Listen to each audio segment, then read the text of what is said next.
2022. It's June 25th here at the site with Keith L. Britton, legendary Lake 38, the beautiful 7th buoy, one of the best tournament sites around. And here we are for some exciting men's masters head-to-head action. We're going to start with 2 preliminary rounds today, and then tomorrow we will start with the head-to-head, probably around 10 a.m. tomorrow. We're going to start today at in about 10 minutes. So Keith, thank you so much for having us to your site. Give us a little insight on what we can expect for this for these prelim rounds and also tomorrow. I think it's going to be some big scores. I really do. We had some practice yesterday, and there was some 39s going down, so it should be. We got Jeremy Newby Ritchie's over on the dock getting ready to go. Don't be fooled by the fact that he's first off the dock. He's one of the best 34-mile-an-hour skiers ever. Absolutely. Literally ever. Yeah, absolutely. I mean, he's won it all, and he's, mowing down 39 on command. Yeah, and it's the Ben. Don't take Ben out of the picture now. Heck no. Ben Favre, he was here yesterday and smoked 39. We got the defending champ, Don Aschenbrenner, here. We also have Dave Miller, who was running 39. I mean, what'd he take 5 sets yesterday? Literally? Yeah, I mean, 5 yesterday, I think 3 the day before, 5 the day before that, and 3 the day before that. So, I mean, here's a guy that, and this is no exaggeration, you know this to be true. Yeah. He has skied more since Tuesday than I've skied since October. Right. And I believe, that's no joke. Yeah, I mean, that's a lot. I don't know how he can handle it. He said he was 60 years old, and he's still doing it. I mean, the guy's unbelievable. Yeah, that's great. So here we are now. We're going to start these prelim rounds. Everybody's starting to show up at the site. Why don't you? We're gonna get some other people on the mic here because I'm actually up in 4. Yeah. So I'm gonna have you take over. We'll get Mike. Ben's right over there. We're gonna get. Oh, here we go. Ben Favre. Ben, you're on the mic. We got Ben Favre. He's just going to say hi real quick. He's got to ski in a couple too, just like I do. I'm up at 4. I think he might be up in 5 or something. So anyway, thank you so much for being here. We were just talking about you being one of the 34-mile-an-hour legends. I don't know about legend. But. Oh, come on. And we have. I mean, I would say if we talk about a men's masters field, I think it's fair to say this is one of the strongest fields assembled in the world this year. I mean, because you got all age groups together in men's masters, and there is no men's masters division at the world championships. You do have men's masters at the nationals, but it doesn't include people like Jeremy Newby Ritchie, and a lot of people, don't show up. So here we are, and I was just talking to, we call him Jez. I was just talking to Jeremy last night. I said, Jez, if these events go away, there's no Coliseum left for gladiators like you. I said, literally, you're a glad. He flew from London to come here to fight, literally in a head-to-head. And if we don't have events like this, there is no outlet for people like that want to battle it out on the biggest stage we have for men's masters skiing. So, I mean, look, this is one of the strongest fields in the world. It'll be even stronger at the October event because more people will show up. Everybody says, I hurt this or I'm busy at work. But what it really is it's June 25th and people aren't really ready yet, But the people that aren't, too self-conscious about it show up, no problem. It is early, but October will be jammed too. And we've got great sponsors. We've got good ski technologies. They've got, this amazing new XTR team that's out that is a phenomenal ski. We've got Radar supporting this event along with Masterline. I mean, this is the dance for 34-mile-an-hour men's master skiers. This is the dance, the only dance, and so I'm proud to be part of it. I know everybody here is excited, and so looking forward to it. It'll be fun. It is a great field. You have a lot of skiers that have been successful in these open over 35 tournaments is kind of what I call it. Masters men. What is it? 35 years old and over, but it's the best in the world. Doesn't matter if you're 65 or 35. We're all here competing, Oh, like you yeah. said, battling it out, and you have a lot of people that have been highly successful. Jez has won, David Miller's won, Todd Risticelli's won. So you have, Mark Manassi, Don Aschenbrenner, a lot of people have run a lot of big scores over the years. Absolutely, and nobody will ever forget Risticelli, beating Andy Mapple under the lights at the old Big Dog in a battle of really David versus Goliath. I mean, anything can happen in these head-to-heads, and we have seen, people from off the radar beat some of the best skiers in the world, including people that were former world champions. I mean, we've seen world champions in the open elite division. As they age, they will, enter events like this, but we've seen them get beat by guys that really never did a lot of open skiing. Like, Badal didn't do a ton of open skiing. He's had some big success. Risticelli, had an open career, but not like a prolific one. And then all of a sudden he was amazing at 34. And Miller is a great example of somebody that has had a ton of success. Dave Miller from Canada, who I'm not sure how much time he spends in Canada, but doesn't seem like a ton. But, Dave Miller has had great success at the 34-mile-an-hour men's masters head-to-head format. He didn't have a prolific open career, but he has beaten some of the people that did have prolific open careers, including people that were former world champions. So, this is the real deal, and we're pumped to be part of it, and we're very thankful that we've got, good Radar Masterline supporting this, because like I said, if you take away this, if we don't put on this, there is no Coliseum for the 35-year-old gladiator to show up and battle. And so we want to have the Coliseum in perpetuity. Well, thank you for you and TJ and everybody else, Mike Robinson, for keeping these events going. And you touched on something that just amazes me every time I come into one of these events, and it's the unpredictability. Oh. Right? I mean, it amazes me that I've skied in these things and score-wise, round to round, killed everybody, and I've skied in them and lost, and then I've skied in them and last year at the one in Swiss. It's Swiss. Yeah. You dominated everybody. I mean, For a every while. round you beat everybody by 6 buoys, and then one mistake and done. a week's worth of work is out the window, right? Well, we all So remember it's a crazy. couple of years ago, we're right here, and a guy, Steve Allen, Yeah. beats me after not even running 35 in the prelims. All of a sudden, we're in a heavy wind, and it's, coming back in a tail 39. I get 2 thinking, hey, I'm clear. This guy hasn't even gotten through 35. I mean, there's no way that he's, taking me out. And next thing you know, and it's kind of a famous call that Seth made, he says, I think I saw a limb out in the trees, and he goes head over heels around 3-ball at 39 and beats me. And it was like, wait a second. This guy didn't even run 35 in the prelims. What just happened? So you're right. I mean, literally, you never know what's going to happen. And that's why it's exciting. It's exciting for the viewers, and it's exciting for the skiers. Yeah, it really is. Dave, you've had tremendous success in these events, but what keeps you coming back, and what's the hardest part for you to prepare? You prepare different than everybody else, but there's a method to your madness. Meaning more. Right, yeah. But there's a method to your madness, and what are you looking? You come to a site like this, you're here for a couple days, you're skiing a lot of rounds. What are you looking to get done, and how are you setting yourself up for that event long term? Well, as you guys know, I ski a little bit more than the average guy, but I feel like I get myself in shape the week before by skiing a lot, because I get stronger and stronger and stronger, even though I know you ski 2 days hard in a row and you get tired. But I feel like I get to that 3rd, 4th, 5th day, I actually get stronger. But then also figuring out my ski. I always spend a lot of time with the fin and the bindings trying to figure out the water. Coming from Seattle, 68-degree water. What was it here yesterday? 97, 97. I think. The And water I mean, was man, 97. It is strange. Hot tub.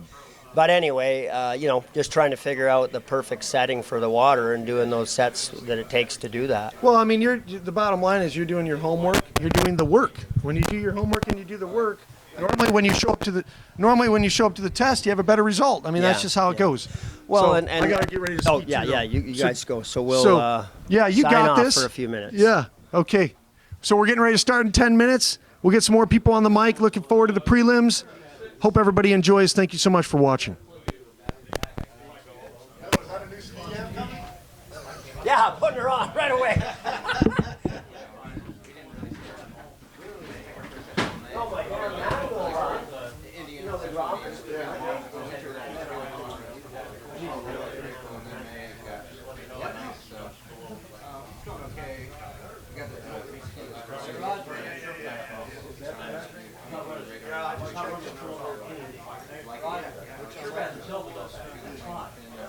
Sometimes certain power packs and stuff are making it, I think it was flashing. Roger, yes. Now what?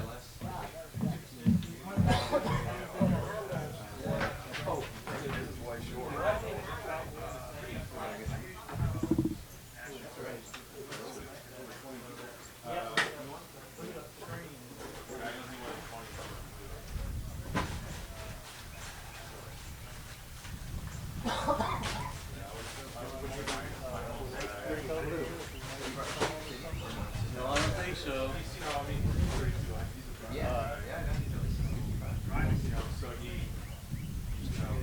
Pretty blue color. Nice pretty blue.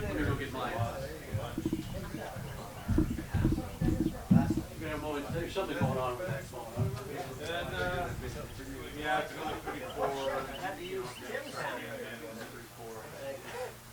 Because mine was like, you know, it was a new handle, but the grommets were carrying the, it was already half gone. Yeah, you know, the problem is, you started training for It's gonna break, I'm sure. but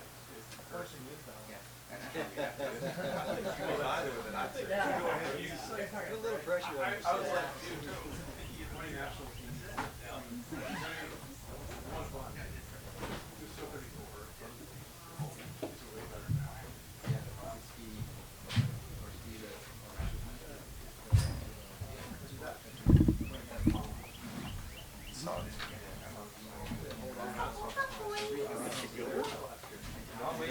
I know I'm not waiting on you.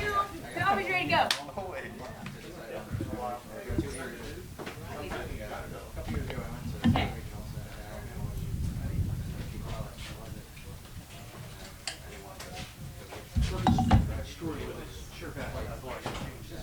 Okay. Okay.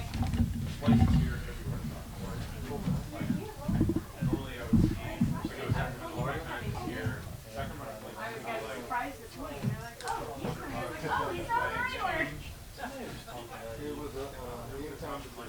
yes. Well, quick question. Do you care if you're IWWF or not? Okay.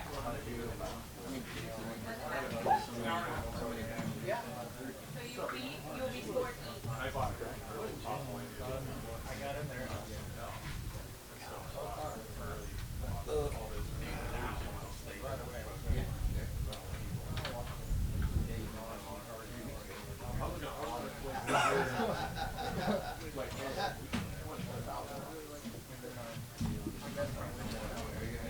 Yeah. You know, I was thinking of it, and I was like, everybody's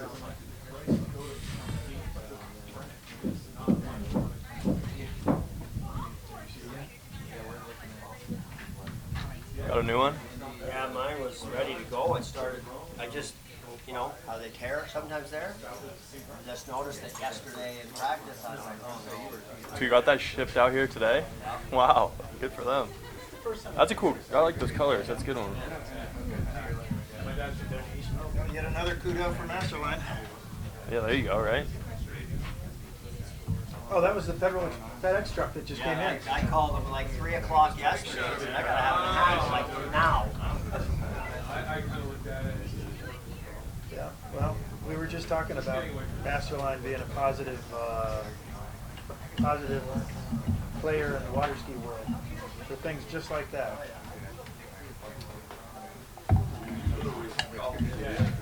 That was like 3 years ago.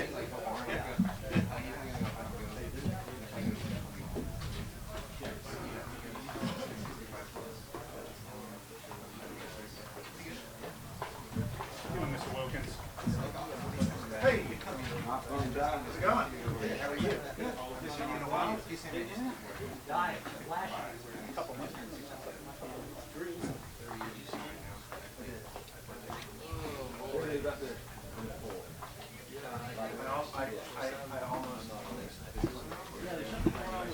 Yeah,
Yeah, no, that's honestly, the buzz I'm getting,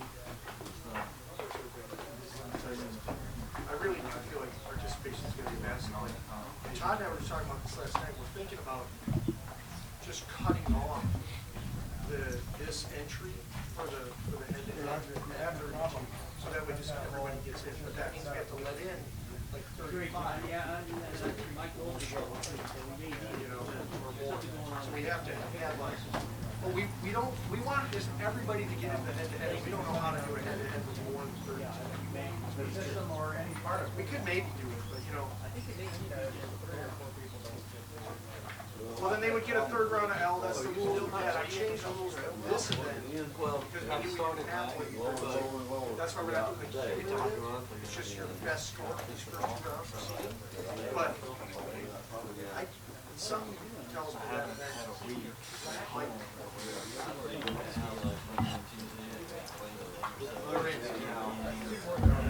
well, the way to get in is to pay.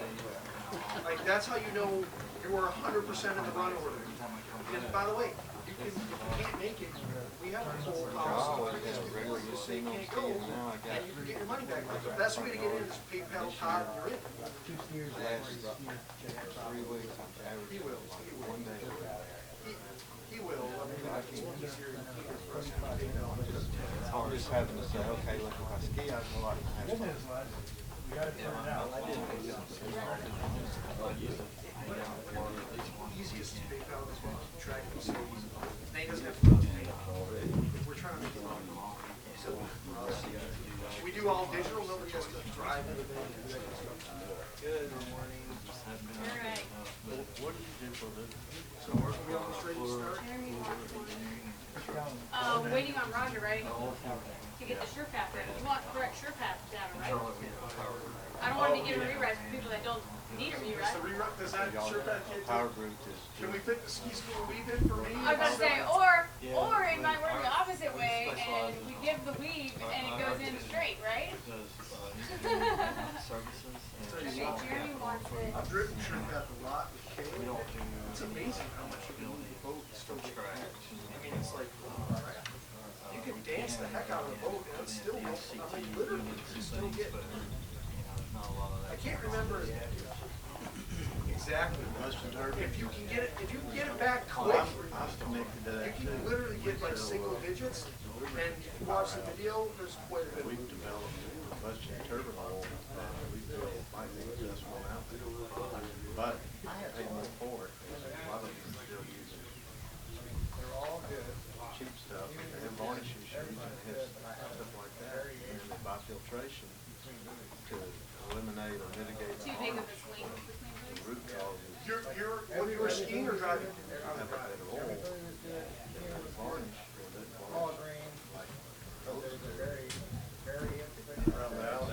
Yeah, that is true. Southern company plants. Running our terminal. Lubrication engineers. It's an independent. So we compete with Chevron, ExxonMobil, Shell. We've got a heavy duty product. We got our own cleaning facility in Kansas. Better service on this product at different time.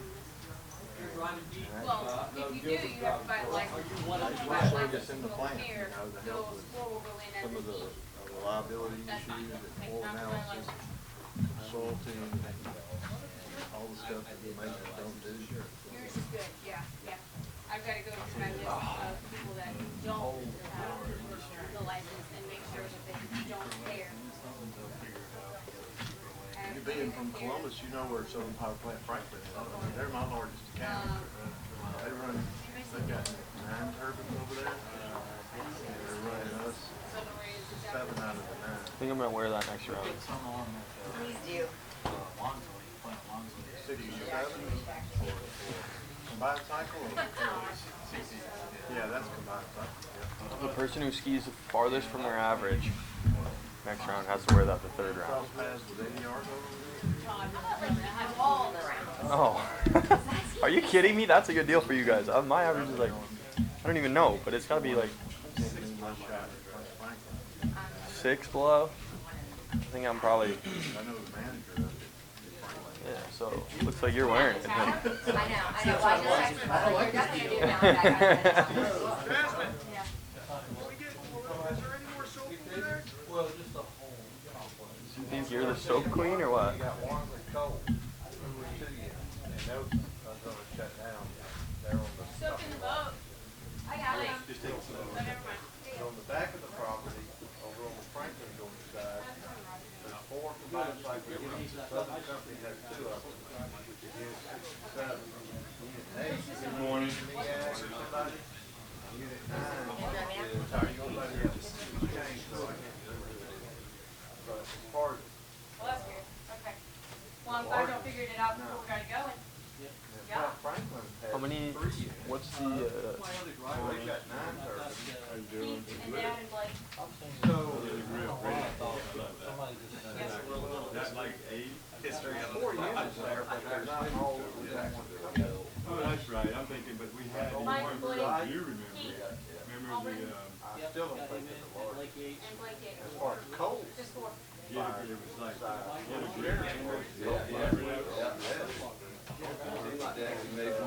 over here for site, You know what I'm saying?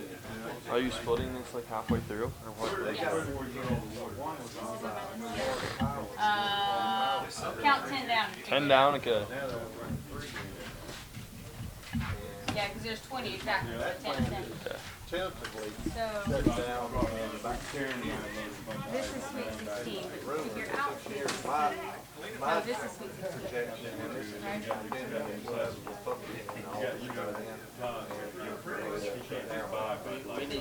Out. we'll have to put that on the list. but- Big we'll have to put that cocktail on the hour, list. You drink that. nice meal. It's all included, dude. Bud Light moonshine. Well, I mean, You gotta respect that. guy that did my landscape. Hey, Bart. like whenever we're done at 5. Bart.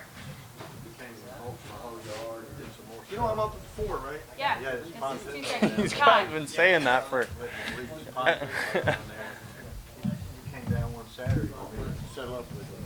There are 4 pairs. Into the 16. Yeah. Just write their Yeah, name so down. 16 and 17. I really don't. Because obviously this one automatically goes there. Yeah. What is, 20 and 13. Yeah. 15 and 18. Yeah. Well, just And 14 and 19. 4 pairings to get into the 16. Yep. Yeah. I see it. Okay. Yeah, we just write them on however, 17, 18, 19, 20, and then they get a bye because their guy isn't here. And So they that move to the means, next so pair. that means he gets to drive 4 pairs, not 2. Yeah. That's what, well, technically, yeah. That's I right. mean, there are 4 pairs. He'll drive. That's drive 4 pairs. Yeah. You know that? You thought it was 2. It's okay. You'll explain it. Yeah, it's not a big deal. But I just wanted to make No, sure. you're right, we because were all- We're on. this I was is, like, I knew there was more One- than just. no, no, 4 you're skiers right. that needed to- Yeah, because You know this guy gets a buy out of this pass, and so he goes into here. Yep. so the bottom line is, what Todd and I have gone through this over and over, and what we realized is Mark Shaw added, right, this is sort of the It's a good thing Bible. it was on paper because. Right, so this is, literally, what you do is you take the prelims and you write the person's name exactly, and then you follow it through and you're done, like, there's no way to screw it up. But if you start thinking about it, if you start thinking about it, you'll screw it up, because we literally tried to reinvent it, and we're like, holy crap, it doesn't make sense. We just write the names on here, And then you go, and then and away you go. pairings are set. Yeah. No, I was, it was the number of pairings that was throwing me off You're right. initially. No, I was we like, said that over there. 2 is 4. It's 4 skiers, which ends up. it's 4 skiers pass. Yeah. Roger, we're good? No. Okay. You need some help?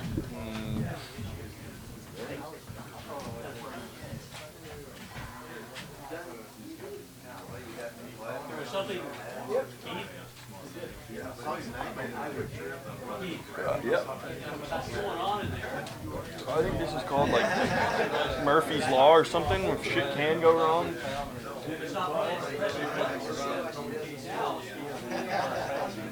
Then shit hits the fan down.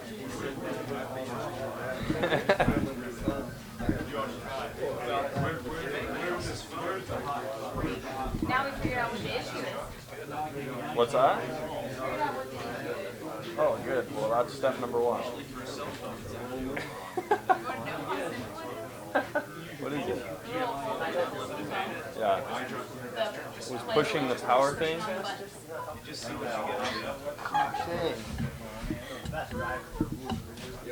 I feel bad. I feel so bad for Jeremy right now. Yeah, he's gonna be asking for a rewrite.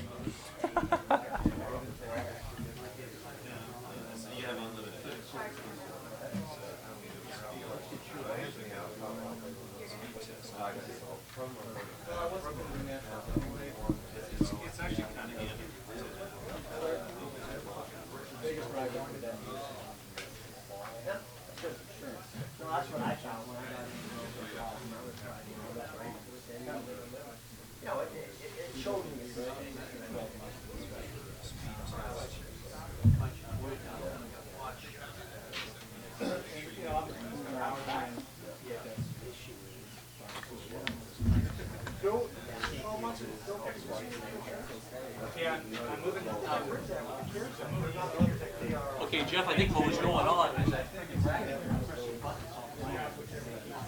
Oh, then there's no pre-existing conditions. Are you sure on that, you know?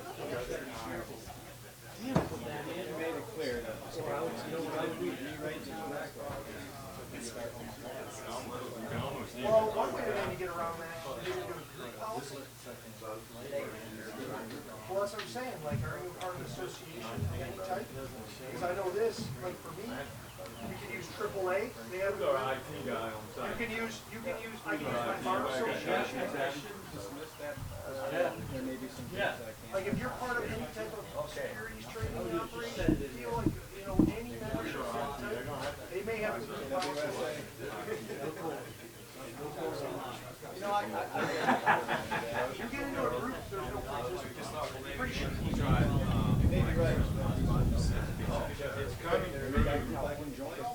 Yeah, absolutely. Jasmine, What you do? Call. Jazz, ready to roll.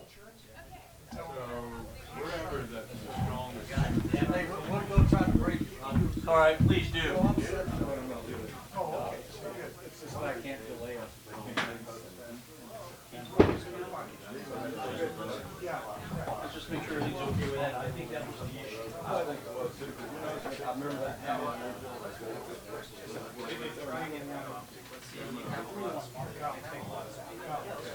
Well, the other thing is, like, I have a high deductible health savings account plan, and, you know, they have, if it's,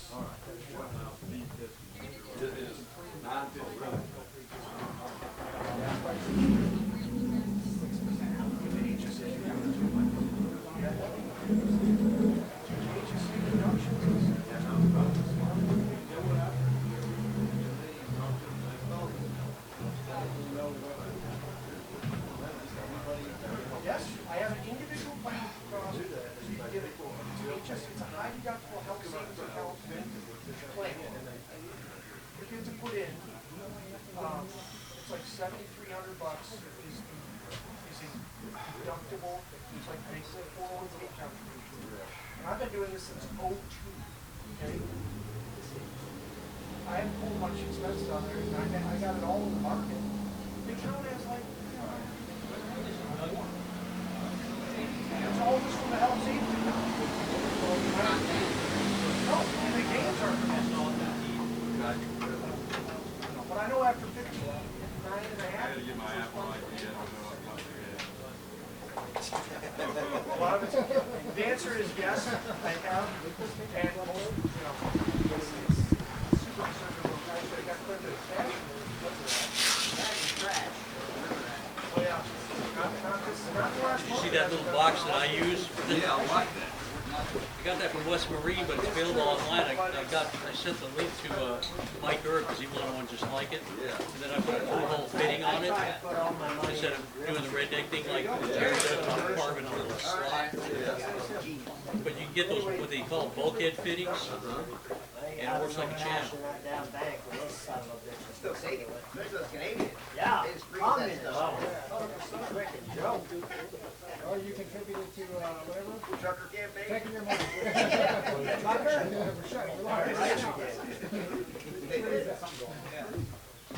Yeah, Jared's mom, I never thought I'd see the day. Another thing I have to watch.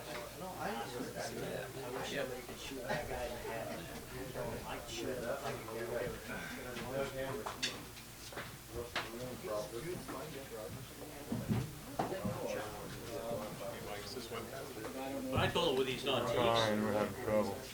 there's an You're an IT guy? iPhone slot there, I just put it in that thing. So when we say a You don't need a hotspot, heads-up display while you you're know, he's graduating. just going through the computer. It's really, I mean, basically it's going, it's got to get a, obviously we don't have, it's going, it's working through the cell system, correct?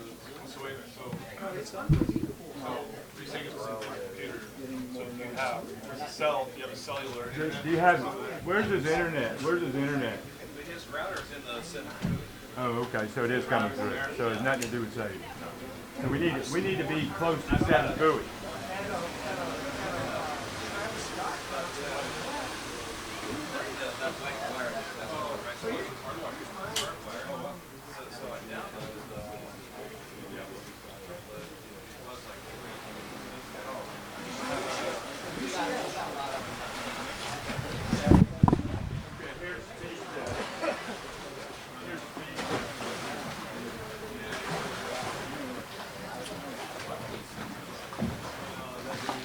Okay, the phone's off now, all right?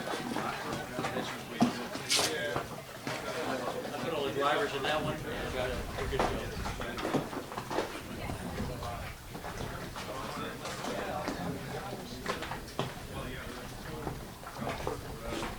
Thanks, Steve. Thank you. Contacted Chip Shannon, solved another problem too, the problem of, I told him I experienced that my first capture card failed. And these are the symptoms. Yeah. Because you notice now, shit, you hit that thing and they both snap right up, you know?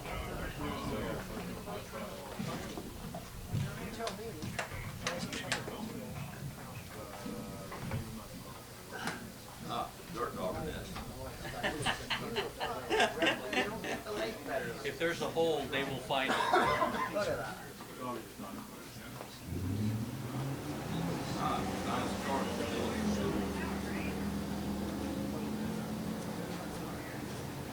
Look at the dirt. Yeah, I got a good one for you, Keith. Especially since you're an electrician, you'll appreciate this. You ready for about the first 2-minute story? So Lyman, he decides he's going to make it a little more convenient for the campers to come out there and take and mount, 450 amp hookups halfway down there. I guess that's right. This is Alabama. Apparently he tells the electrician he wants 450 amp plugs, right? So Lyman gets a trencher, he trenches from that board, where the board is, he trenches down, puts in some 2-inch conduit, runs the wire, the electrician runs the wire, buries it, puts it in everything else, right? Everything's hunky-dory. Bob Harris and I come over there with the June tech. Bob looks in and says, oh, shit. They just put those in breakers on? Yeah, breakers. Let me get my voltmeter. Okay, you know what a 50 amp plug looks like, the RV plugs? So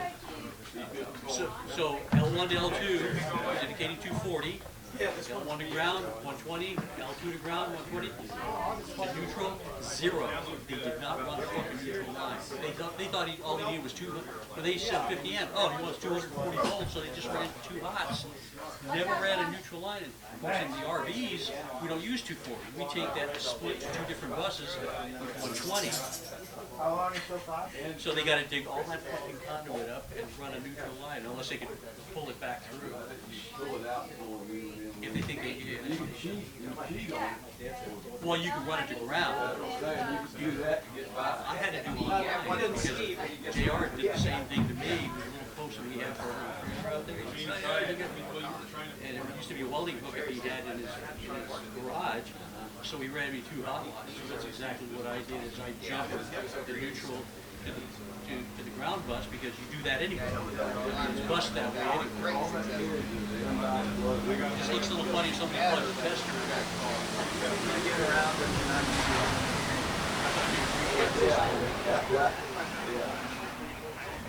That's why people don't understand. They say, oh, well, you got 30 amp pickups or 50 amp. There's only 21. One 30 amp laying 120 volt. 50 amp. So you can math 600 watts on 12,000.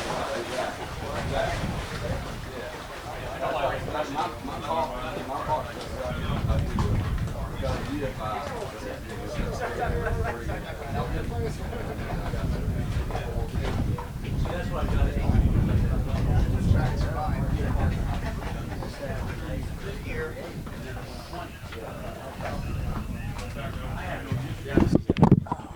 I gotta sit down. How's it going? We're trying to get that going, and I moved my fin. I'm here and healthy though, so that's the most important thing, right? Yeah. Right? Exactly. Our health is our wealth, and I know it's such a cliche, but as you get older, we see all the stuff, right? Oh yeah. Is the PA system? Test. Darren, can you hear me? Bart, can you hear me on the dock? Hey, Bart. No. Mike Tyson or something. This guy. Just after you got out of jail. I was thinking of bodyguard. My son was Moving Mitchie.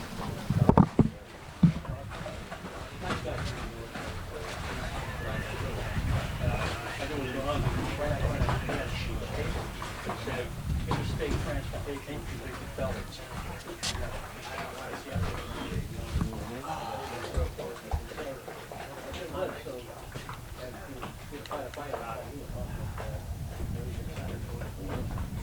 So I go, how's the champ doing? He goes, good. He goes, got a plan? Well, of course he's got a plan. Plan's only as good as what you can't get. So that's what this is about, you know. The plans are always good until the tournament starts. Well, how do you negotiate that gate on this side? This Just, end? pull that early? Just a little careful, don't overshoot it, because yeah, it tends to want to. This end. The water glides pretty This good end. here, right? Yeah, because the boat's getting up to speed, I think, and you pull out, it swings you a little better than.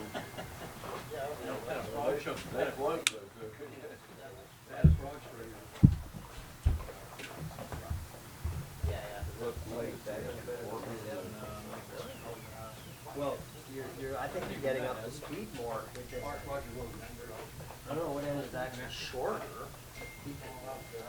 It turns tight so the boat still accelerates. What end is shorter in actuality? I think they're about the same. But this one here, you got a You little, got dogwood. yeah. Did you talk? I'm on it down there, but I'm still doing smooth. Yeah. Because a lot of Oh, I times know. you go hard and out overrun and it That's comes. right. What is he at, 39? 39, yeah, there we go.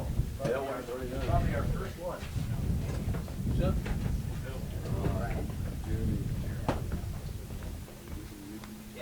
Is the PA on? I don't know.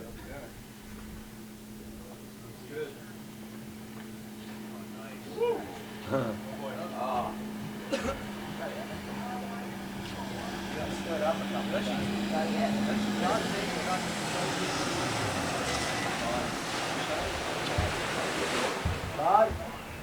Where are you? Let me know when the PA is on, Jeff.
Yeah, it's all done, but now we gotta redo it.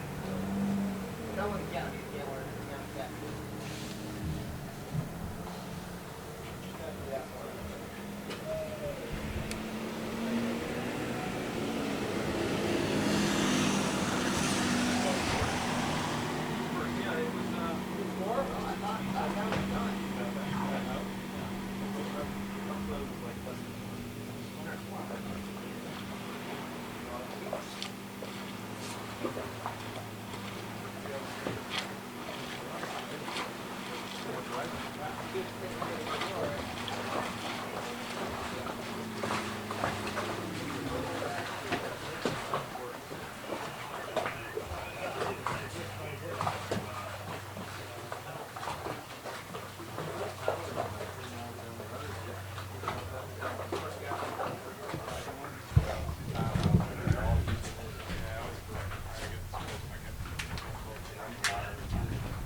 Yes. Yeah.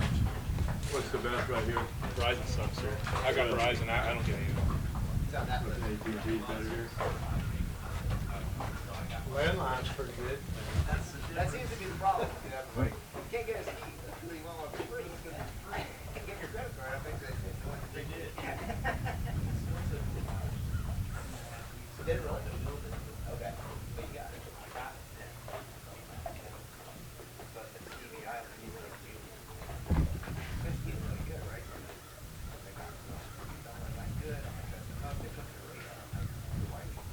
Well, in the ski out, I'm like, Hey, how's that going? okay. He goes, yeah, but I don't want to buy skis. I'm like, it's a couple grand, right? This is what you those do. You're gonna sell your other one for $1,000. That's $1,000.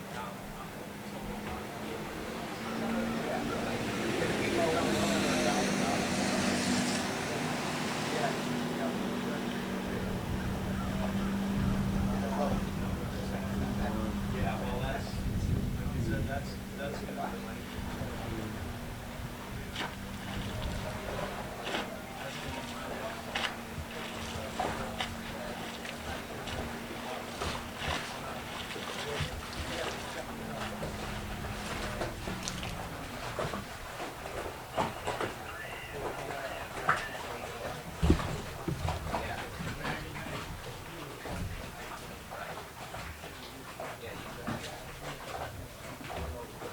Right.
James? It keeps saying I reconnected on the wired connection. It keeps saying it's unstable. I'm trying to reconnect. I am recording it here.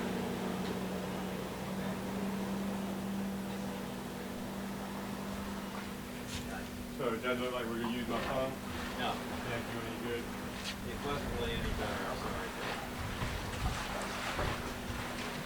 But I did order a bunch of stuff like using your password.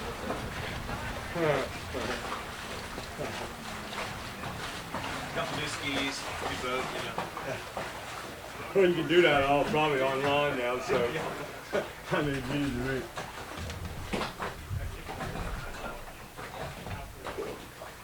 You can pay for it probably online. You won't get it no time soon, but you can pay for it. Right.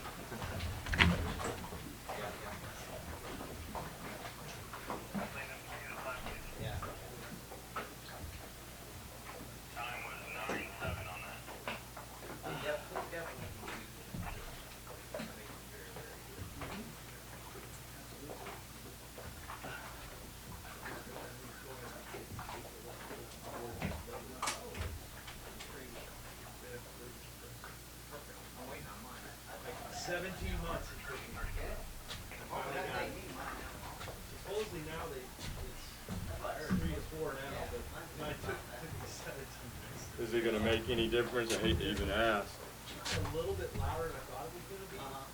Does it revert it to the live stream? Would it make any difference? I shot it with the 300 blackout AR. Oh, now I gave up my account for the live stream. Yeah, but it's 220 grains. So I was talking to Mark. He said, just Jesus. Sounded like he slammed the screen door on the swimming pool. Okay. And then the 45. I would try. I know it's a hassle, but see if A little louder than I thought. moving the computer. But But are you hardwired? yeah, Yeah, we did put a gun range in it. We can't ski, but we can shoot our gun. yeah. Hey, don't ski it though. No, you got to worry about that boat. Don't worry about those bullets. They got priority.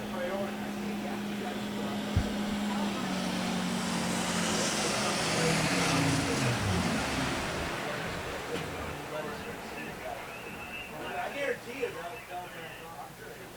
that'd be your number. What'd y'all do for the pro-am? And you have the TWBC. Oh, y'all had the full bone. Yeah, and to be honest, I don't know how they do it.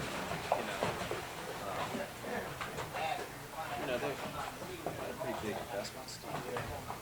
They must use satellite? Probably a side. They probably have one satellite. All right, guys. We'll see you later. Keep shooting. All right.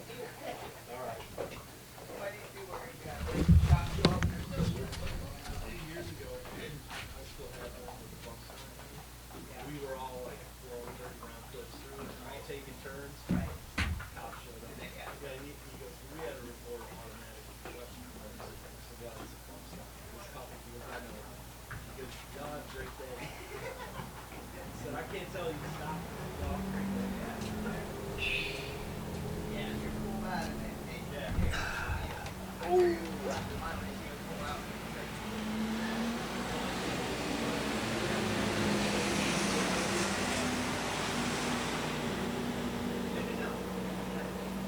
Other than that, you can't touch 38, I assume.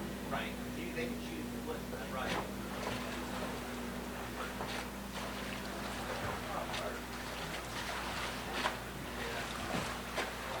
Oh, T-Moki. You got it. Yay. You didn't?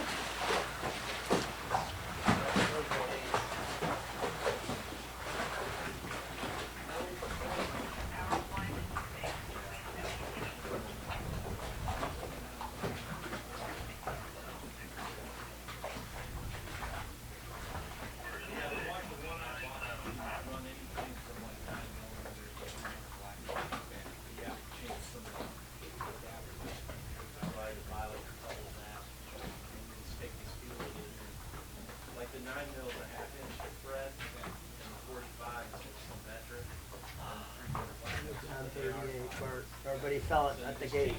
Oh, we did. Yeah.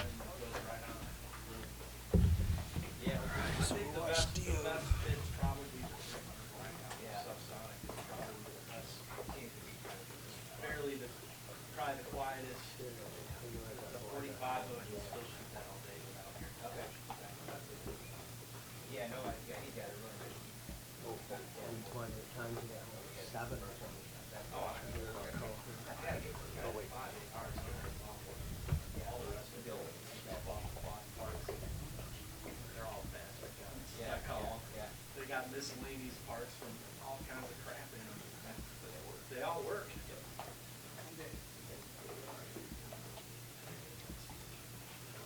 of like the small block shit, you know? Yeah. You can just put together. And, I got a couple of new triggers for, I got 2 3.5 on triggers. Pick them up? Yeah. Push the pins out. Special They treatment. drop in. Oh, actually, the golf cart is down there. Yeah, I think they picked it up on the golf cart on the boat. Oh, I had the boat stopped. Check on him, maybe? Oh, okay.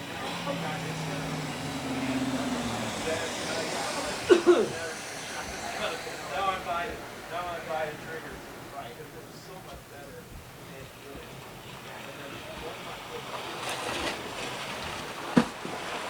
This is kind of weird. You got a wall. Got rollers back. Yeah.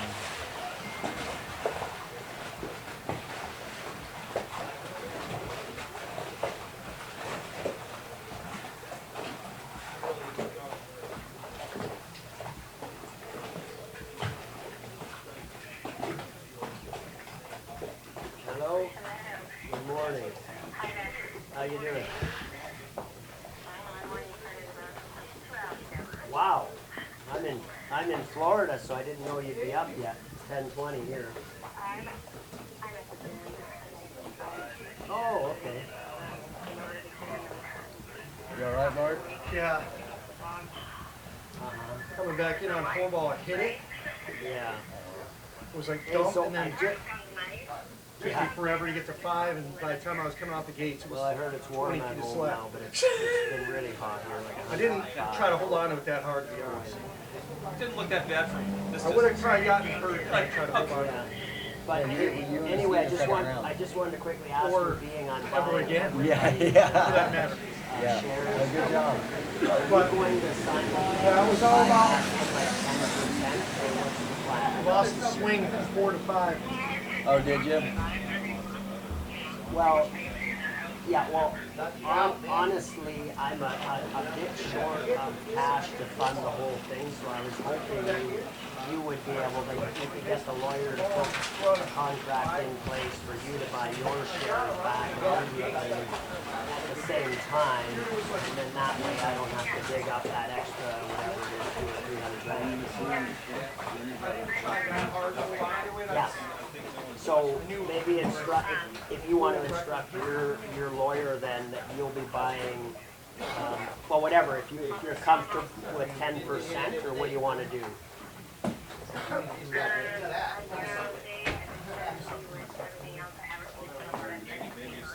Okay.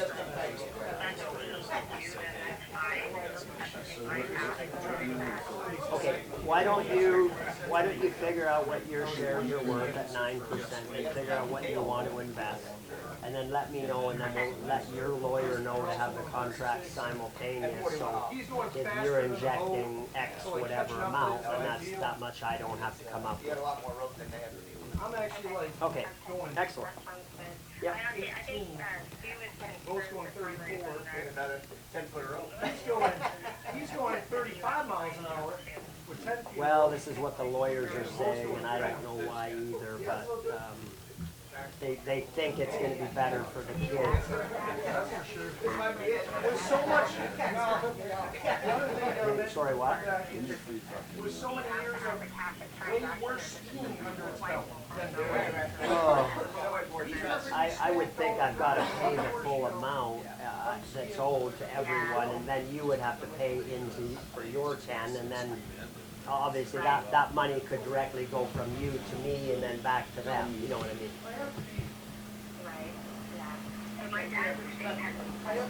Oh, okay.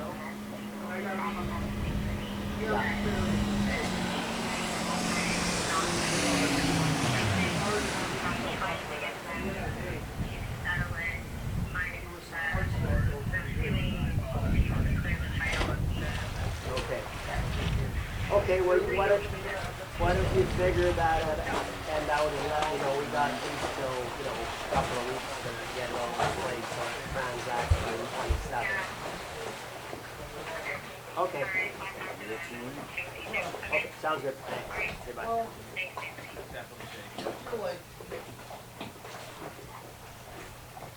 I didn't trust.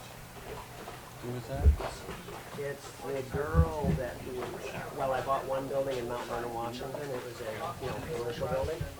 Bought that from their family LLC, and now they have a Harbor Freight building, Harbor Freight Tool Company that has a lease on 3 acres.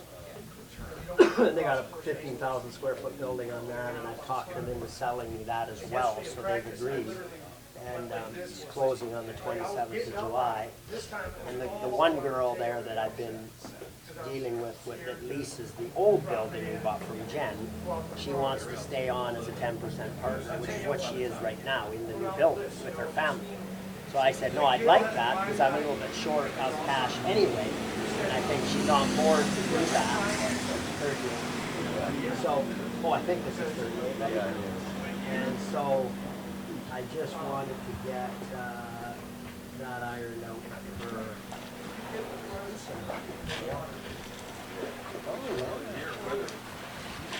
without even a practice. We missed it.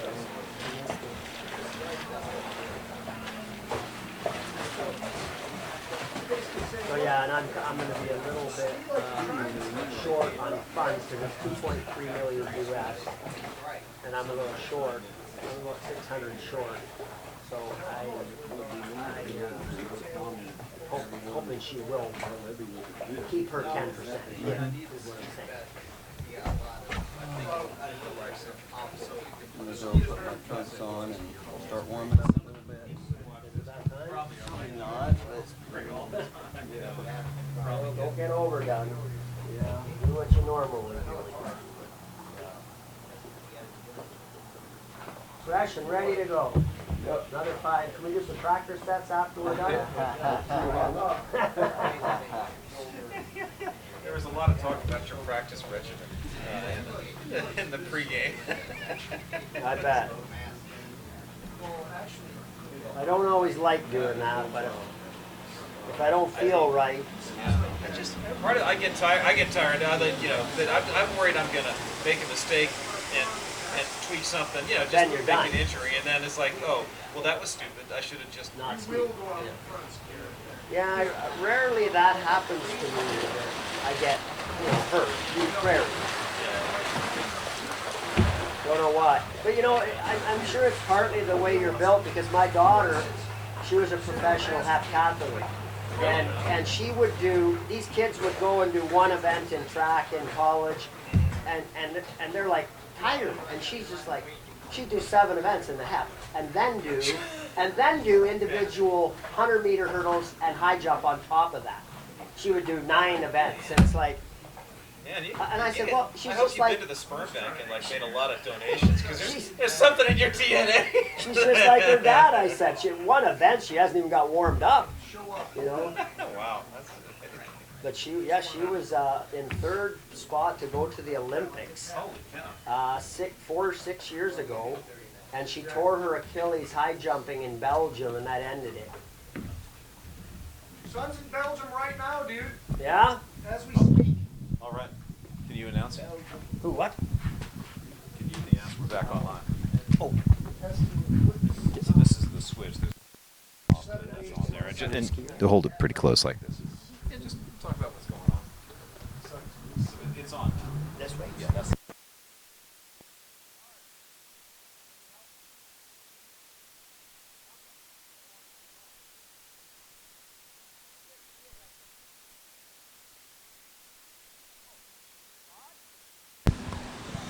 Okay, we have Todd Restrosselli at 32 off First pass. It's a great morning. Water's calm. Hope we don't have any storms this afternoon, but they're calling for a little bit. We'll hope not. Good pass for Todd. First pass. 32 off.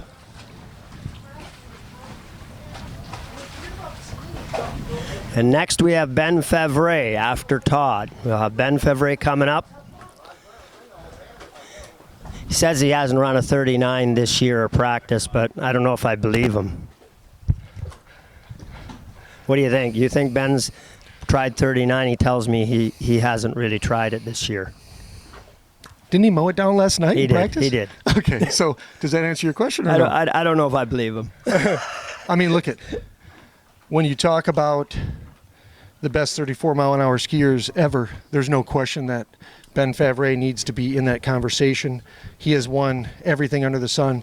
There is a famous story. I will tell the audience one famous story about Ben. I'll leave out the whatever, little anecdotal things, but he shows up to one of the first, they don't even think they called it a big dog, but one of the first, men's masters head-to-head events, has a round that he was not proud of, the first round, and let's just say that his ski broke. Let me just. Oh yeah. Let's just say that on something. Yeah, his ski broke on something. Yeah. Somehow it got hit. We won't get into the details Right. about how it broke, but a true story. He goes into the pro shop. It's at Trophy Lakes. Yeah. He gets a Conley F1. Okay. I remember this story. And he goes out there, no practice, no nothing. They actually gave him a practice hang on. run. Here's Todd There we back go. at 35. We're going to get the camera on him shortly, but here's Todd Restoselli, 35 off, around ball 2, looking in good shape. Todd, one of the best 34-mile-an-hour performances ever. Night at Okehele, I Beating- think he ran 4 at 41. 4 at 41, beating Andy Mapple in the Yeah. finals. That is the classic David versus Goliath story Yes. in water skiing. I mean, there's Yeah. never been a bigger upset ever than that. That was amazing. I always tell Todd, look, no matter what happens for the rest of your water ski career, you could take that to your grave. That was probably the best Head-to-head, yeah. head-to-head performance in terms of like bringing Yeah. the absolute most out of your potential. I mean, that was probably the greatest performance, of That any was skier ever. Pretty amazing at night. Yeah, amazing. So getting back to Ben, so the ski, let's just say breaks, goes in, gets the Conley F1. The field is sympathetic, says, okay, we'll let you have one down and back on it just to familiarize. Right. He literally comes out after that and wins the entire tournament. yeah, wow. Mowing Yeah, that's down Ben. 39. That's Ben. Ben, I mean, yeah. who Oh, else yeah. can? I mean, not very many. Yeah. I mean, you can name some open guys, obviously, that could do that. Oh, I've yeah. seen Cale Burdick get on every ski next to a 2x4 and run 39. Like, that's who I ski with, and I mean, he does it on command, no matter what he's Yeah. on. But I mean, in terms of us. And I won't even put myself in your category, but in terms of like men's master skiers, Yeah. I mean, that was a great performance that Ben put Absolutely. on there. That was amazing. Okay, let's watch Todd coming back at 38, right? 38, yeah. Nice little headwind. It's about as perfect as it gets. It really is. Yesterday the water was 97. I don't know what it is today, but it's hot. Nice one. Pretty good ball. one. Little deep out of 2. Yeah, Good. little good. deep 2 and lighter at 3, but There we go. 2-4. Yeah, looking good. He's got this. So he last couple of years he's been struggling a little at 38s even, and now he's looking like he's on a little bigger ski maybe. He has some type of YouTube channel about fitness. Yeah. And I guess, I mean, if you just look at the guy, Yeah. have you ever seen, He's fit. He's fit. he's as fit as they come. I That's mean, right. So tell me, you put him in a UFC fight. It's Kyle Jones versus Risticelli. Who Boy, comes out of that octagon? You tell Kyle's me. pretty tough. I don't know. Okay, then he we used to be a linebacker or something, didn't he? yeah. Well, then we also there's also some farm tough guys, so don't Yeah. forget about that. You could throw a Jay Leach in there. Yeah. I mean, who knows? He pulls out like a tire iron or something. Like, you don't know what is going to happen. Yeah. When you put farm tough in there, you don't know what's happening, You're right? So you've got like perfect specimen Risticelli, then you've got just like somebody that's just jacked like Kyle Jones, and then you have Farm Tough. Like, so that you put all those together, I don't know who comes out of that octagon. Well, let's see what Todd can do here at 39. Now we had Jeremy out first off the dock this morning, and he got a round 4 ball with a light tailwind, and he looked pretty good. I think next round he's going to run it the way he looked. I think he's there. Yeah, I mean, look at Jez. He's won everything. Done well, yeah. He didn't fly here from London to not get it done. Would you agree? Right. Yeah. I would agree with that. So he came here to get her done. Maybe he's waiting for the head-to-head. True. Well, here we go. 39 off the line on the far end of the lake, coming down probably about a 5-mile-an-hour tailwind. And here we go. He's pulling out. Pretty good one. Oh, gets stretched and gets the full 2 back to the wakes. Well, you know what? It's a good performance. Good job out of Risto.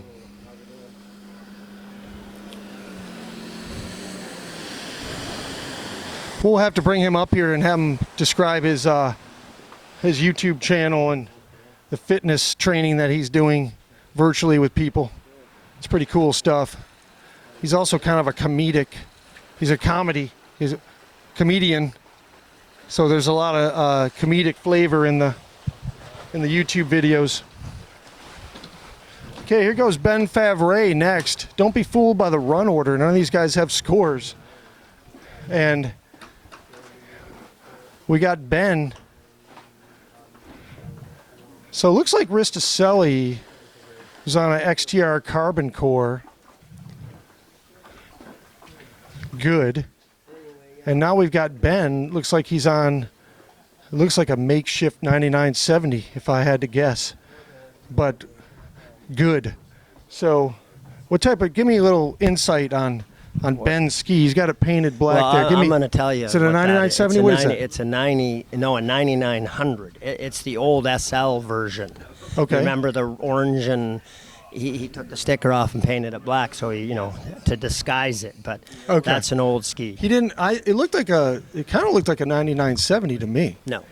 But it's a 9900. Well, yeah. A 9100? 99 series. Oh, 99. Oh, yeah. Yeah. Yeah, like the old SL. Yeah, I know what you're talking about. And came out right after the 9800. It's a traditional shape, so it's like the it's like the 9970. 9970, But here's Ben at 32 off. Nice, easy gait. And look at him. He always looks slow and just cruising along. It does look that way. I mean, it looks like he's... he's what is he, 200 pounds, and you're not going to go across the wake like a 160-pound guy. He's got to keep that even, smooth, slow keel throughout the course and maintain his speed at the buoy.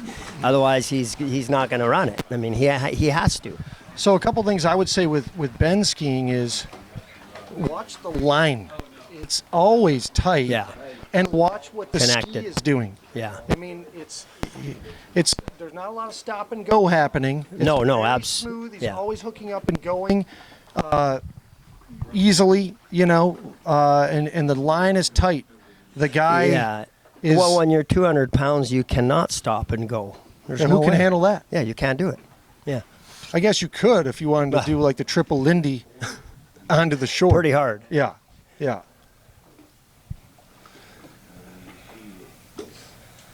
Well, here we go. We got people warming up down the shore. Oh, Todd Kuykendall, he's doing his dance.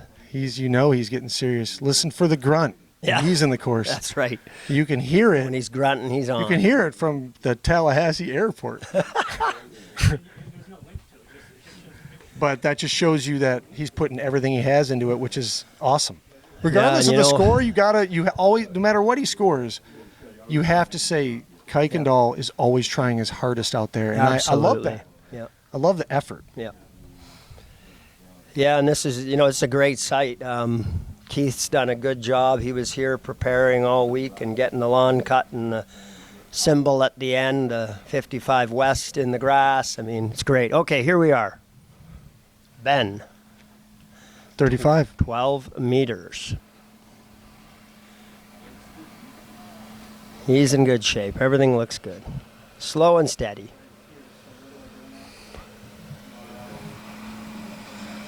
Two hands on long. Does a really good job getting his body out in front of that handle, and he Yeah. really Yep. is always so connected. I mean, look No at where that issues. handle is relative to his center of mass. I mean, there's no he's so issues there. connected. I mean, if we're talking to the audience, and of course, there's a lot of guys watching that maybe are skiing 22 off, 28 off, or maybe they're running 39 off. But at the end of the day, wouldn't you say that the key to short line skiing is just staying connected to the handle? If you just had to put it down to one thing, Right. it's No connection question. is No everything, question. right? I mean, Absolutely. So if Yeah. you watch, there's really no exceptions to Yeah. that rule when you watch Yeah. the best guys. Yeah. The guys that are most connected, and I remember that I hearken back to a picture that I always look at that I screenshotted of Matt Brown. God rest his soul. I mean, what a great Yeah. skier. Incredible But Matt skier. Brown, I mean, you look at him at 39, and he's coming. The buoy's stacked. way up in front of him, and the rope is into his center of mass, Yeah. and both elbows Yeah. are in, and the buoy is way Yeah. in front of him, and that's at 39. I mean, talk about connection. Absolutely critical. If you're connected through the wake, then your turn's going to be much better, Way better. smoother, connected, everything. And one of the things I notice with people that are at a more recreational Okay, level is here we Here are. we go. Ben, 38, 38 off. 11.25. Should be another smooth, easy pass for Ben. Nice gait, very controlled. Super easy 1. 2 was a little harder. But 3's he's on it now a little more. You can hear the boat. He's engaging it at the Yeah. right time. He's Yeah. using the boat. I can Yeah. hear the boat No from issues here. there really. Yeah, so getting back to this connection idea, one of the things I noticed with really sort of, people that are struggling to break through from, let's say, 28 off and beyond is they're pretty connected from the buoy to center line, but are they connected from center line out to the buoy? Right. And that's where they lose it. The hands go That's out huge. in front, Yeah. the handle's way away from the body, during that whole pre-turn and cast Yeah, out. and I find that happens to me a lot. If I overturn my 135, I can get away with it, but it's not ideal. But I'll get separated at the second wake, and then I'm, here, Into the and I buoy. still manage to get through it a lot of times, but it's not ideal. If I can push my hips through and stay here as I come off the wake, I have such a nice 2-4. Of course. Such a nice 2-4. Yeah. But the key is you come off your 135, or for other left foot forward, they're 2-4. But I got to be light there. Otherwise, I lose my hips at the wake. Doesn't matter how hard you try. You just Yeah. can't. You Yeah. can't keep them in. The boat wins, right? Right. Yeah, the boat is stronger than everybody, Yeah. Where are we? Let's see. except maybe Kyle Jones. Right. Okay, here's Ben coming back. This should 39. be maybe our first 39 Here we go. today. 10.75. I'm betting that he probably runs this He one. didn't struggle at 38 really at all. No, not really. I mean, it looks like he's in slow motion, but he's just so money. Nice, easy gait. Really easy. Looks Oh, like he's not even going to perfect. get to the ball. Perfect Easy one timing. Here we go. ball. Good 2 ball. Oh, he's. Oh, Ben. Oh, Oh, my 4. Here we go. 3.5. So, 3.5. Okay, well, he well. looked like he was in it. I It's hard think, to tell I think from he here. got a little slow. He didn't quite get the swing, and he was Into 3. Yeah, he was not quite enough speed. He was almost too slow in that Yeah. pass. Well, he looked like he got pretty darn deep coming around 3 ball. Yeah, well, 1 was really light, almost too light, and then I think he got 2 and got a little harder, and Then 3 was deep. Yeah, And all of a sudden, he didn't have the swing that's out right. to Yeah, 4. didn't have the swing to get there. Yeah, Because there is a big difference between turning at the buoy and Yeah. turning before the buoy, right? Yeah. So at 39, you're not going to get through it if you're turning at the buoy. I mean, you need to be swinging, buoy to buoy, hard being and very, fast. very, Yeah. very, up course of Exactly. the buoy to be running Yeah, 39. again, I just want to thank Keith and Karen here at Lake 38 because this is just a fabulous spot. I've been here most of the week, getting used to the water, coming from Seattle area home 68-degree water lately, and this 95-degree water is quite different. 97 yesterday, right? 97, I think, yeah. And it's been fun. This has been a great week, skiing with the group of guys here, helping some of them with their skis, and Keith as well. And we've had a really good time. So I just want to give them a real thanks for having us here. They're the best. It's awesome. They're the best. These kind of events are great. And with the old big dog gone, it's great that we are able to still come to these. And we got to encourage you guys out there that are running even mid 38. 2 at 38. Like, come Sign up. and have some Come fun on. and ski. The key is You never know what's going to being happen. able to ski 3 or 4 rounds. Yes. And that's what we want. We And we want have a people nice to be able to party, ski. and we have a banquet, and we have, Exactly. it's so Here it's so we fun. are. So we got Jed Blackburn, 32 off. Here's another guy that looks like he used to play linebacker for the Jets.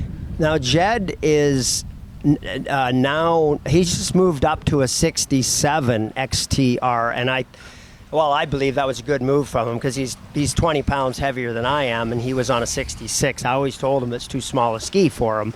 And now he's on a 67, and he hasn't skied on it very much, maybe a couple weeks or so, but maybe this will help him get his 39 going. I mean, we know he has a deep. long history of running 39, but Yeah, I would say we could probably agree that he's been on and off with it throughout the year. Sometimes Yeah. he's on it for a long time, then all of a sudden there's a long break in between 39s. But I Yeah. guess lately he's been running it, or I don't know. I don't think so. I think he just got this ski and he's just kind of getting going again. Okay. He doesn't ski a lot, so I don't know all the details on his training, but I would say that he doesn't ski very much. the guy can ski though. Oh, I mean, no he's question. If he there's- practices, he's running 39. yeah, if you go Yeah. deep in his muscle memory, Yeah. there's a lot of 39s in there. That's right. Well, he's got a perfect little wind here for 38. 39, if it stays the same, he won't have much wind in the first 3 buoys, but the last 3, there's a 5 mile an hour, I guess, tail. It's not terrible, but a little ripple, which is nice. Yeah, I like a little texture on the water. If it's a mirror out there, Oh, you almost sticky. get vertigo. Yeah. I mean, it's that's weird. Yeah. Don't like that.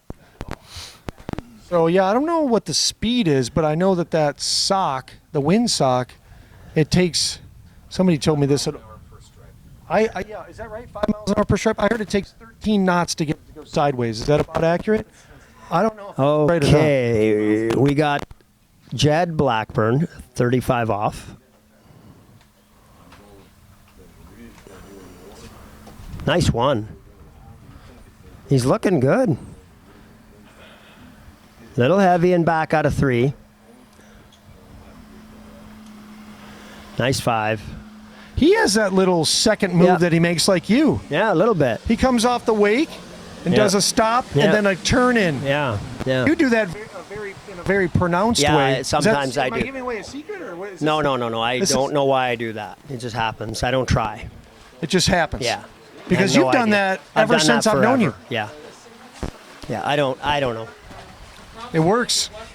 It keeps me going. Do you feel like you have to set your ski up in a way where it's a little a little hotter, a little faster setup than maybe you would need if there wasn't that stop and then cast back out? No, I don't think I particularly try to set it up for that. I think what typically happens is I tend to sometimes get too much angle, and then if I'm a little bit early, I do that because I get out there too soon, Yeah. and it's not a good thing. And then the boat gets away from you and you then can't. I'll get yeah. more of a hit at 2.4 Sure. than I would if I could just carry a nice momentum to the apex. It would be better. And I think the better I ski, probably the less I would do that maybe at times. I don't Well- know that it's a ideal thing. It's just what I do It's, to it's a stylistic manage thing. the pass. I mean, and maybe this is what we're getting at is that this sport, everyone has a different style. And then exactly, you yeah. just said you're not even trying to do that. No, That's something this that's happens. just natural to you. Yeah. So it's just part of your style. Yeah. So here's Jed. We're going to get him at 11.25, 38 off. And I think he'll run this one. He's on the new good XTR team version, so the brand new one. And I was testing that this Look week at that. as well, and it felt pretty good. Oh boy. Ooh, heavy and back. Wait, is There he you still go. in this? He's in it. You're kidding He me. fixed it. Jed Come can on. scrap. He got it. I mean, he was Look done that. at 2. He was back Done. on the tail. I mean, Yeah. done. That was a That's- good recovery. But, that shows his experience. It's 38 off, and he can manage that even with a screw up, right? I mean, a lot of us can do that, screw up pretty bad at 38 and still run it. Sure. Yeah, especially if you've. Not ideal because it makes him a little, nervous for 39. Now he's down there, It's his like, heart's oh, boy. racing. Yeah, exactly. And he's saying, "What the heck was that?" But sometimes that can kind of wake you up. It's like somebody splashing cold water in your face. Like, what are That's you right. doing out there? Yeah. Yeah, he didn't very tail heavy at 2. He didn't practice yesterday either, so that's his first set on the lake. And I noticed with this really soft water, my ski really wanted to be tail heavy. Me too. I had to get off the tail and somehow get the ski centered better. So what I do, and you and I talked about this, I was experiencing it so bad, like it almost felt like my tail was dragging so deep Sinking. that I couldn't get my offside to come around. It would not rotate. I couldn't Right. get the tip to engage. We talked about it, and literally I made a move with the fin, and I went back. That put the tip down. Yeah. I went shallower. That put lifted the tail up. Yeah. I went longer. That Yeah. put the tip down, and Exactly. boy, it was, was better last night night. and day. Yeah. Night and day. Yeah. Okay, so Here we go. Anyway, here we are. Let's watch Jed get his 39. Coming back at 39. Actually, the wind died, so there's very little, maybe 2 miles an hour. It's looking good. Little It's ripple. perfect. Let's see. 39. Let's see if he straightened himself out here. Yeah. No, Oh, he that's gets a too half. bad for Jed. But That's anyway, okay. if you just joined us here, we're at Lake 38, Tallahassee, Florida. Keith and Karen's beautiful site, Lake 38. And we're at the 55K West event that Bart and Todd and who else has helped put this together? Well, let's not forget who helped really start it, which was me and Mark Shaw. Mark Shaw, yeah. Mark Shaw, who, God rest his soul, he was such a he was such a proponent of the sport. He supported so many events. He loved this head-to-head format, and he was involved in the initial, Big Dog from the beginning. He was always instrumental in the logistics of the event running, and to his own detriment. I mean, he literally would be running around. He's always entering in the live scores. He was so involved because he just loved it. Yeah, so anyway, we all relied on Mark to give us information, update the score. he knew all the rules it's like, too. okay, who's replacing he knew Mark everything. now? Jeez. So what happened was, I'll give the story behind how it happened. So the Big Dog basically dies. It doesn't keep going, and I'm like, wait a second, we need a coliseum for these gladiators to fight. We want to keep this going because it's fun and it's good. It's good for the sport, for the 35 plus right. guys, and it's fun. Yeah. And so I called up Mark and I said, listen, I have an idea. Let's just improve on all the things that were missing before. Let's let more people in the head-to-head. Let's do 3 rounds of L. That's the key. Let's just make it just more inclusive. Yeah. Well, let's break on that for a minute, Bart. We'll get back to that story, and let's watch Don Aschenbrenner, last year's winner, I believe. The champion. Or the last event, right? Yeah. He won the last. He won the West number 3, which was here. He won it. Yeah, I wasn't able to make that one, but I remember he skied great. He called that one of the biggest wins of his whole career. Oh, I believe it. And he has won nationals in men's 4 back to back to back. And he called winning this, if I'm not mistaken, bigger than that. Oh, he was so I think so. pumped Yeah, about beating that field. Yeah. And it was a big deal beating that Well, field. when you come to one of these, it's not. I mean, It's not age class skiing. Well, It's- it's not you it's men's have masters. nationals one round. It's okay. That's one thing. You Yeah. got to ski good one time, Yeah. and that's important. But here, you got to ski good 5 times. Sure. Or Sure. whatever it is, if you want to win. And you're not right? skiing against your age group. You're skiing against everybody over Yeah, 35, anybody 35. and they don't even have to be from the U.S. You know right. what I mean? Yeah. So we're drawing. We're beating this field, and the fields. They'll go from, let's say, A- to A+. They're all Yeah. going to be super strong. Yeah. But I would say the field that he beat was at least a solid A, maybe Well, an A+. Well, we should get Ben up here. Ben, come on up. Tell us a little bit about your run. We were thinking you were going to smoke that 39. You got a little bit. I don't know. Tell us what you felt. I mean, That's one of those sets where I think I was skiing better than when I scored. I felt good on the ski. Driving felt good. You know, I liked the way I was moving on the ski. You know, 38 felt really nice. Yeah. 39, I think maybe it was just I was so excited about how it felt that maybe overbaked it a little bit on the gate. Got over the front of the ski a little bit, out of 1, thought I could manage it, and didn't get the hook up at 2 I needed, and then kind of the fight was on. Yeah. And you know, wanted to try to get a little further down it. Of course, yeah. Probably shouldn't have held on to that. Well, you'll get it next round, I'm sure. Don's looking strong here. Yeah, This is 39. No, this is 35. But he sometimes does make 39 look like that. Don is a 145-pound guy with a 200-pound guy's back. Yeah.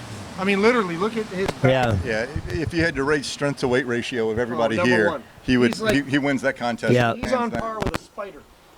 I mean, literally. He's on a good 99.70. I believe he's running. I mean, you know, I don't think I'm giving away anything here. He runs a Whisper fin. I think he's got the good hard shells. Who's up in 2?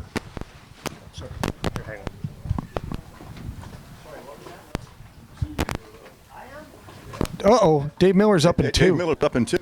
Was that a tactic? Did you Try to keep him distracted you as did much as possible. You did a good job distracting him.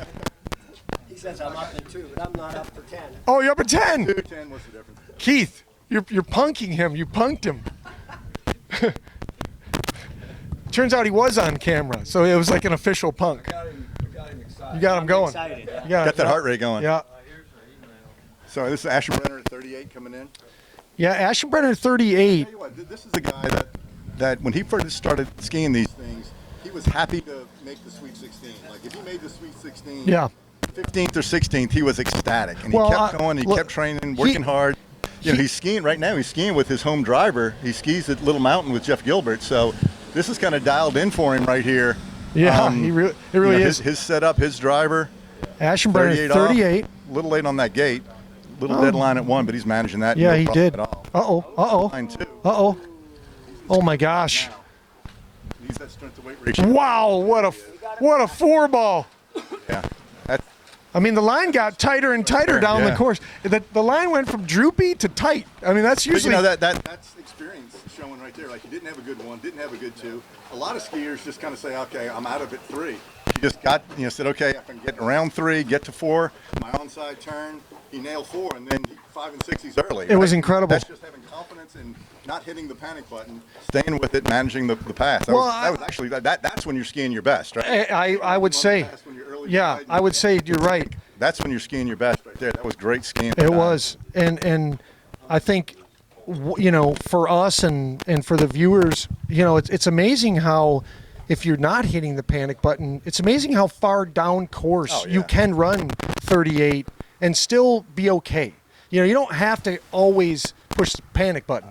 Well, look at Crystal Point, Mike Morgan. I mean, those guys, you'd think they're out of it at 1, out of it at 2, out of it at 3, and they keep going and they're further down course, but they keep making buoys.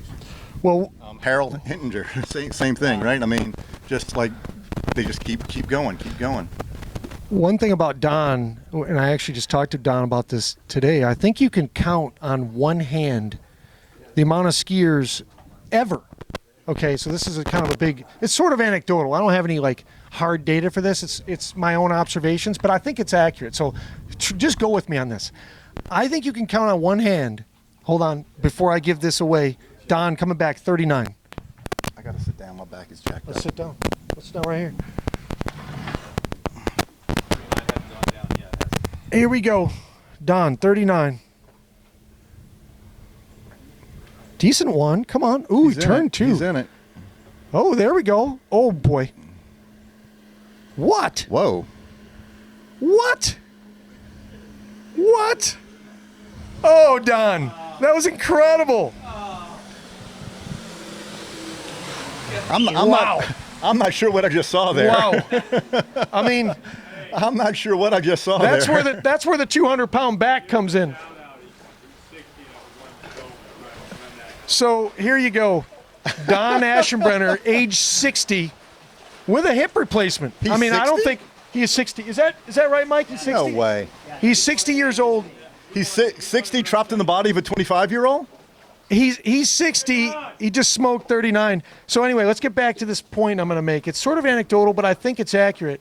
You can count on one hand the amount of skiers that have achieved a personal best. Now I'm talking about guys that can run 38, 39, who have achieved a personal best after age 52. Okay, and this is the number I paid attention to. This number. It turns out that there's sort of a dividing line at age 52 where guys can either maintain their previous scores, but a lot of times aren't PBing after age 52. And literally, there's a few guys out there. I can think of a couple. I think Chet's one of them. I think Ashenbrenner's one of them.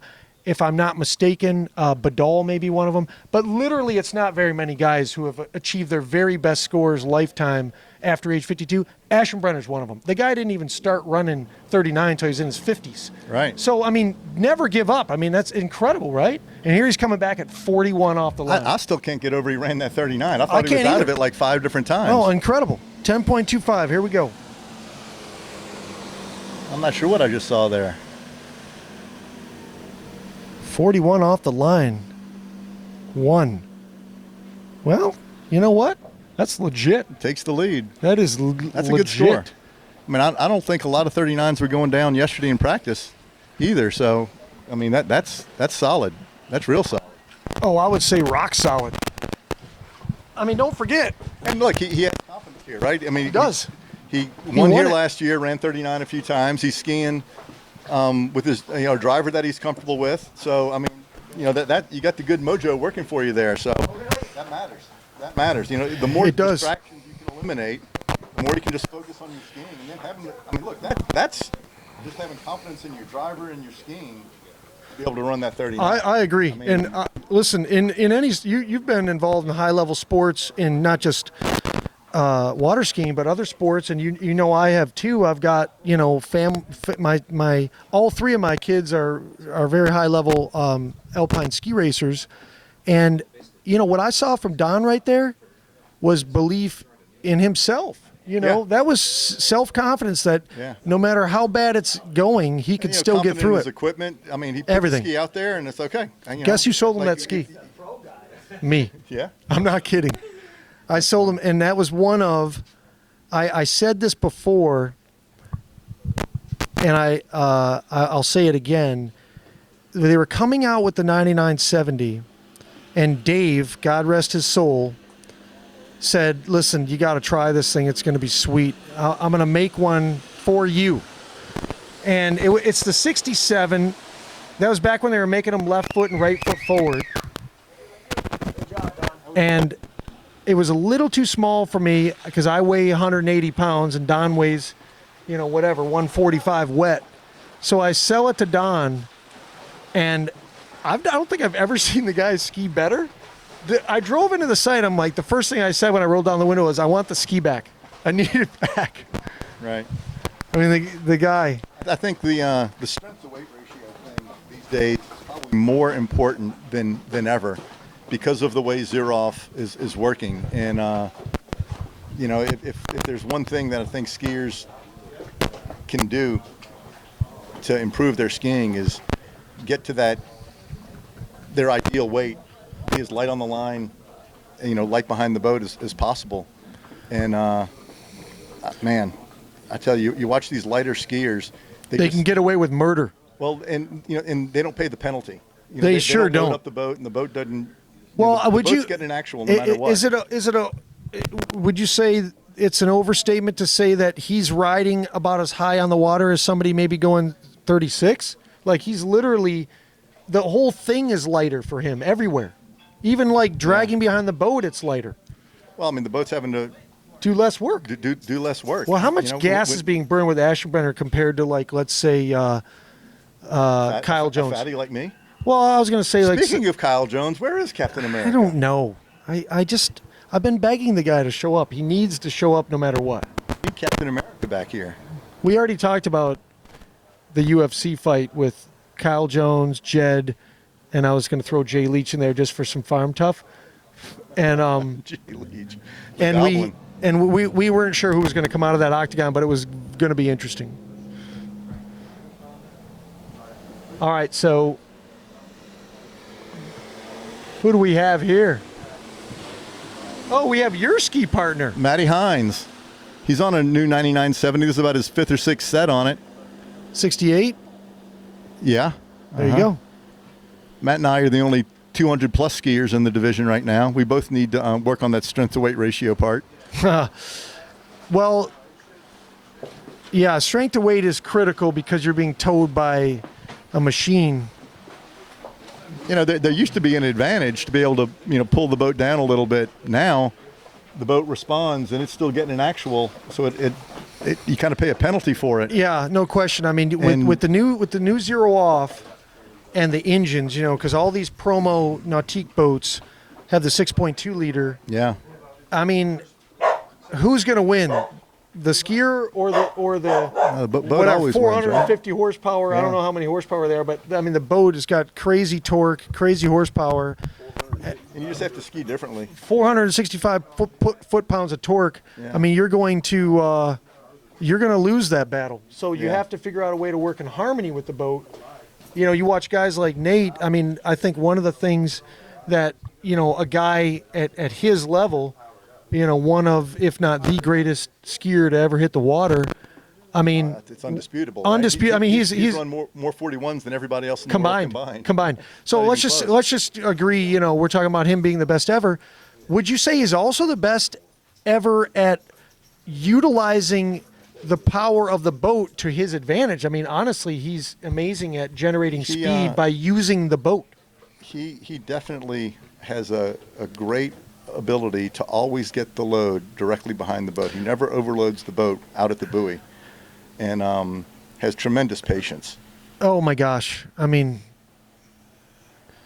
okay, so here we go. Matt Hines coming back. Is this 32 or 30? 32. Okay. 28, Came out at 28. Okay, nice. We made some adjustments to his ski last night. It looks like he's settling in a little bit. Okay, he's got those yellow Miami ski nautique gloves. Those kind of like, you could see those from a long ways away. This is another guy that over the years has really worked on changing the way he skis and his style. And he's skiing better now than he did 10 years ago. I mean, he can get through 38. I've seen him do it numerous times. The guy can ski. And he, came back from a dislocated shoulder, an Achilles rupture, battled some injuries, and he's still skiing as good as he's skied in a long, long time. Let me ask you this. Is there anybody in the men's masters field that hasn't had to battle back from some kind of serious whatevers? I mean, it's just when you've been doing it this long, you're going to battle back from something. Yeah. So there's different levels of seriousness, right? Oh, for sure. But yeah, I mean, ACLs, Achilles, back surgery, stuff Those like are that are, affect the core of how you move on the ski. Really set you back. Like when I did my Achilles, people say you lost a step. I didn't lose a step. I lost a first down. Oh, listen, it was just like Achilles. How do you move forward on the ski when it was on my front foot, and you lose that feel for the ski, and is this Matt Hines 38? Matt 35. Oh, There should be 35. 35 off. 35. Much better gate Headwind than 35. yesterday. Okay, Got here we turned go. in nice. Turned in a little bit late, but manage it. He has that tendency to over pull into that 2-4 side, but it looks like he's managing it a little bit better today. There you go, Matty. Oh, there we Good go. job. No problems at all. He did a good job getting himself back in at 4-ball. Yeah, 4-ball was a nice turn. I'm going to ask you the question at some point.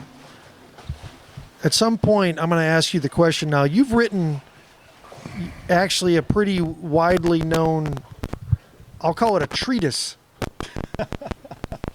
otherwise known as like a deep analytical dive on a topic. Right. On short line water skiing. Right. And what is the name of that book? Complete Guide to Water. And then the follow-up book was Water Skiing and Wakeboarding. Okay. A lot of the same. So between today and tomorrow, I'm going to ask you the question, and I want you to figure out a way to succinctly answer it. Is what are the keys to running 39? What are the keys to running, short line, coming from somebody that has done, spent a big chunk of their life trying to crack this code? Yeah. I mean, you are trying when you get to the point where you put pen on paper and publish a treatise, you are doing an analytical deep dive that is way beyond like the typical person. So I would say even the typical short line skier, like, look, there's guys out here that can run 39. How many of them have written a book that has been published about short line water skiing? So I've got to get your perspective on, the thumbnails. Just get it out to the audience. How do you do it? Yeah, so I'd say that, whether it's 39 or jumping to 220 or tricking 10,000 or even, running 22, it's kind of the same four things that you have to. Okay, now hold those four things. Coming back, 38 off the line, Matt Hines. Your ski partner, right? Yeah, Matt and I have been skiing together for years and years and years. Awesome. He puts up with all my yelling and screaming and kicking and fighting. And not a bad one there, Matty. Get off of it. Oh, he gave up on it too. Did he get around 3? I couldn't tell from here. I think so, but you know what? Right there is Don Aschenbrenner in that same position, runs that pass, and Matt kind of froze it too. Instead of just trusting the ski and letting it go through. And having that confidence to just let the ski go and finish it.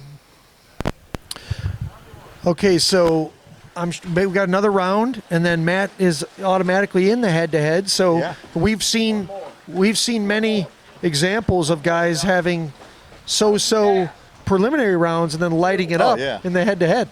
No doubt. Matty, was the ski better? Let's get kind of a real-time reaction. Here we go. Matt Hines, we've lost the camera. Keith, put that camera on us. Let's get Matt. Matt, you just came off the water. Tell the audience how it went out there. Give us your full analysis. It was good. Conditions are great. No wind. Just trying to get my starts dialed in and get it ready for Sunday. And you're on a new ski, I understand. That's half dozen sets on it? 6 sets. Well, there you go. It's close. And do you feel like you need to make any more adjustments? Yeah, a little more length. What will the length do, just so that the audience... More tip pressure, 1-3. On 135? Well, let's give the audience... What are you trying to achieve by adding length to the fin? Let it to come through and get back out in front of me a little quicker. Will adding length drive the tip down on your offside, get the ski biting a little bit more in the turn? Will keep you put the tip down a little bit? I think it will. Absolutely, it will. So that's your plan. That's the plan, I think. Add some tip. Add a little tip and give it a go. Wonderful. Good job, Matt. If you would have just let it go at 2-ball, I think you just kind of froze and gave up on it. Yeah. I think you're right about that. The glide was way better. Yeah, your gates look nice. You turned in a little late at the 35, but you came out of 1. Yeah, 2. I think if you kind of just stopped it. I was trying not to go too long. And Yeah, you just need to trust it. And it was like you were trying to do a check swing too, instead of just going for it. 1 at 35 felt great, and 3 felt like didn't want to. Yeah. I don't know if Can't stop. Otherwise, who do we have on the water right now? So this is Dave Mackey. This is Dave's first 55K West. Yeah, head-to-head tournament. So Ever. yeah, first one Ooh. ever. Well, we haven't hit the head-to-head yet, but that is a different beast. Yeah, so he's going through a learning process, having not skied one of these. Okay, realizing that today's just a qualifying round. You can't win today, right? All you can do today is get yourself set up to do your best in the head-to-head tomorrow, and that's what really That's right. matters. That's right. So, And, there's definitely a learning process you go through. In fact, I'll tell you that there has never been a skier in the history of these events, no matter how good they were at any level, showed up and just dominated the first one. Andy Mapple, Jeff Rogers. You go down the list of skiers, none of them showed up and just wiped out the field. there's a learning curve for There's sure. a learning curve of how to ski in these tournaments. Because there's a that, pacing aspect of it. right? I mean, like know, you I- have to ski so many rounds. I always say that you have to ski good. You have to manage, your conditioning and your endurance. You have to get lucky. You got to have a lot I mean, of things. You Well, got to get lucky. I mean, so you talked about you can't win it today, which is correct. But I'll tell you what, you can lose it today. And the way you can lose it is, like me, I had that 20 feet of slack coming out the gates at 38. You try holding on to that, all of a sudden you're not even in the head-to-head because you're hurt. yeah, so well, I you got to be made one of paced. those mistakes myself You today. got to be paced by staying healthy through the whole thing too. So Dave is going through the mental process of, okay, how do I ski in these things? How do I get comfortable in this environment? How do I keep my head where my feet are, and focus on what I need to do and quit worrying about what other people are thinking about how I ski, or and I think that's kind of the first hurdle you have to learn is to keep your head where your feet are, and just ski what you do. And how you ski, and don't worry about what everybody's looking, thinking, talking, whatever, and just go out there. And that's kind of the first hurdle that whenever somebody skis in that next level tournament, they have to get through is mentally. Well, worry about the present. things you can control, which is your own skiing. Yeah, eliminate the distractions. Exactly. So I have sort of my own playbook for how to perform in individual sports. So just sort of a mental aspect of it. But so I want to get back, and we can get to that. We've got a couple days, so we want to give it all away at once. But let's go back to your 4 points. But let's just deep dive on them. Let's not go into all 4 right away. I mean, you can do a little introduction, I guess, but let's try to deep dive all 4 points. Yeah, so let's start with point number 1. So I think the first thing is, physically, you have to be able, you have to have the physical strength to do the to sport perform that the you're task. trying to do, right? Yeah. I mean, if you're, well, here we go, Mackie, and this is, this is probably 35. 35. Probably started at 28.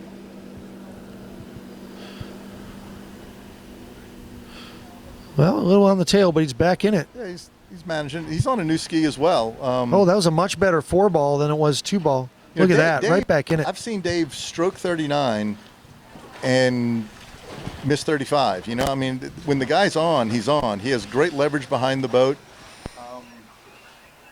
When he can manage the line, stay calm on his gates, he can rip. I mean, I've seen him put up some big scores. And I've seen him, kind of just lose his way out there. But when he gets in sync with the ski, his biggest thing is, and you'll probably see it here, he has a tendency to let go of the rope a little early, and he gets stretched out. I mean, isn't that I ski? One of my main ski partners is Cale Burdick, and he spends so much time thinking about the mechanics and the physics of basically trying to be connected as long as possible, 2 hands on as long as possible. And he even goes back to, you talk about Jack Travers, one of the greatest, if not the greatest ski coaches ever. I mean, I don't know about you. I put him at number 1, for me. I mean, he's just incredible, and I love the Travers family. But Cale talks about the Jack Travers kink. So, like, you're coming in and, like, you don't want to stop with the connection from the handle, even all the way out to the apex of the turn. He's trying to stay as connected as he can. Yep. So here we go. Is this Mackie 38, right? Yeah, there should be 38 coming. A little bit of tailwind, not much. Hardly any wind to really worry about. Nice one there, Dave. Pretty good. Oh. Good, too. Not bad. Oh, he's back in it. He's in it. Oh, he kind of gave up on that. He gave up on that. Well, he just got broken. Maybe. It's hard to tell how up or down course he was from this straight-on view, but but good shape. He might have been a little down course. Not bad. Look, that's what he's been running in practice, right? So whenever you come out in a tournament, do what you're doing in practice. Well, you can't ask for a whole lot more. I mean, we will ask for more, but I guess you can't expect more is probably better. Does he run 38 sometimes? Yeah, but I mean, day in, day out, that's kind of where he's been. So to come out and do that in a tournament, that's a success. That's good skiing. I agree. I agree. But I think back So to we're back to your question, point number one. Fitness, you have to have the conditioning and the strength to do the sport you want to do, right? And there's various levels of that. The strength it takes to run 39 is different than the strength it takes to run 15 off. get up on a ski and go down the lake. Sure. Right? So Sure. depending on where you are, but you have to have the strength to that level. The second thing is once you have the strength to get up on a ski and start moving, you have to have the right equipment for your size and shape and stuff. So, and your level of skiing. So if you're the equipment that a 39 off skier needs and the detail and the setup is a lot more critical than someone trying to learn the course, Sure. right?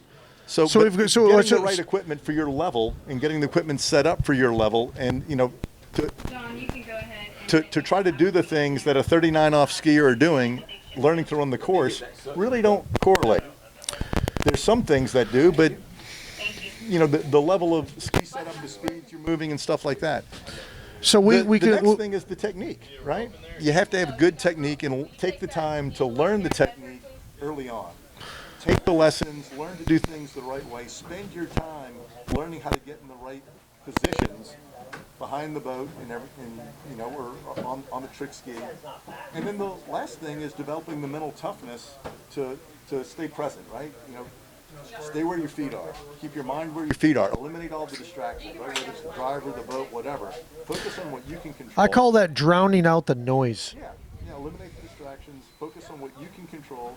And that's the mental toughness aspect. So those are the four things, right? The conditioning. So you have to have the requisite strength and conditioning. You have to have the requisite equipment. Right. You have to have the requisite technique, Right. and you have to have the right mental mindset in order to perform. And I'll tell you that those four things apply whether you're a person learning to run the course or trying to run your next pass. Yeah, I would say that applies to any sport, any athlete. Exactly. I think if you break it, and some sports it's easier to do things. Right? If I'm a basketball player, it's easy to get the right equipment. Get shoes that fit, that don't get blisters, and that protect my ankles and feet from getting hurt. Right? I mean, it's easy to get the equipment or to get par with everybody else. Sure. Other sports, it's a constant battle.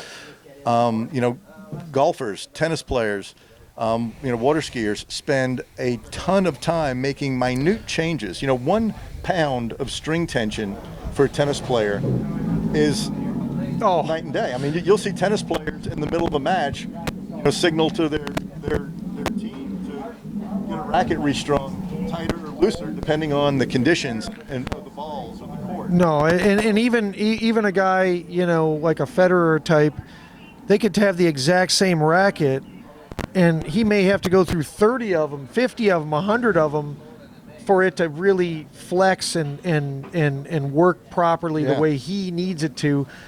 Look at that level, one shot is the difference between winning a tournament and not. It could change your life. Right, it could be the difference in one shot. One of the things I would say with ski equipment is that we've got, just like in snow skiing, we've got, rocker, we've got flex, we've got bevels, and then you get to all the different fins, and then you've got the boots, and all of those things can be moved by up to 1/1000th of an inch, and it can make a big difference. So it's almost infinite permutations, combinations, right? And I think, invariably, what you find in these tournaments is sometimes it's the person who manages their equipment the best at the high end that ends up winning because the consistency is so important. So, whoever can get their ski set up and develop that confidence in their ski and their equipment is the one that a lot of times wins these events. Who's willing to take the chance, right? Sometimes you're skiing right, and if you want to win, you have to make a change, and that's a risk because it is a risk. You may lose the next round. I made a change to my ski after practice last night that made a huge difference. And of course, that took some faith, but you draw on your experience of knowing the cause and effect when you make moves to the fin, Yeah. or the boots, and you have to just trust in your body of experience when it comes to making these changes at a big tournament. Hey, listen, let's talk about real quick. We got to get people knowing where the link is for this event. If you go on USA Waterski's homepage, you can just scroll down. It's a couple articles down on the front page. You'll see 55K West number 4 happening this weekend. It's a picture of a skier. In that article is embedded the YouTube links for both today and tomorrow. Another way to get to it is going on YouTube and typing in, if you type in 55K West, you will have to scroll down a bit, you'll see it, or you could type in the person's channel that it is, which is Jeff Swain, and I think it's Jeff Swain 1 is the channel. With no spaces. And Swain is S-W-A-I-N or M? And like Nancy. Okay, so Jeff S-W-A-I-N like Nancy, number 1, no spaces on YouTube. You'll come up to his channel, you'll see it. So a lot of different ways to get to it. The USA Waterski article is easy. There's a ball of spray, I think it's on there. There's links. And then you've got Jeff's own personal channel, which is how we're getting it to it. So I'm sorry, I digress. Let's go back to these super important topics. Yeah, I'll tell you, my son is he's a snow ski racer. They're testing equipment right now in a ski hall in Belgium. He just landed today. He's on Team Cliff, Cliff Bar. Okay, so this is it's as cool as it gets. So they are spending 7 days setting up their slalom skis. Right. And we're talking about they'll show up with a giant trailer full of skis. So the setup is so critical in every sport. A thousandth of a second is the difference between an Olympic gold medal and the guy who finished second that you never heard, Wheaties box or someone you've never heard of. No question. And honestly, at the end of the day, let's say 0.3 seconds could be the difference between first and 18th. We're talking about, yeah. So anyway, we're back to the water here, and I just, not to dwell on snow ski racing, but the point is the setup is critical. That's the point, and to reach your max potential. It affects your confidence and mental toughness, because if you have confidence in your equipment, you're going to move the way you want. And, you can kind of just put yourself on automatic. Sure. Zone, not thinking. The other thing about have confidence that you can just put your ski out there and it's going to be where you want and you can go, and that all has to do with you're getting your equipment in sync with what you're trying to do. In sync with you too, right? Because everybody's set up, they have a different posture, different stance, different style. Yeah, everybody's setup's going to be a little bit different. It's a great point. I think skiers are always thinking that there's a stock answer. Yeah, like what are your fin numbers? As if it's going to work for them. And it just doesn't work that way, right? You have to find what works for you, and I would tell you that a lot of people, I'm not sure. I think we had a miss here. Let's go back and let's talk about it.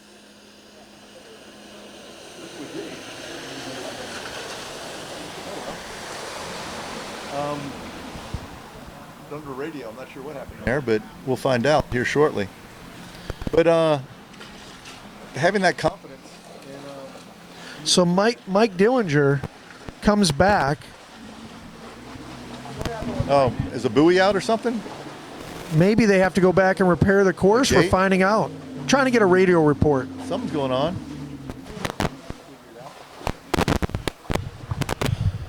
So we saw Don Aschenbrenner. He has total confidence in his equipment right now. Well, it's a great example because Don, he's a very transparent, super nice, straightforward guy, no secrets. He said, yeah, my ski's right over here. I set it on the table in the 7th buoy. This was last year. I took my calipers out. I measured his fin exactly. I mean, literally, I had his exact numbers. He just won the whole event with a whisper fin. I put those same numbers on my ski, same boot placement, everything. I couldn't ski it. I mean, I couldn't do Well, it. you aren't So- 140 pounds. and, Exactly. you know, So don't ski the way he skis. so the I whole mean, I think people get tied up in those things, and it you know, to know what a ski, the most important thing is knowing what a ski feels like when it's working. And the best thing I can tell people is watch the good skiers, watch what their ski's doing, and then ask yourself, am I feeling that? Am I feeling what I'm seeing? And if the answer is no, then your ski isn't set up right. If Right, you're able to and- move and shuck and jive, watch those skiers. And if your ski feels like, or watch your ski on video, if your ski's carrying the speed and doing those things, if not, your ski isn't set up right. And I think the theme that I think you and I are both trying to get across is that the setup is different for every person. So you can't use somebody else's numbers and think somehow that's magic for you. No. Right? I mean, you can get a starting point. Of course, you get a starting point. There may be a skier that you ski like. Sure, where You know? where you'll be a lot closer with their setup. That's the same size, weight. Okay, so real quick, just sorry to interrupt you. Dillinger is getting a re-ride because the 0 off time did not register. They did have a sure path time, but not the 0 off time. They're not positive on the time, so he's going to get a re-ride, and I think he has a protected 32, and he can go down. And I think that 32 is protected. Even if he falls, is that right? Let's wear Dillinger down. Let's wear him out. Maybe we can give him 2 more re-rides. Yeah, wear him out. All at 32 off. That'll help us. Jasmine, for the webcast, is this protected even if he falls on the way back down? Don.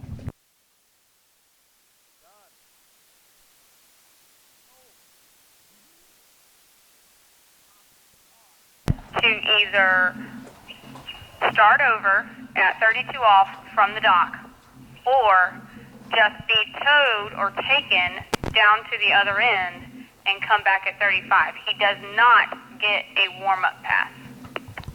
So for the viewing audience, if he falls at 32 off on this protected pass, does he still get to come back at 35? I'm just so everybody understands the rules here.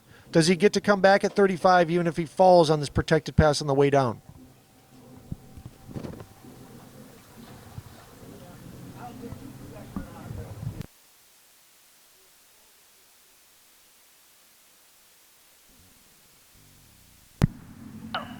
No, if he elects to start over at 32 off, he does not get to continue at 35.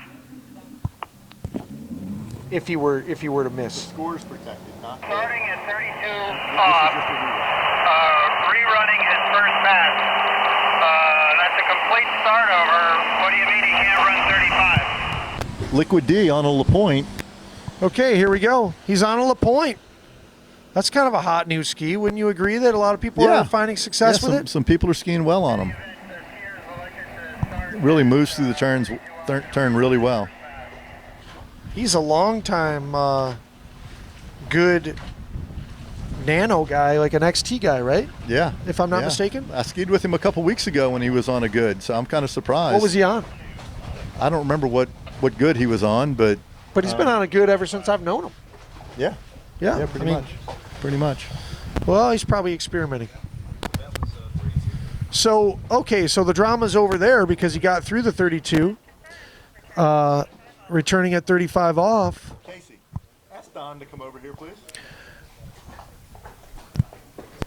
So, we've touched on, your 4 points, but I think when it comes to water skiing in particular, when we talk about the requisite strength, okay, I think we all kind of know what that means. But when we talk about requisite strength, let's talk about spider level strength to weight ratio, which is Don Aschenbrenner. I think what is a spider, like 100 times its body weight is strength or whatever? Like it can jump up onto a table from the. I don't know. That'd be like you jumping over a skyscraper, basically. It's happened. which you've done. I mean, if they were little bitty. You've done stunts. that, but it's been like a year or two since you. So Don, Here we go. Here, Don walk Aschenbrenner. me through kind of the mental process on that 39 of what you were thinking, what you were seeing and feeling. We got Liquid D on the course here. Here we go. We got 35 Dillinger off. coming back. Let's watch this, and then we're going to get into a deep dive with Don Aschenbrenner on running 39 at 60 years old. Unbelievable. Dillinger looking good.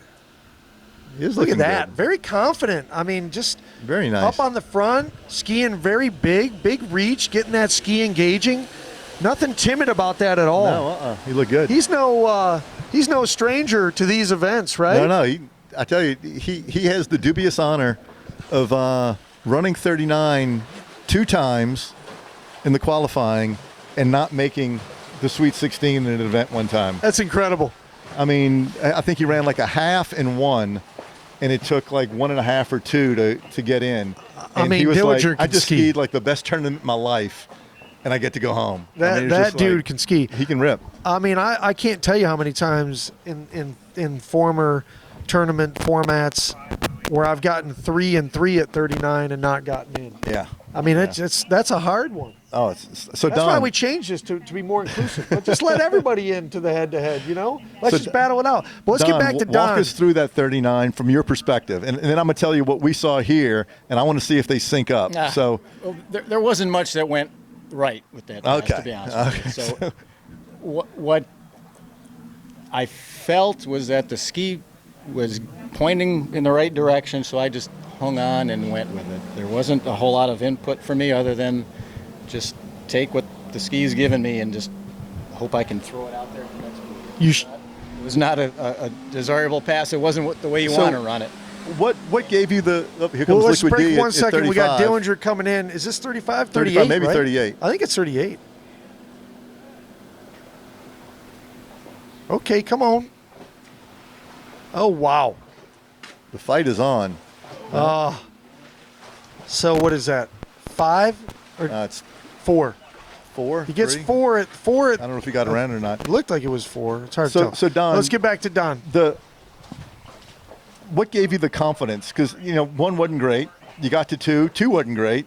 But like at 3, I was like, oh, he ain't going to get around 3. Then you just like threw the ski out there, boom. Well, 3's my onside, so Right. no matter what, I feel confident on my onside, no matter what. So if I can keep going, all the better. 4 is my nemesis, and it was a bad 4. Is that called 4-ball itis or no? Yeah, for me it is.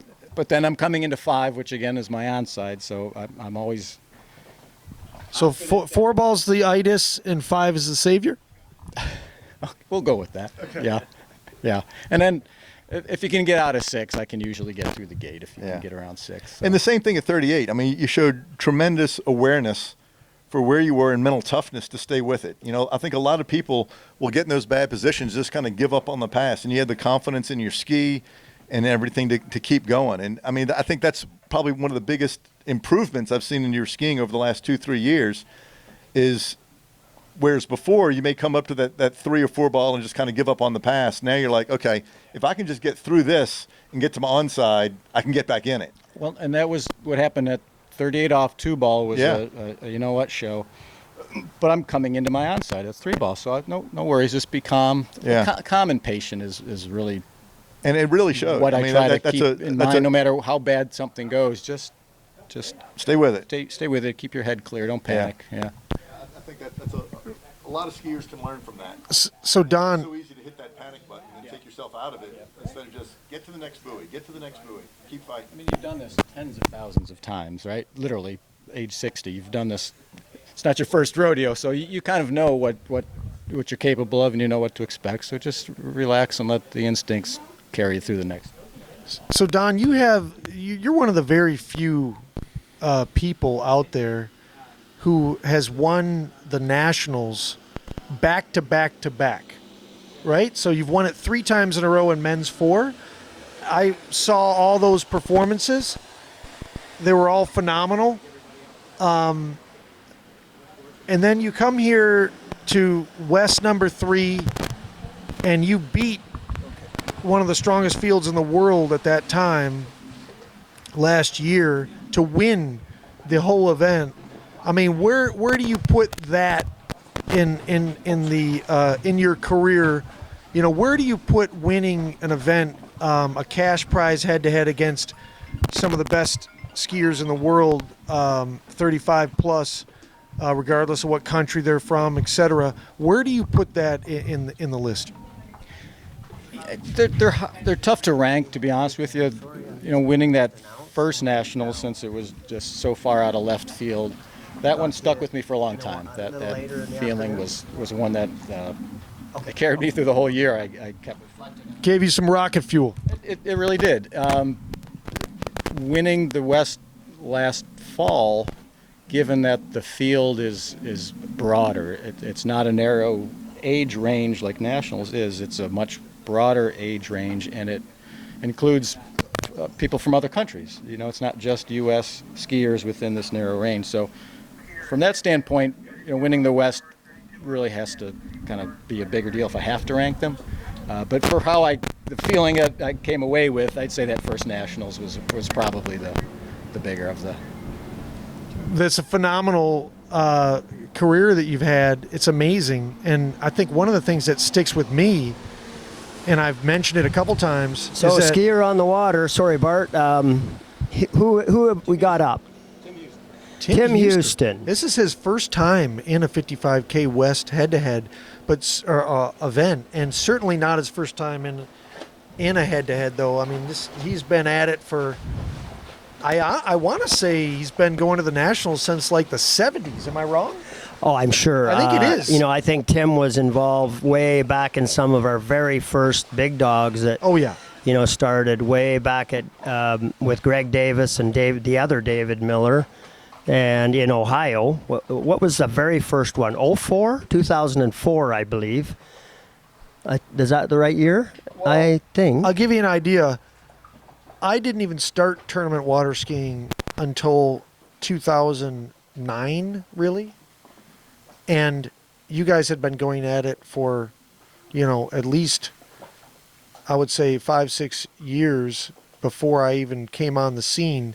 And Tim Houston has been in, you know, at the last couple guys off the dock at nationals in his age group since he was, you know, young, very young. And I can't even think of an era where he wasn't in the conversation for winning a big single round championship event. Exactly. I mean, Tim Houston's been around. He's been doing it forever. So back to Don. That's a great story, and that one of the parts about your career that I love is that all your best skiing really started in your 50s. Would you say that's true? After age 50, yeah. So Tim's coming back here at 35, guys. So we might want to just turn the camera over back there and all right. See how this pass looks. Nice one ball, really good. Great two. I mean, look at how long he's got two hands on the handle, and he's just so connected. Looks a little bit like Ben. The line doesn't get loose. Very nice pass. So, yeah, just to update here, everybody, I think we're a little over halfway through. We've got Tim is on the water now. Sam is next, and we got Todd Kuykendall, Michael Robinson, Casey Contos, Todd Johnson, Mark Maneshi, David Miller, myself, and I think, who's last? Who's the last skier? And a drink, water, please. Dave, I'm going to grab some food. Montgomery, Darren Montgomery. No, I'm okay. I got to ski pretty quick. So, yeah, I'm okay. Thanks.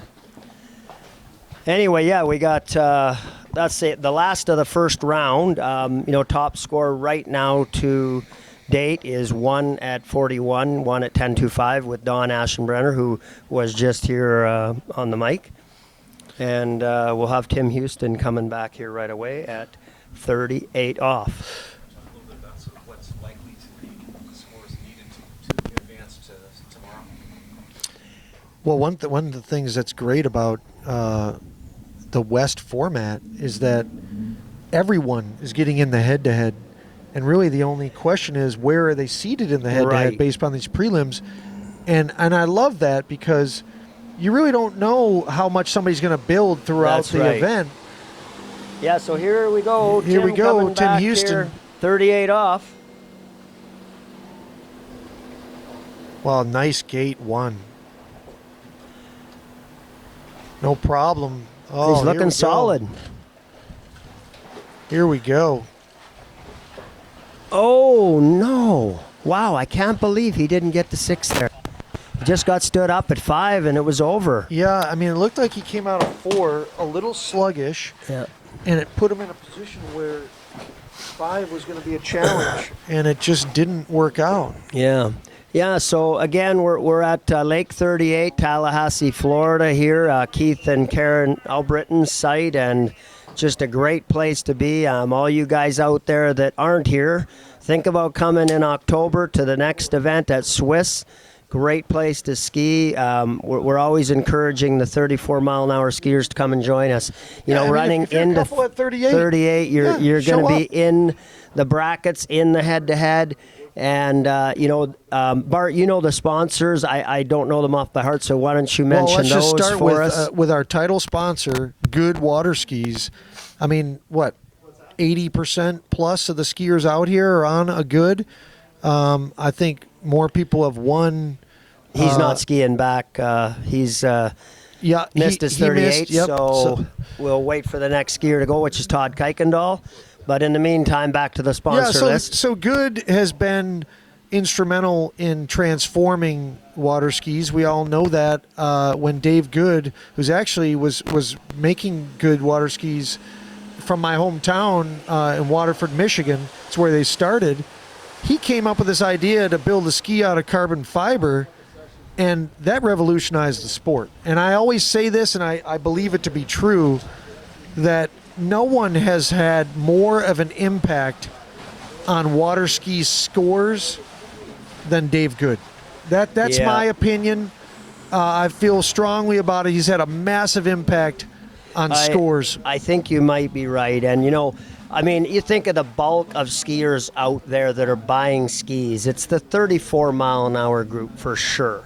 Obviously there's the pros, and they ski on their skis that their sponsors provide them, and some of them pay for their own skis, but most of them that are top pros get their own skis given to them, and they're sponsored by a company, and they ski for that company. With the 34-mile-an-hour group, us guys, we're not getting paid to be on a ski. No. So your loyalty is to the scores. The scores and the ski that works for you, and you see a majority of 34 winners on the podium, whether it's nationals or big dog, and it's a lot of goods. No question about it. No question about it. No question about it. I've seen many nationals where in the 34-mile-an-hour group where the entire podium out of 5 is goods. That's. And again, so the running order coming up. Bart, do you have that running order? I'll just. Sam Ingram. Okay, looks like Sam Ingram is next. And then we got Todd Kuykendall, Michael Robinson, Casey Contos, Todd Sam Johnson, Ingram's on Mark Denali. Maneshi, and myself, David Miller, and Darren Montgomery. So here we are with Sam at 32 off. He's on a Denali. He is on a Denali. Which they've been busting on the scene, and a lot of great skiers on a Denali nowadays. I remember last year, it came down to Denali versus Good in the final. It was Ashbrenner versus Montgomery. Okay, yeah. Darren's on the Denali now, yeah. Yeah, he changed from a Good, so he's got to be liking that to a certain degree, for sure. Yeah, I mean, they're Caldwell and Cord are water ski scientists. They're devoted to cracking the code, and we are all going to be the long-term beneficiaries of anything that people can figure out, and those guys are really, really trying to take a scientific approach to it, and it's impressive. But at the end of the day, if you're back to the numbers of who's on what, like you said, I mean, Good has dominated all the podiums at 34 miles an hour. For forever. I spent probably 2 months this spring testing probably 8 to 10 different skis, and a lot of them were very close and had a lot of good qualities. and I learned a lot by trying the different brands. But at this point right now, I've gone back to my good. It seems to just get me the buoys. It gets me through that pass that I just might not quite be settled on some of the other types and brands of skis. But here we are. So we with have to Sam thank Good coming as a sponsor here. We'll talk about the other sponsors as we come up. 35 Ingram. off.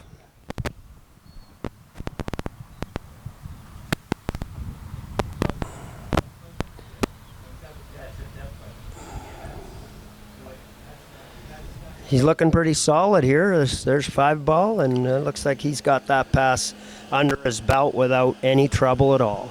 So Sam is interesting.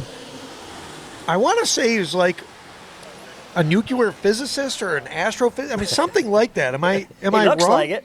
Looks No, like a mad scientist. I think he is a mad scientist. And actually, he just got done telling me how he went on a snow ski in the back of his car, camping tour that went on for like 2 months in the 2 back of his months car. In the back of his I car. thought, what is he, a homeless bum? Now, mind you, he's working at, some big defense contractor. I don't know, where's he at, like Raytheon or one of these big companies? I don't know, but Probably he's has retired now. So Retired. Probably has a giant pension, plenty of money. Meanwhile, he's sleeping in the back of his car. And you got to admire the commitment, I guess. Wow.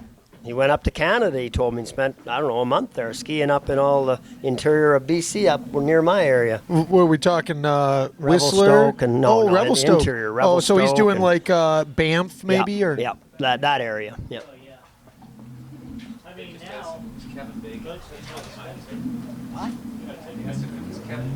Yeah, Kevin Bacon here, announcing from Lake 38. Here we go.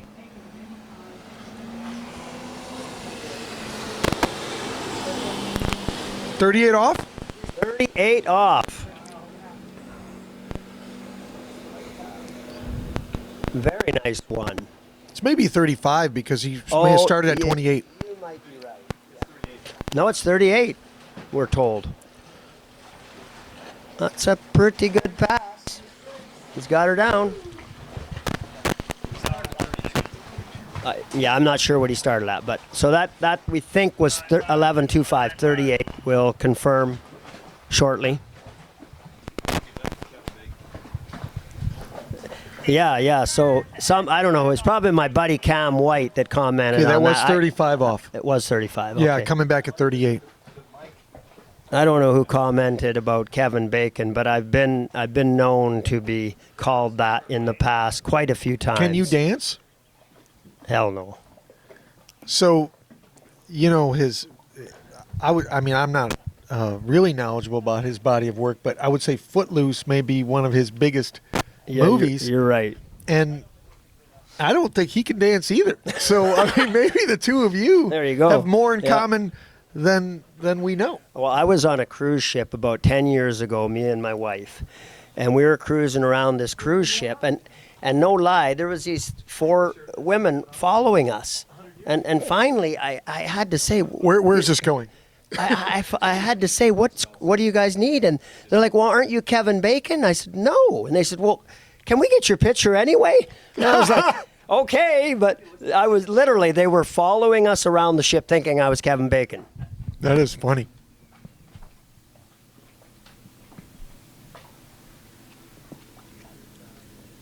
Ingram, 38.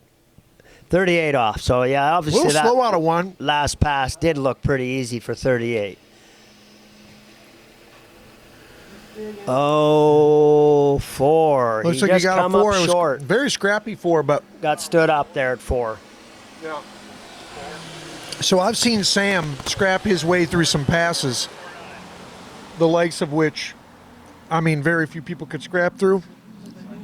I would say on the scrappy meter, I put Sam Well, near. His okay. ability to scrap. He's a very good skier, but he can scrap through a pass where you think he's out. Well, I don't think anyone's topping Don today, okay? That was incredible, wasn't it? Amazing.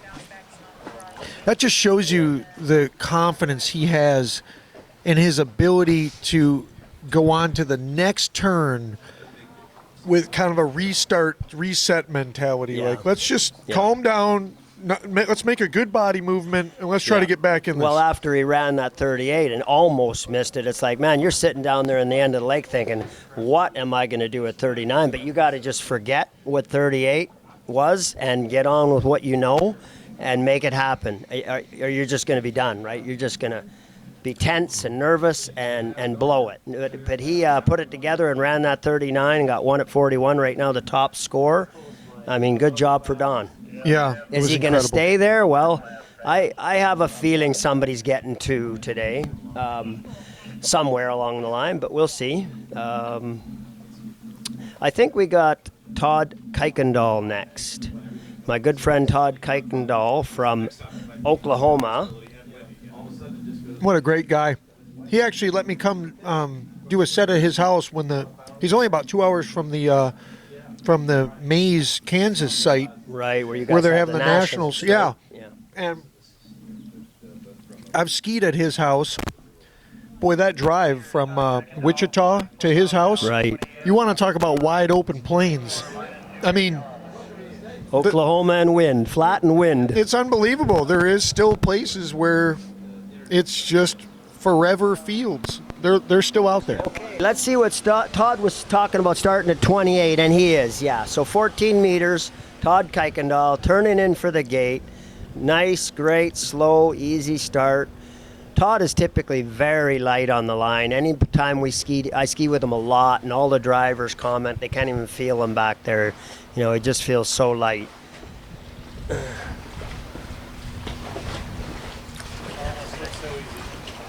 He may be light on the line, but he's not light on the effort.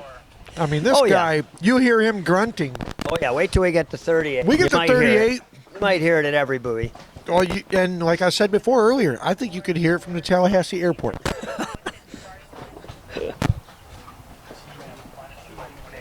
That's one thing my kids coach, and I have talked about with snow ski racing is, you can't always control the outcome, but you can for sure control how hard you're trying. The effort is something that if you're trying your absolute hardest and you've done what you need to do to prepare for that event, whatever happens, it is what it is. Yeah, you just do your best, and you try not to get discouraged. Keep coming back. I know a lot of skiers, well, I'm not good enough to go in a tournament, but I've always believed if you don't go, you don't get better. You need to ski with the best of the best, and it takes time, but you got to work towards it, and you'll get there. Would you say, I mean, you would agree probably even with me that I'm an example of somebody who I think a lot of my chops were built by showing up and skiing with you guys on the big dog. And at that time, I wasn't getting through 38. I still showed up. Yeah, exactly. Yep. And that actually it's part of it. It's part of the process. And I mean, look at Steve. Last year, like you said, ran. Anyway, let's look at Todd. He's running a really nice 32. Wow. Little tailwind, so he's set up for his 39. Looking really good. He wanted to get a little headwind 39. Looking He'll good. have if he runs his 38 tailwind. So what I would say get back to Kuykendall is that, going back to effort, the one thing you can control is, just trying your hardest. You have to give max effort, and if you give your maximum effort, whatever happens, you can sort of be proud of, right? Even if it's not what you wanted, at least you tried your hardest. I've never seen Todd Kuykendall show up to an event and not try his hardest. No, absolutely. Ever. I mean, he's always full effort, and I just really commend that, Yeah.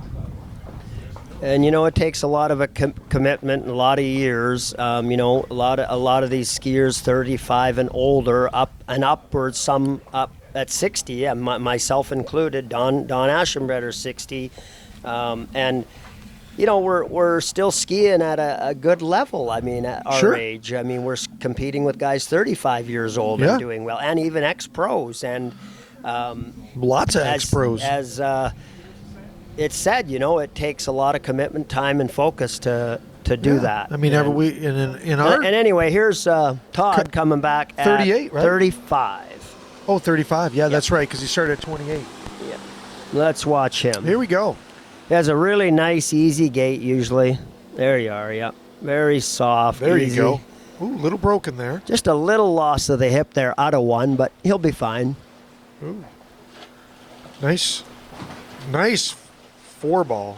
He's having a little struggle on his 135. That's his onside. The 4, 5, 6 were good. 1, 2, 3, little struggle. Yeah.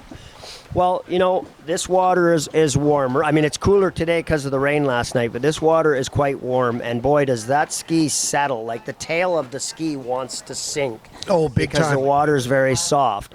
I couldn't even get my ski to turn my offside yesterday because the tail was riding so deep. So the settings and binding and fin placements are important, and I'm sure some guys after the first round will adjust that didn't get to practice yesterday. Maybe they won't, but I know I sure needed to, and I typically have to adjust for each lake a little bit. That's why I like to get in and get a practice set or two or 10 if I have to, sometimes. The word on the street, and I think it's true because Keith told me this, you've actually skied more since Tuesday than I've skied since October of 2021. That's not hyperbole. That's not a joke. That's not, puffery. That's a fact. Yeah, you might be right. I mean, that's incredible. I mean, we're talking, you had what? He said something like 19 sets since Tuesday? I don't know, probably. No, I don't think it's that many. 17? I know one day I had 5. 2 days, I think. Maybe. Okay. 38 off Todd the line. Kuykendall. Little tail. And Todd doesn't usually miss this. He has to have a real mess up if he's going to miss this pass, but I think he's going to put her down. Come on, Todd. We want to see him run it. There's the grunt. I heard the grunt.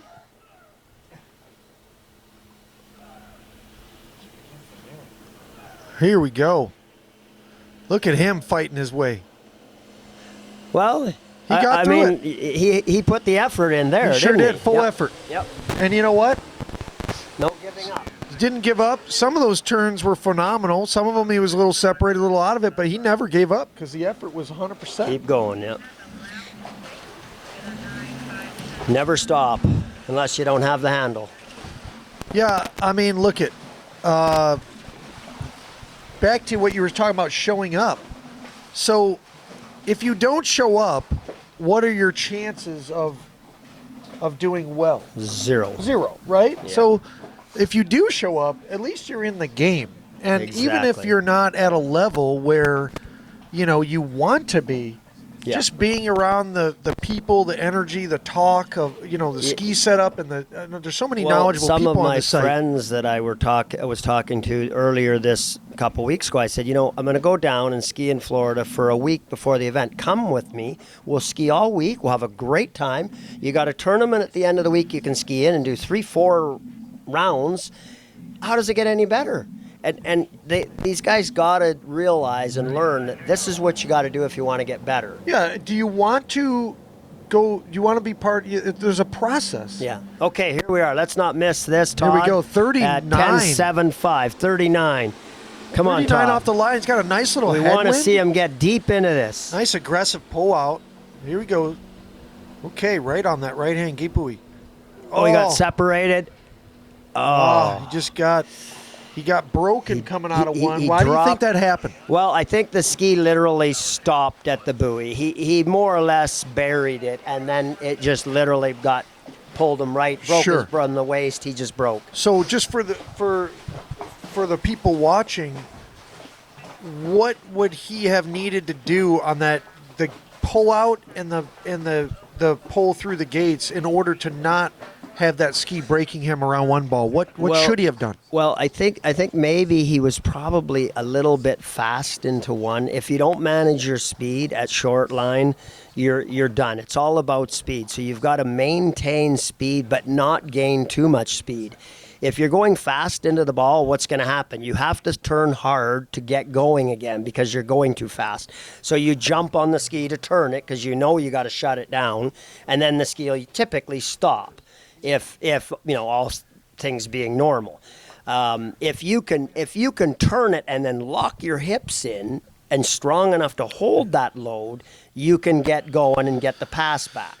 It's harder, but Sure. ultimately you want to keep a nice medium speed You into want that ski buoy. called moving through. We want the Moving- ski to move yeah. through the buoy as So opposed your to hips got to stopping. lead, and you need to connect with the hips, handle to the hips, and ride through that, pass Yeah.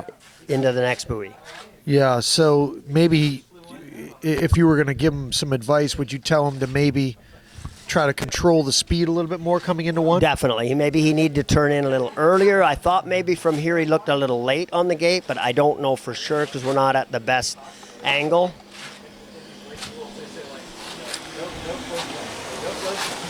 We have, let's get Mike Dillinger into this discussion over here. Come on over here and have Yeah, a little I interview. can. I'm up in four or five skiers, so I will hand the mic over to somebody else because I'm going to ski in about 4 or 5. Sounds good.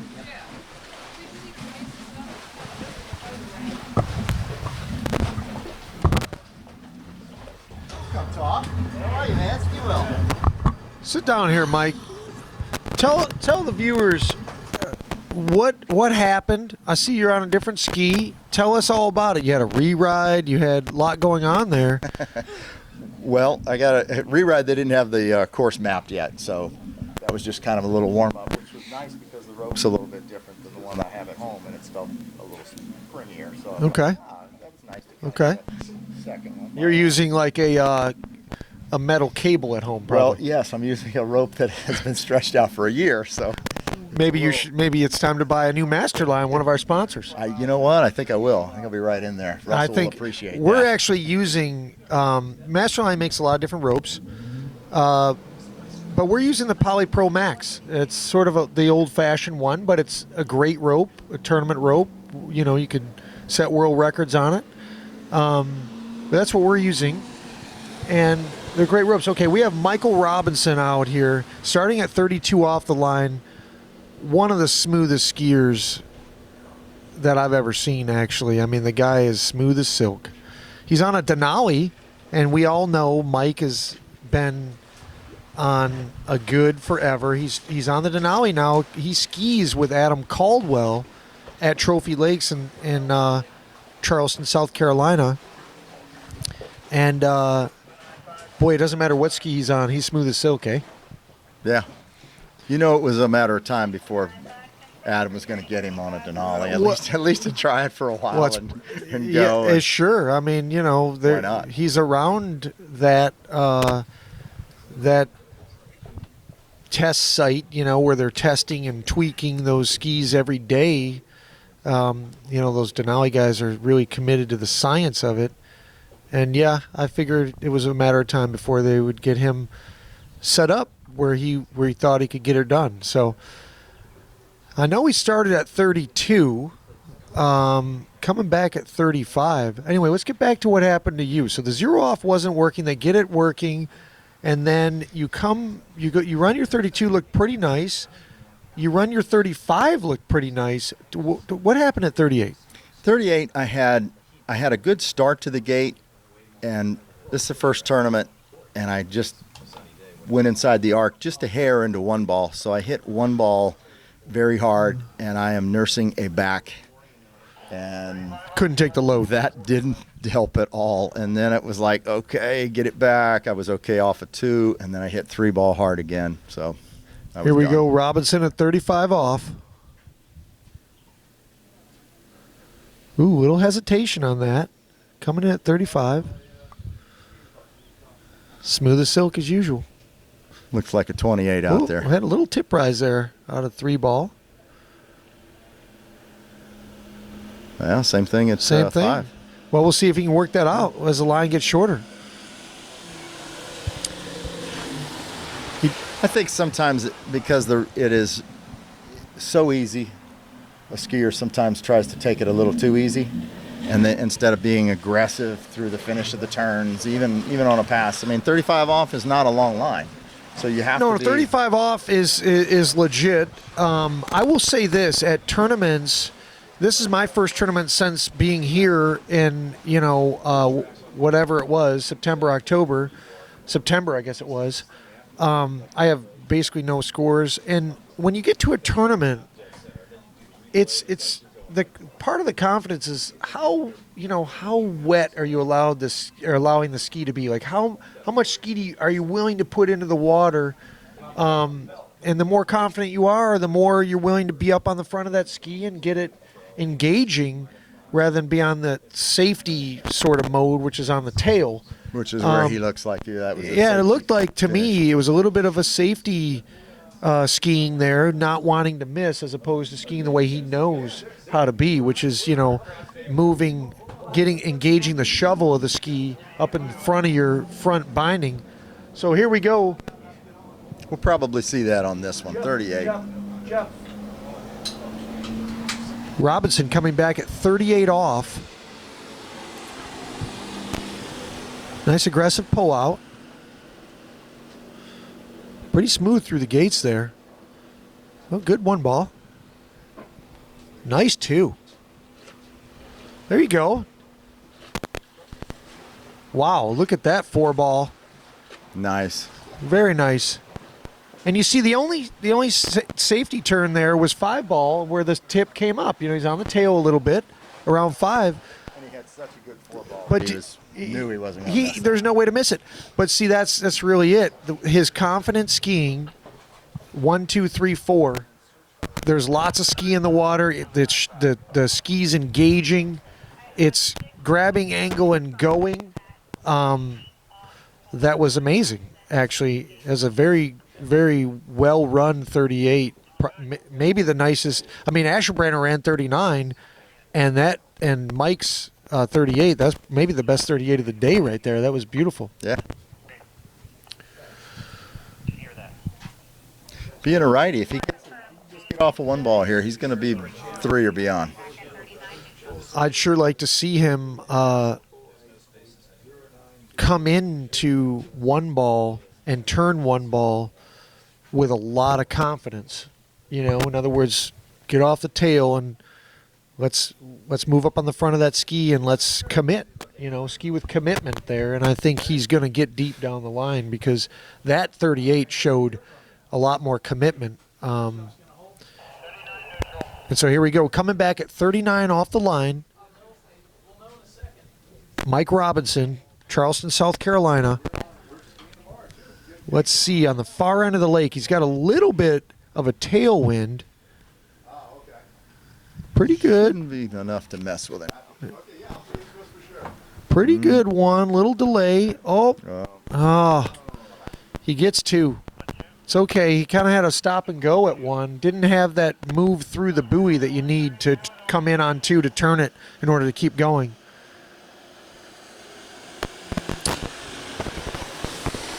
Well, he'll be back. That's round 1. The look of not extremely happy on the skier's face. He didn't seem stoked about that. So let's get back to you. So the 38, you're on the far end of the lake or you're on this end? You're on this end, right? Yeah. So you're taking it into the headwind, and give us your perspective on your pull out gate 1, 2, 3. Well, I'm on a new La Pointe, and I think I'm getting probably the fastest ski I've been on in a long time. There's a lot of glide to it, so I was good and wide, and I started it right. I thought I had a good pull at the gate. I was right on the right-hand gate ball, but I got excited and went to the inside of the arc just a hair too soon, and it caused me to get narrow at 1 and just take a harder big load hit than I wanted right off the bat. And that's not what you want when you're nursing sort of a vulnerable back. And it just lit me up, and then by the time I got down to 4, I really wasn't late, but I could already tell I was done. So, okay. I swam in from down there just to not come out of the water again. So we've got Casey Contos. He's kind of one of the young guns on this 55K West tour. And this is a guy, he's on a Radar. Radar's one of our sponsors. Radar's been, they've been very generous to support this tour. And Casey looks great on this Radar. He is the young gun, too. He is. I mean, he started up with these. He was 35 years old. It was like, whoa, hey, buddy.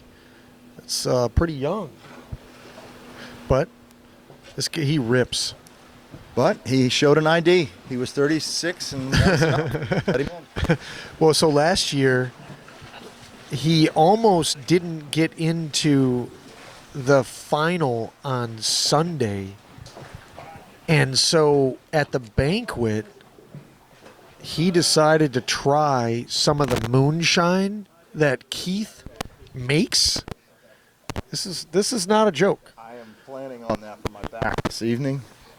You should. It's really good. It's really That's good for what you call anesthesia. This is a country boy knows how to cook. So this is a true story. So Casey is what I would call over imbibing. He's over imbibing on the homemade moonshine, which sketches me out because whenever I see moonshine, I've heard the stories like if you make it a little bit wrong and like the ether's on the top or whatever, you drink it and go blind. Have you heard this? No, I'm serious. So, they pass the moonshine to me and I'm like, no, I mean, I would No. I would prefer to, not risk the ether, but Keith knows what he's doing. So anyway, Keith makes a good moonshine. And we don't ever get the brand new batch. Usually it's been tried. It's been, we're the fourth guy, or whatever. But so here we go. Coming back, Casey, 35 off the line. Nice pull out. Ooh, hits the gas hard at 0. Look at that. Oh, he's got a great 0 move. Look at what that does. Puts him early the whole time. Just riding this. He's just riding the pendulum. Came up a little bit, I would say, narrow at 5, right? Yeah, it looked like he just kind of thought he was all done, and whoops, the buoy out there. No problemo problem. for him, though. So back to Casey. So he gets the moonshine. He I would say, over imbibes. Turns out, and it's late. It's very late. His dad goes back to the hotel. Casey decides he's going to stay in the 7th buoy. Only we figure out that one of the skiers, which honestly, honorably, called himself out and said, you know what, I didn't get around the buoy or I didn't get the full pass. He saw the video and he's like, "You're right. I don't think he was out." Even though the judges gave him the score, he did look at it himself and decided, you know what, I don't feel comfortable moving forward. I did not get the score. It was Kyle Tate, and he decided to remove himself from the bracket. So then, who's next? Casey. It's like, well, Casey, I know you've been in the 7th buoy sleeping for whatever 2 or 3 hours. I know you've had Keith's moonshine. You're up. And actually, he skied great. So here we got Casey. We got Casey coming back, 38 off. Now this guy, look at that 0 move, just hits the gas. Nice 1 ball. Ooh, little loose line at 2. Gonna have to hammer a buoy here. Oh boy. Not what Casey was expecting or wanting. This is a guy that runs 39, so would you say right now you'd say he's not happy, right? Yeah, that's really something funky happening Something on that happened. too. Yeah, I mean, honestly, he had a loose line, and next thing you know, the thing wasn't turning. Now, here's the thing. Casey wasn't here for practice last night. This water's 95 degrees. And I can tell you, is Casey a lefty? I think he might be a lefty. Yeah. My 2.4 would not turn. The ski was going directly down the lake. I haven't skied in 97-degree water in my life, ever. I'm not exaggerating, like ever. The water was hot. The air was steamy hot. The water was even hotter. And the tail was riding so deep, you had to change your setup. I did. And then I changed it, and it felt way better. No, I still didn't get, the score I wanted, but the ski was behaving much better because the tail was riding too deep in that 97-degree water. He didn't practice last night. So who knows, if it's a setup issue, he's probably going to, make an adjustment. We'll see. So after Contos, Or he's just going to hammer the buoy. Todd Johnson. Every buoy. Todd Next set. Johnson, we call him TJ. So Todd's one of the committee organizing members of West. And we started this with Mark Shaw. God rest his soul. What a great dude. Love Mark. And I called Mark and said, hey, we gotta get another format going so that there's a coliseum for these gladiators to battle in. We need this. And he was there for me. And we put this thing together. And he, had tragically passed away, and we're carrying this on in his honor and to keep it going for everybody. But I'll go back. We've got TJ coming up. Todd Johnson had a season where every single time he touched the handle, he ran 39. Did you know this? No, I did not. So That's crazy. It was like 20. Was the Worlds in 2010 or 11? It was like Italy or one of those. That was the year on the big dog. He ran 39 every single time he touched the handle the whole season, and did not win the big dog final. He lost it to Miller, I believe. Wow. And he went on to win, but Todd went on to win the World Championships, the 35 plus Worlds. So and he was on a radar, the white one. I can't remember the name of it. It was like their first. It was like an MPD or whatever that was. The first one, RS1. I can't remember the name of it, but it was. So here's Todd. Last year he puts up a score of 3 at 41 here. He's on a good revolution right now. That's like his go-to stick. 32. And whenever he has questions about his setup, he goes to Dave Miller, his countryman, who he knows isn't going to steer him wrong. In fact, I recall in Fenton at Jepawit at a big dog when you tweaked Todd Johnson's ski and then he beat you. Yeah, you are exactly right. I remember that because that was a discussion. So and then I remember in Colorado, we're at Laku Landing, his ski gets broken in the airplane. What happens next? I think is when I put him on that Revolution. You gave him a ski right out of your truck. Yeah, no, it wasn't the Revolution at that time. It was another ski, but he went out, and I don't remember the results of that, but he did pretty well.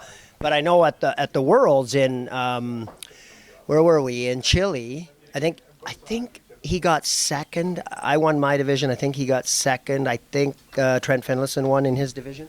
No, the person that won, and I call it one of the greatest 34-mile-an-hour performances ever, was Kyle Tate. Oh, yeah. And Tate, I was there. He goes 28, 35, 39, win. And I was like, you just flew 10 hours and you opted up twice in a one-round event with no practice at the World Championships. That was a great performance. Okay, so here we go. We got TJ coming back in. 35 off. He would have started at 32. Nice gate move. Very smooth. I mean, he turns at 135. He just slips his feet around, and that ski just comes all the way around. Very patient coming back to the handle. I mean, he's a great skier. When we were at Worlds in Chile, I don't know if Todd's ski broke, but we were at Worlds and something went wrong. He didn't have a ski or it wasn't there. And we got Dave. Luckily, Dave Good had some skis in the shed, and we pulled that Revolution out. He's on right now. I set it up basically like my settings, and he went out very first set in the Worlds, and I think he skied very well. I don't remember if he ran 39, but he definitely got deep 39. And if he ran 39 in the finals at the Worlds, and he got a half at 39, and then that's when Kyle got a full one for the win. But Todd's performance was amazing. Yeah. So anyway, yeah, it's been working pretty well for him. Yeah, and honestly, I've seen TJ on a lot of different skis. The guy can ski on a variety of different types of skis. You know, it just goes to show you. I think the better your technique is, the more versatile you can be on the types of skis that you're on. And here we go, TJ coming back in. Todd Johnson from Canada, who has lived for a long time in Houston, Texas. We got TJ coming in, 38 off the line. Pretty smooth. Good gate one. All right. Oh, little there you squashed out of go. one. Yeah, but he got good too. squashed. But look at that, though. Right back in it. Oh, yeah. Nailed that 4-ball. And then, of course, right, it's 4, 5, 6, no problem. So Todd, former 35-plus world champion. He almost won it in Chile. This is a guy that's run 39 so many times.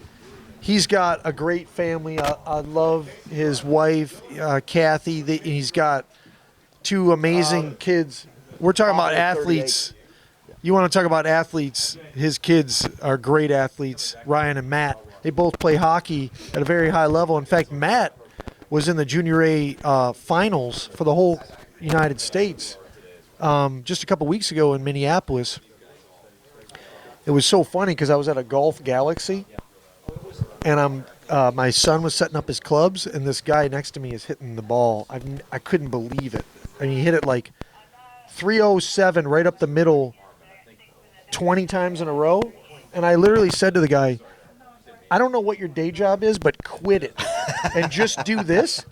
And he looks over at me and goes, I really like my day job. I go, oh, yeah, what is it?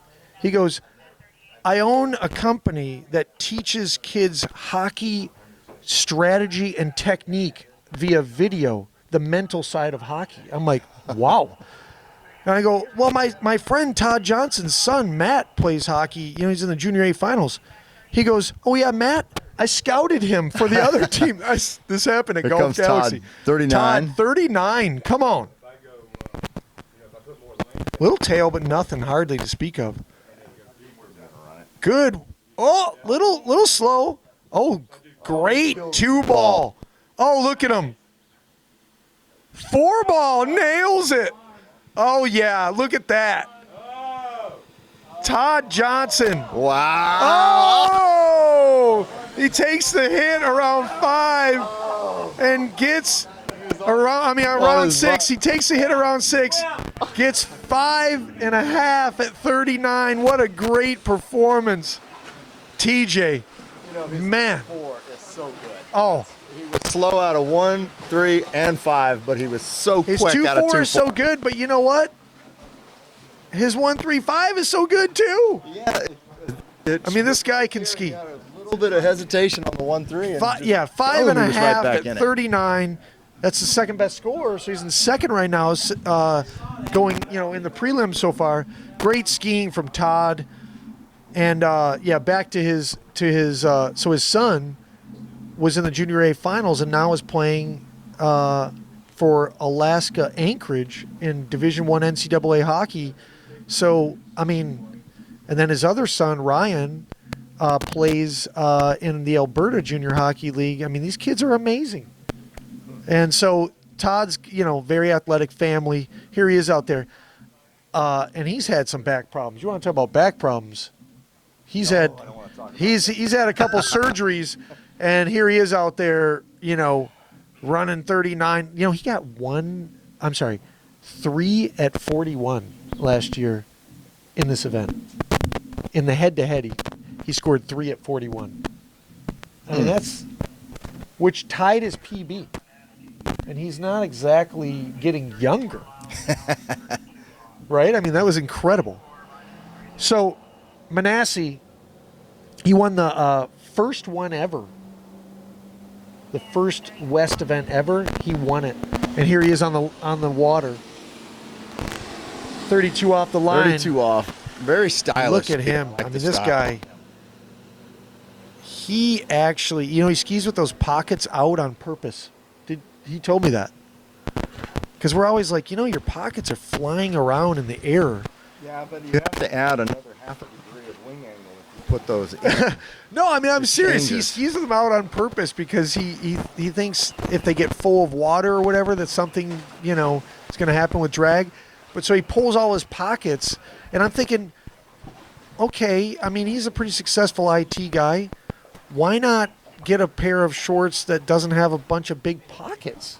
Or, you know, you go Morgan style now. Morgan used to always wear the biker type shorts, they're nice and tight. And Really? Well, this is PG.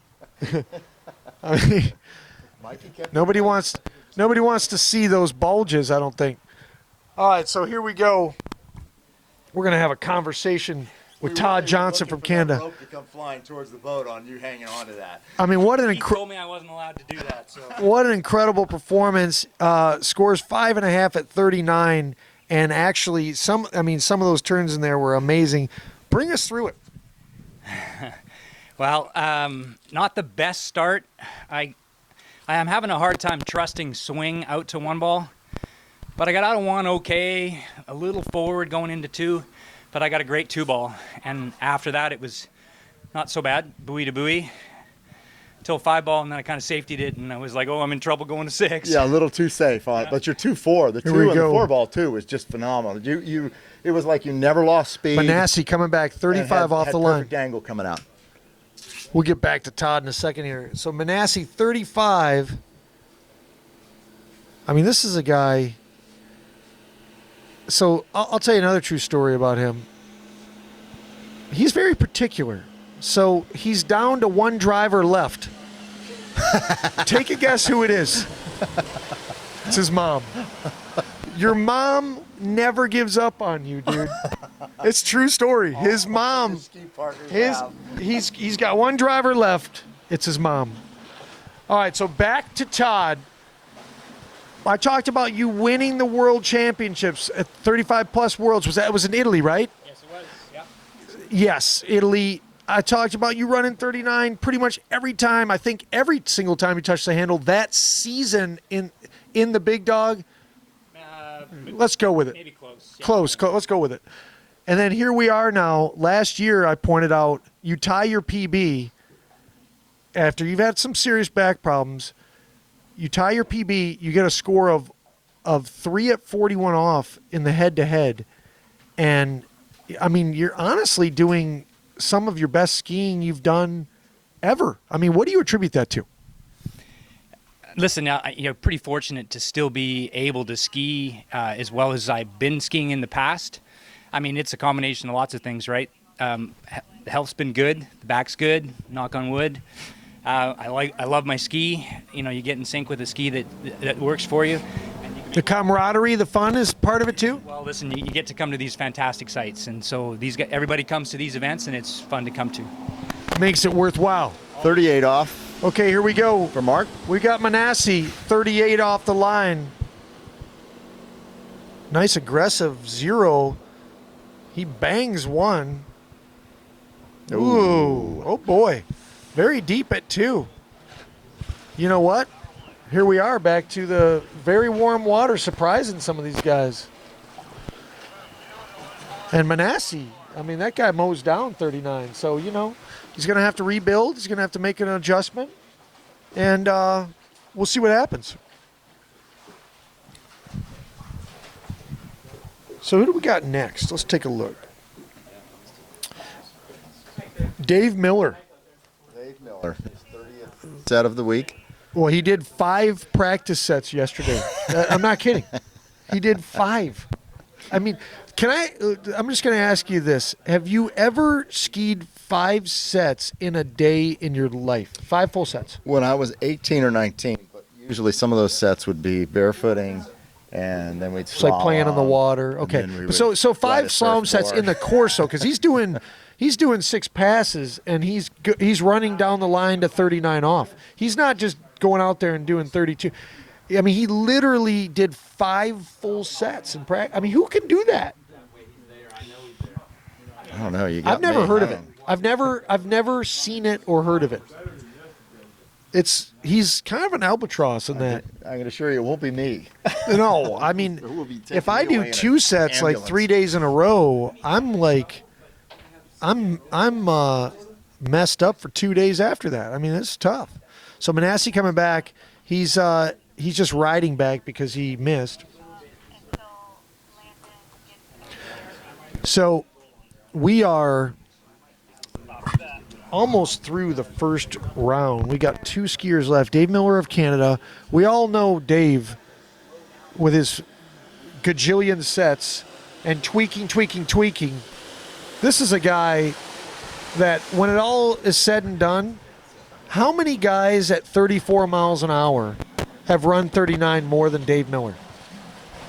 I mean, when you include the practice, I'd say no one. I'm serious. Include the practice by a long shot. When you include practice, no one is the answer. So, like, we're talking about thousands of 39s under his belt. Thousands with an S. It's pretty incredible. And he's 60. Yeah. I mean, this is a guy that's 60 years old that still will take a hit like it's going to pull the skeleton out of his body. You don't have to whisper.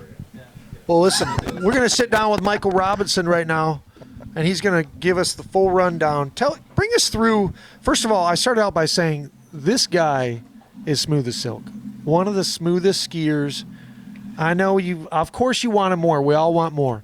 Give us a rundown. Tell us what happened. You're on a new ski. You got a lot of, different feelings happening out there. But take us through it. What happened?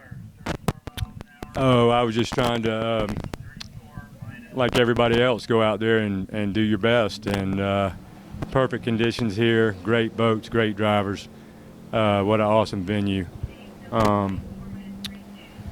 Just wanted to, like I am on a new ski brand, I'm on a Denali ski from Adam Caldwell. I train with him, and it's a great ski.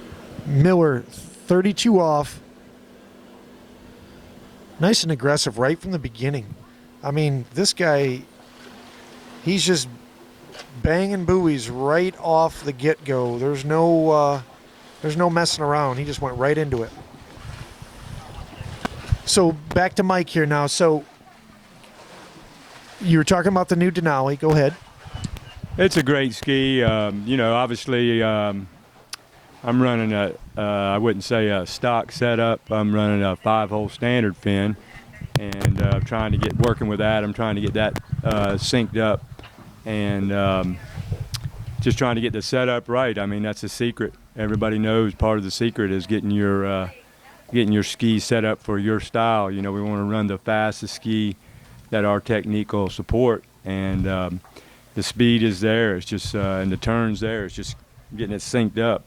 And I had Ben, the master, watch me, and got some feedback from him. So I actually made a change on the setup this morning, and I may end up changing it again. I really prefer to focus, obviously, on myself, but obviously we want to get the setup close where we can, then focus on ourselves. Or I guess they go hand in hand. So it's a little bit of a crapshoot, but we're all trying to get there. Well, the skiing was great. You had a little tip rise here and there. You probably are trying to work out, but here we go now. We got Miller coming back 35 off. But actually, at 38, I thought your 38 looked better than your 35. So what was going on with the too much? Was I redirecting, or was I pushing? Miller just mowing it down. I mean, you see how he comes across on the transition, and he kind of stops, or he stops the ski from casting out, and then he releases it and lets it cast out the rest of the way. That's a unique style that he talked about. He's not doing it on purpose. He said literally that's just his style. Like everybody has a different style. That's not intentionally done by him. It's just how he skis, and that's one of the cool things about this sport is everybody has a different style. And Dave, look, I mean, he's figured out a way to get the ski working for him. I don't care what ski it is, what site it is, what boat it is, what driver it is. I've seen him run 39 under every condition imaginable. And it's really impressive, including some extreme heat in Spain. What was it, 120? Most people really won't believe that, but we did see that on the car, and we had the Moroccan heat wave, of the century. It was the hottest temperatures ever recorded in Europe. I'm not kidding. You were throwing up, what, 10 minutes before your round? And Freddie Winters rubbing your back. And literally, that's a true story. I mean, that was rough. And then you went out, beat Harold, got 3 at 39. True story or not? Oh, well, we all got our good stories, even though that was a rough one, but the skiing was pretty good. But here's Dave Miller at 38. Whoa, he just banged one ball. But no big deal. Just stays patient. Just gets back in it. And he's really hammering the 2-4 side. And he gets I guess that's why they call him Silky right there. Smooth and silky. Well, you know what? We already talked about it. When you combine all his 39s, including practice, I'm not sure there's very many people ever that have run more 39s than him. I mean, honestly, he may be number one in terms of all-time 39s because he skis sometimes 5 sets a day. Wednesday he skied 5 sets, I heard, and I know I watched him ski 4 yesterday, it's just unbelievable. And what did you say last night, Bart? All the sets you've had since October, Dave Miller had them this week. That's true. Since Tuesday, Dave Miller has skied the same amount of sets that I've skied since October of 2021. You're the man. So we got Dave Miller coming back 39 off the line, and we're talking about a guy going back to that heat. He ran 39 in that at what's it called? The Waterski site. It's Cessna. Waterski or whatever. Yeah, we're in Cesena, Spain. I mean, he runs it everywhere, anytime, no matter what. Here we go. Dave Miller, 39 off the line. Let's see if he can be like clockwork. Great one. Oh, gets out of 2 good. Looks like he's got this going. Oh, boy, he pops stuffs the it. handle. Stuffs it a little bit at 3. Yeah, let the hips get a little bit behind, pops the handle. Did he come up a little bit short coming into 3 and that kind of put the hips behind? He was a little perfect. narrow? He was perfect. That ski, I mean, that's something that you can watch some pros ski, how they're just got a ski width, buoy width at the buoy. He knows how to go go just far enough to where, like, your toenails are getting around the buoy and that's it. I mean, it's just precision. You can watch, literally, I'm telling you, you can watch some of the pros, their ski just barely gets around it. I mean, I call it the ski width of the ski. That's as wide as they get, and it's on every buoy. Well, the thinner margin you're skiing with, that's a confidence thing. That's a technique thing. That's a having better rhythm and swing with the pendulum. These are all telltales of great skiers. Absolutely. Like you say, you can't. That comment about Dave Miller running more 39s. I mean, he's definitely. You could definitely put him on the list of the guy that's run the most 39s ever. Ever, because he's 60 years old. He's been doing it forever. With all due respect, I do want to obviously mention that we're at 34 miles an hour. Oh, of course, yeah. And the real pros, those guys are in a different. Well, they're in a different league. They're in a different league, and remember, we're so. All right, so we've got the final skier, Darren Montgomery, Anna Denali. Montgomery, who got second last year in West number 3. I believe Darren's got several seconds. He called at it West. being like, I think it was the bridesmaid or something like that. He had a saying for it because he had done 3 seconds in a row or something like that. Is that correct? I think it is. It was something like that. I think he's gotten 3 seconds because Manassi won the first one. He got second in that one. At Swiss, Darren got second. Then he got second in West number 3. So I think he has 3 seconds. Wow, he is definitely due. I watched him ski yesterday, and he's not at full strength. He's a little bit beat Little up, back tweak. little back tweak, but he's trying to work through it. But if you want to watch somebody with technique at 34 miles an hour, he is one to watch. For sure. He's a great skier. He does. If you just, you can tear down his skiing. And his zero move is like a turn. He really advances through on top of his feet. He's also one of the best, in my opinion, at understanding the cause and effect of making changes to his setup. He's so good at that. I'm really impressed with his understanding, of the cause and effect of little fin moves, any tweaks with anything. He knows what to expect out of that. It's pretty impressive. Here he's coming back 35 off. 35. Watch this gate move here, this zero move here. Just a little reach and just really rotates the ski at zero.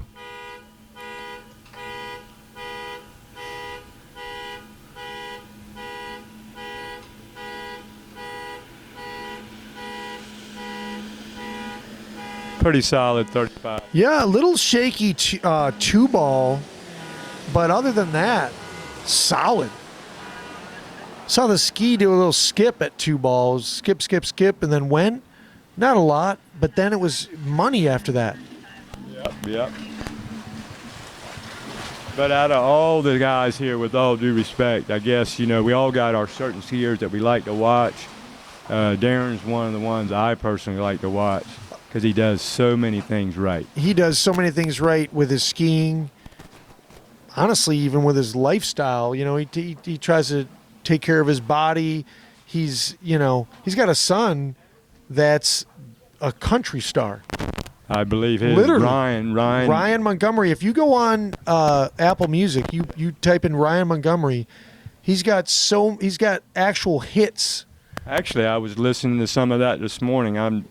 Correct me if, please excuse me. Some if I don't about a get beer and the tailgate. Dreams. The tailgate. No, there's a tailgate one. Summertime a beer Dreams. and a tailgate or something I like like that one though. Summertime Dreams. Okay. Yeah, but he's actually going to be coming to Charleston for our pro event. I believe we And booked playing? him. He's a great entertainer. So we're gonna have a pro event, I believe, Labor Day weekend. So he just had an article in like Muscle Fitness magazine. His son did. I guess he's the fittest country star.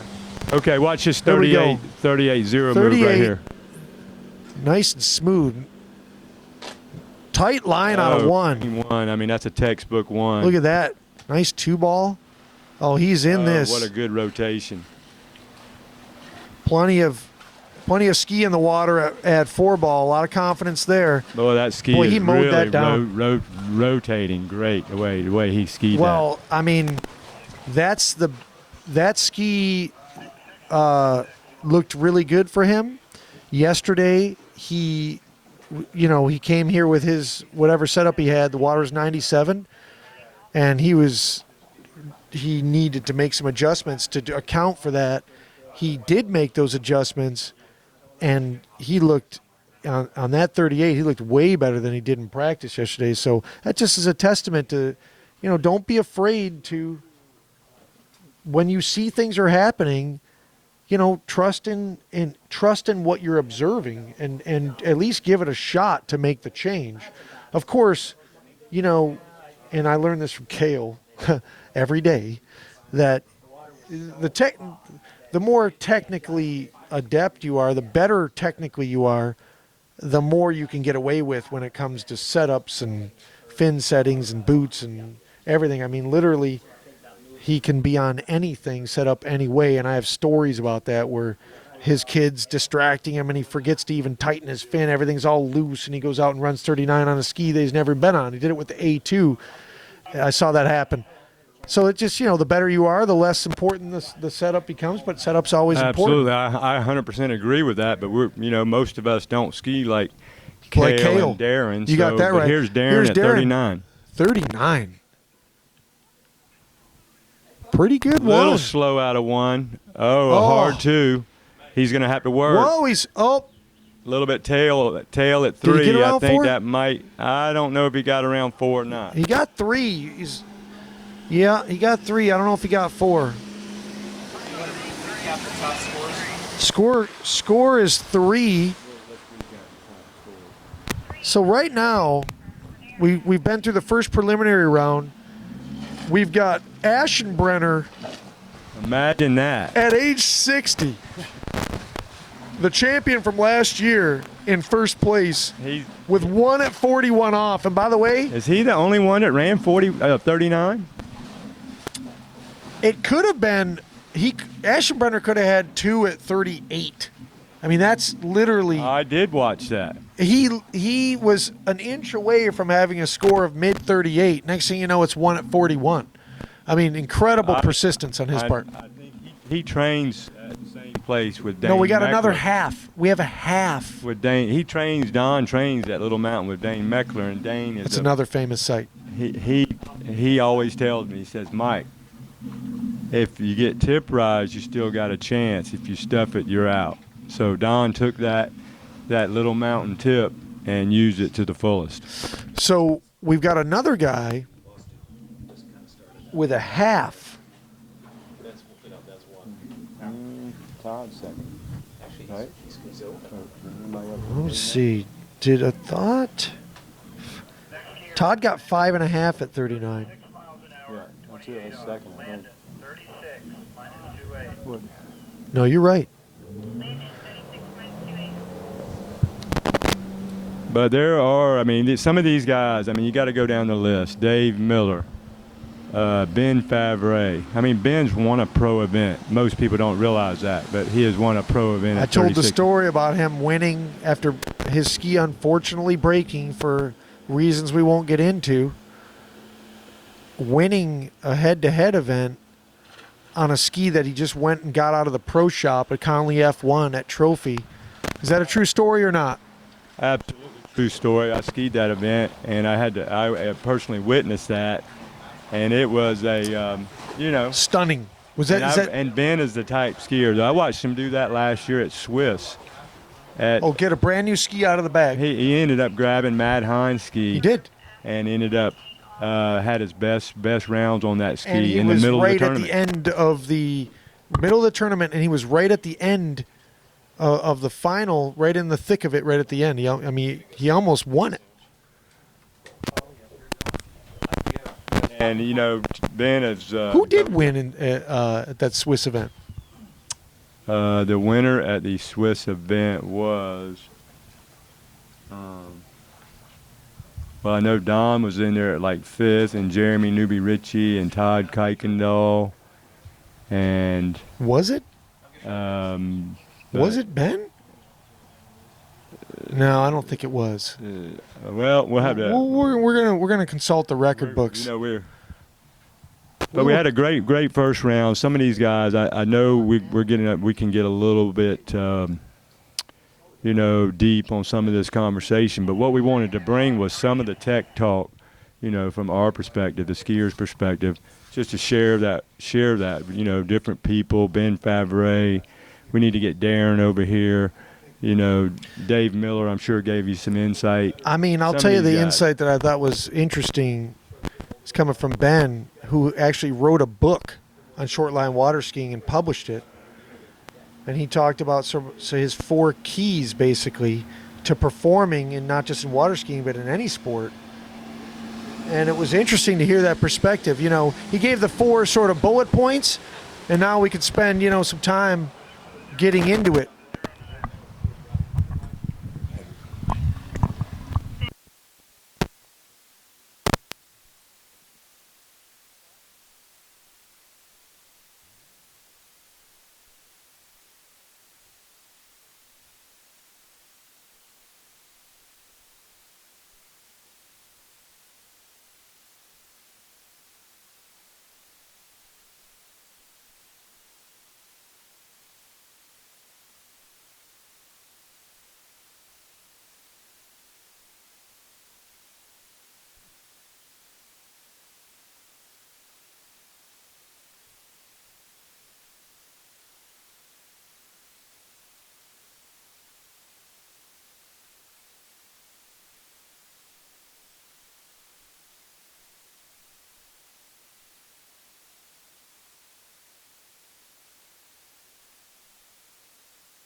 Okay, welcome back to Lake 38. We're going to get started with our second round, and what a big bang to start off with Jeremy Newby Ritchie from London, England. One of the best former European pro and skied on the pro circuit for many years. One of the elite 34-mile-an-hour skiers in the last 15 years for sure.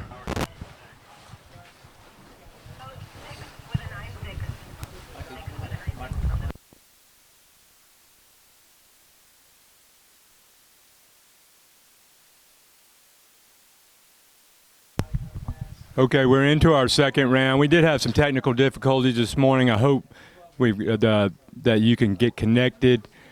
Please pass the word. Ball of Spray Forum and Jeff Swain YouTube on the YouTube channel. Look for Jeff Swain, S-W-A-I-N. Jeff Swain 1. So it's Jeff Swain, S-W-A-I-N 1. With no spaces. No spaces. So look for that and pass that to your friends. We would love for you to join. But we're in our second round. The conditions are perfect here. It did cool off a little bit today. I was coming over yesterday. It was 106. But the format is 2 qualifying rounds, and then we'll go to our round of 24 on the head-to-head. I think it's the best score. We'll go best score out of the 2 rounds for the seeding. Don't quote me on that. But here's Jeremy Newby Ritchie at 35 off. Jeremy is a pretty big guy. He's probably about every bit of 6'2", very long on the ski. He's a lefty.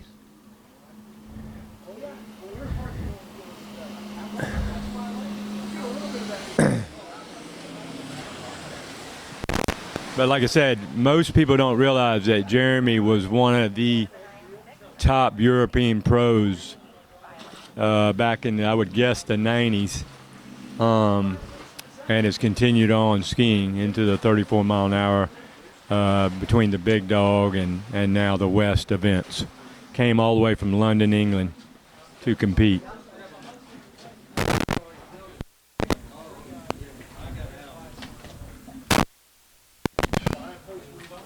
So, like I said, we got 2 rounds. I believe it's best score to seeding. Dave, do you recall? Is that right? Yeah, I believe it's best single score into the head-to-head. I don't think it's cumulative.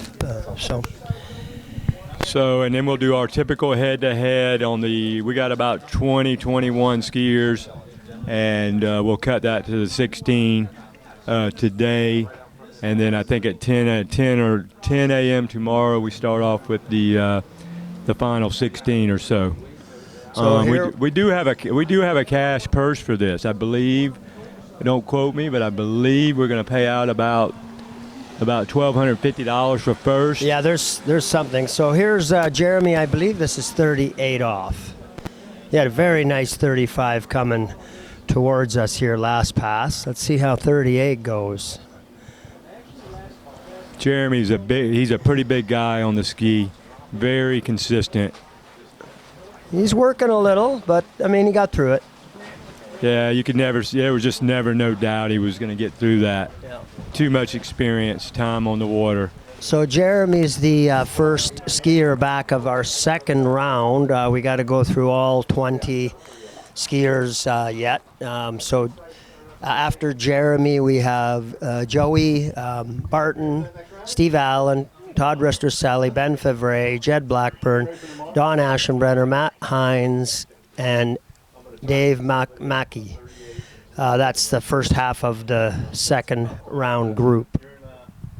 I would like to call out our sponsors, Good Waterskis, Masterline Ropes, and I believe Radar is a West sponsor here. Thank you very much. Just go ahead and hit up good.com to get a new ski. Radar And in Masterline ropes, obviously you can get equipment, vests, and everything from them. Without sponsors like that, we would not be here. Yes. So here we are, the money pass. Jeremy Newby Ritchie coming back, 39, 10.75. Let's see what he's got. I think he got four the first round. That was a pretty good score, but let's see if he's going to up that.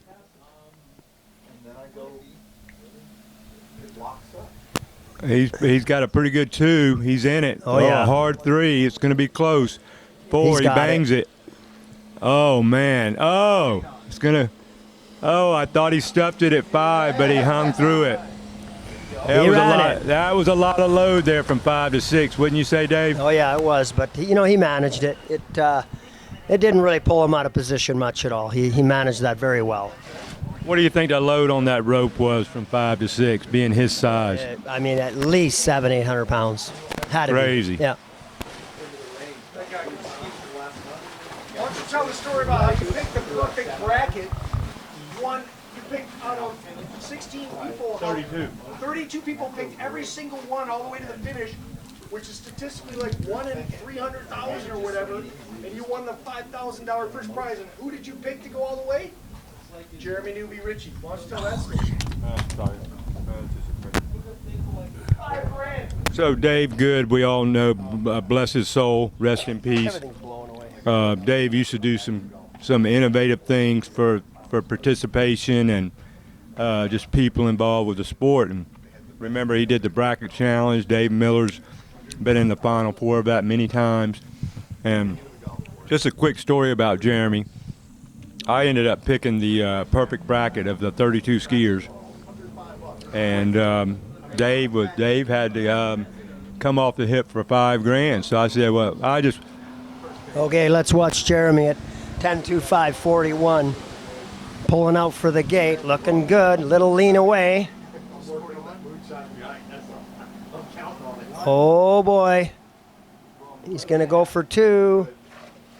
Oh, how did he get 2 out of that, Dave? He had to take a pretty good yank. Yeah, but he did the S-turn and did well. He really managed that.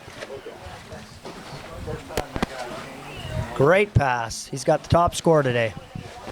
So that's 2 at 41 unofficially. Yep, that's the high score. And Don had a 1. And then I don't think, Todd Johnson 5.5 at 39. And then I think it was 4 was the best at, which was Jeremy, 4 prior to that. And then there was some 3s, 2s, and so on. Dave, you got a pretty good memory when it comes to those scores. You've been doing this Big Dog and West for many years, I know. And seems like you've got that those scores like a computer in your head.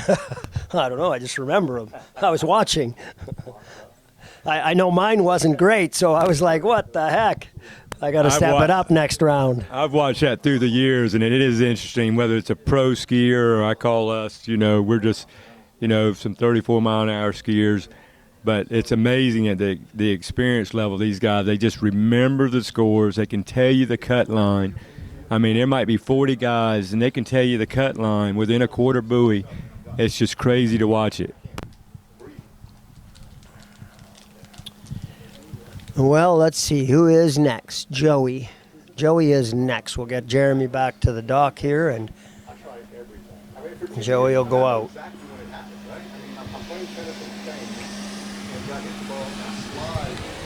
Great skiing, Jeremy Newby Ritchie.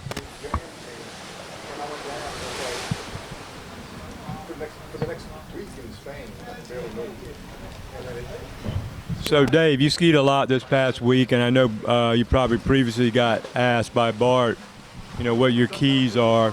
From a technique perspective, what are the things that, what are you working on from a technique perspective Well, normally? probably one of the number one things is making sure I'm wide and early on the gate. That's number one. If I can do that, and then I can come into one with the proper speed, which you need at 39 if you're going to get anywhere, and then I can manage that speed if I'm wide and early on that gate, then trying to turn one ball light and not get too loaded to where you get separated into two, which today obviously I did not do well. I just did not feel good even at 38. But if I do it right and can come out of one light, then I stay a little more connected into 2-4, and the pass is much easier. I'm having a challenge getting this warm water figured out. I wish I could have done it sooner, but it's just sometimes difficult. Yeah. So what have been? You probably got. I missed that part earlier. What were the fin moves for the warm, hot, shallow water? What was the basics of that? Let's watch Joey here at his first pass. I think it's, I imagine, 32 off, but he's looking good, looking strong. Well, I had to get centered on the ski, so wherever I go, whatever lake I'm at, I feel like I need to be centered with my boots first. So I got to get the boots in the right place, and then from there, move the fin accordingly, whether I'm on the tail or the tip. So move boots forward, back, depending on what I'm feeling on the ski. And then once I got that boot where I think it should be, then I'll move the fin to kind of support that. So if you're on the tail, you obviously got to get off the tail, so you got to move your fin back, or boots ahead and fin ahead, so that you can get centered on the ski. If you just move the fin back, you're going to possibly drive the nose in. And I think that was probably the mistake I made this morning. I went fin back last night because the water was so hot and so soft. This morning it's a little cooler, still hot, but 91 versus 97. So I moved the fin back last night, and it just drove my nose of the ski in too hard, and I was getting stuck and really over rotating and turning at every buoy. So poor move on my part, but that's part of learning. You just keep trying and testing, and I mean, I'm not going to leave it the same if it didn't work last set. So. Yeah, I believe that, and I train with Adam Caldwell, and he basically is a firm believer in that also. Hey, if it's not working, go ahead and make a move. So you hear a lot about that this weekend. Yep. But this is, each site is a little bit different. Now, Dave, do you think you'll make a move for the second round? Oh, I already did. Boots and fin. So here's Joey, 35 off. Joey's a phenomenal skier. He's won the Nationals. Used to be a pro jumper, believe it or not, Dave. Okay, wow, I didn't know. I've actually never met him. So he knows how to get from side to side. Yeah. You can see that in his technique.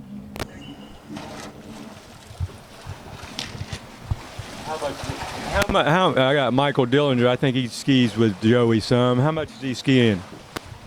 He's skiing pretty good right now. My prediction is he was a little timid in the first round. He was feeling the water out. He's going to run 38 here, and then we'll see where he's going to be. I think I agree. I agree with Mr. Mike Dillinger, one of his training partners, and his technique is very solid. You can just see it. So I think he's going to get through this 38. He's the next guy that's going to be Casey Contos, where you start running 39s all the time. He's right on the cusp of it, and he just needs confidence to get one or two of them under his belt in a tournament, and then he stays healthy. He's rocking and rolling. How old is he, Mike? He is 40. Okay. Just turned 40 this past year, but he's strong as a moose. Okay, here he comes at 38 off. I think he's going to get through this, and I agree with Mike. His technique and ability level is definitely there to run a lot of buoys. So let's see how he gets his start here. Very nice gate. Oh, he Great nailed that one. Little to the tail there, but he rides it with the pull. He's keeping the ski out moving in front of him. It's good. He's keeping it moving. You can see that jumper pull there a little bit. Oh, my gosh. Oh, he goes to the tail. I thought he had that. Oh, he just went to the tail a little bit into 5-ball. That's weird. It seems like a lot of people are getting on the tail, and that definitely what I was noticing early in the week skiing, and I've been trying to get that ski set up for getting off the tail. next round, So hopefully what better. what boot move did you make for the second round, Dave? Second round, I actually went, I made quite a move. I hope it's right, but I went from 708 to 717 distance from tail. I also took tip out, basically 5 thou of tip out from. So you freed up the ski a good bit. Freed up, but at the same time, I didn't just move that, because if I only moved that, the ski would just be tail heavy, and I would just rock to the back and overturn with that much of a move ahead. So I moved the boots a 16th so that I'm Okay, more so you're centered. Trying to get but the attitude of the ski. attitude of the ski to be more centered, but then free up the tip by the fin being further ahead so it doesn't grab. Exactly, because that, to me, one of the, like Dave talked about earlier, you know, what he's doing, he's searching for that boot placement. Essentially, another way of saying it, he's searching for that attitude of the ski to where he wants it. And my goal is to get once you get a setup, you want that attitude of the ski, whether you move the boot or the fin, you want sort of a consistent attitude. Yeah, it can be very frustrating at times. I remember last year at the Swiss. Yeah, last year at the Swiss event, I came there and I was dialed. I didn't have to move the fin 1/1000th. It was perfect. And that's rare that happens, but there I felt good. And that's how I feel. I leave it and I ski. But if I don't feel right, if I'm not feeling right, I'm going to make a change. Absolutely. So next, Barton, go ahead. coming up is one of my compadres, close friend, Barton Rockwell. He's our fearless leader in this West event. Without him, we probably wouldn't be here. And Todd Johnson, they put in a lot of effort for this event. Absolutely. And done a great job. We've got, like I said, we're thinking we do have another event in October, and we've already got some strong commitments from people from all over. So we're thinking we're going to have a bigger turnout there. I really do think we will. But we've got a great turnout. The depth of the skiers here is while it's not the deepest, we've got many guys that have run a bunch of 39s. And here's Bart, just to tell you, he hasn't skied that much. He's been fighting a couple of injuries, and then he's been all over the world with his family chasing his son turned, I think, 18, and he's just got picked up on one of the top European snow ski teams. So he's making a full commitment to be a World Cup snow skier. That was 32, and I think he looked pretty solid there. Sorry about that, Bart. I didn't really analyze your technique, but you look good, and you're coming back at 35, and thank you for everything you do for West. And again, thanks to Keith and Karen for hosting this event in Lake 38. The great job Jeff does webcasting, and we appreciate everyone here, all the effort they're putting in to make this event happen.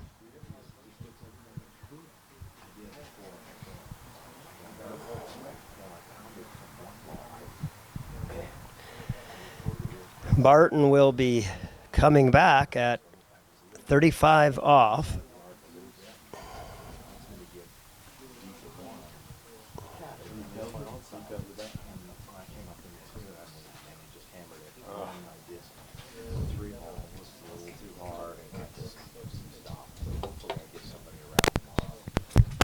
Yeah, I agree with you, Dave. As far as the hospitality here, I say it every time, and I mean it from the bottom of my heart. These are the nicest people in the world. One of the best venues to ever come to is here at Lake 38. Here's Bart at 35.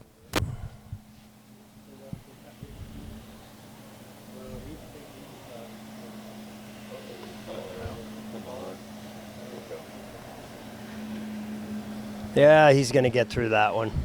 So I guess you probably joke with Bart on that story. I'm sure he brought up that he's only had a minimum amount of sets, Yeah. Dave. And so he is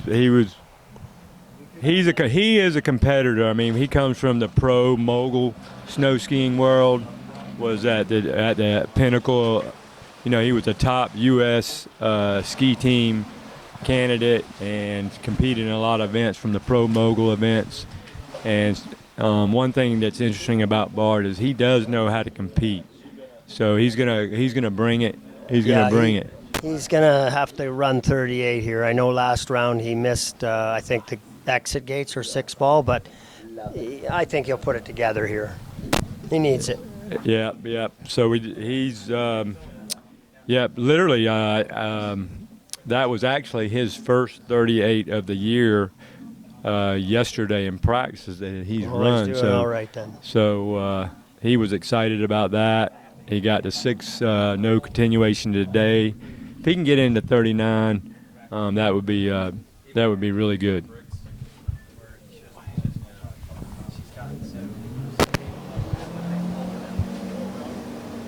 We also would like to thank our host on the YouTube webcast, Jeff Swain. He's doing a great job for us. Thank you, Jeff. Here's Bart at 38.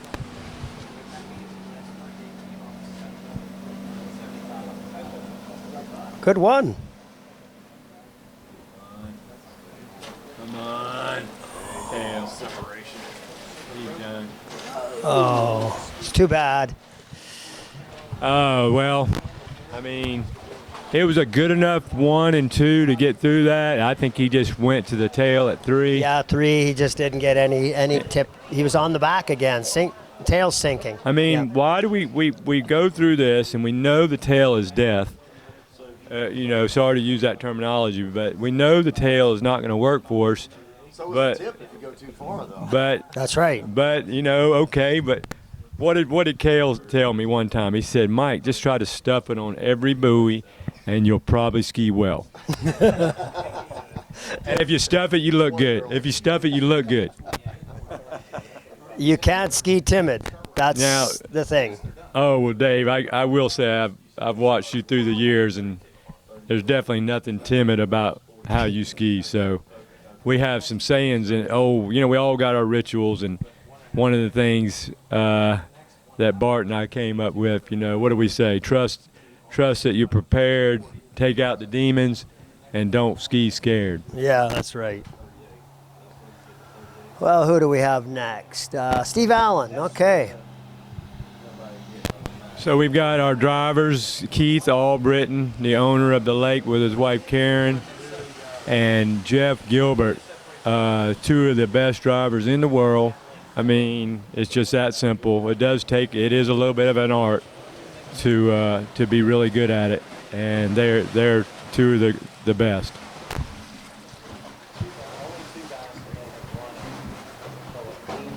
You know, we're running SurePath, and these guys, I mean, the boat, it's just amazing to me, the integrity of the sport with SurePath, how far we've come. You know, the times are right on with the 0 off, the boat path. I mean, it's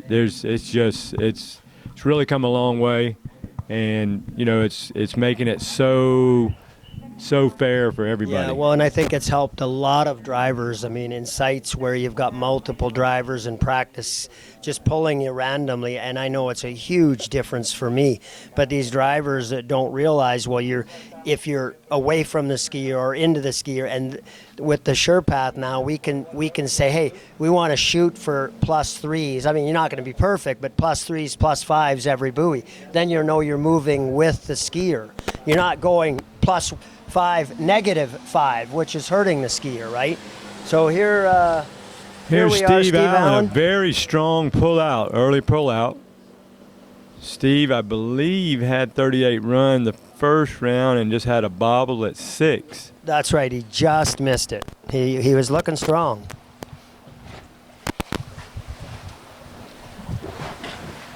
You know what I found with SurePath, which was really cool, is that it was almost worth the $2,000 to buy it, just to prove to the other guys on the lake that I was really as good as I tell them that I am as a driver, and that I was a lot better than they are.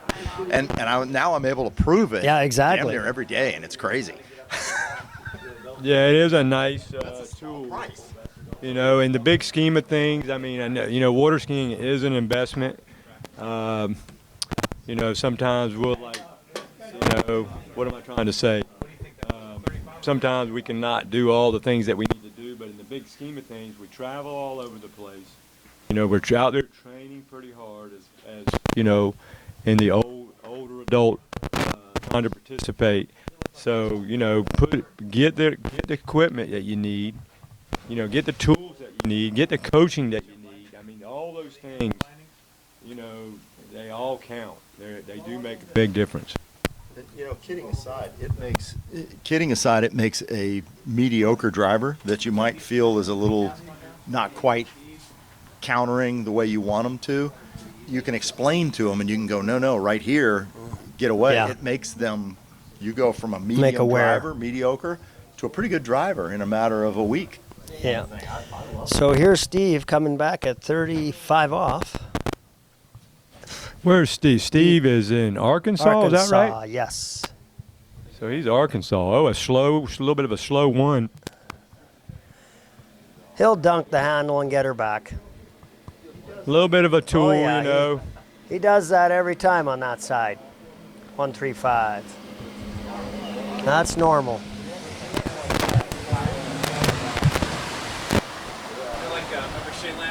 Yeah. Oh, man, you got to love Mike Shaylander. See, I'm one of the old guys and been involved with the sport for many years.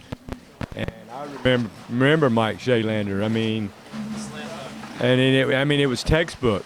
I mean, if you were to, and the guy was what, probably 6'4", and nothing but a one tall muscle. I mean, incredible.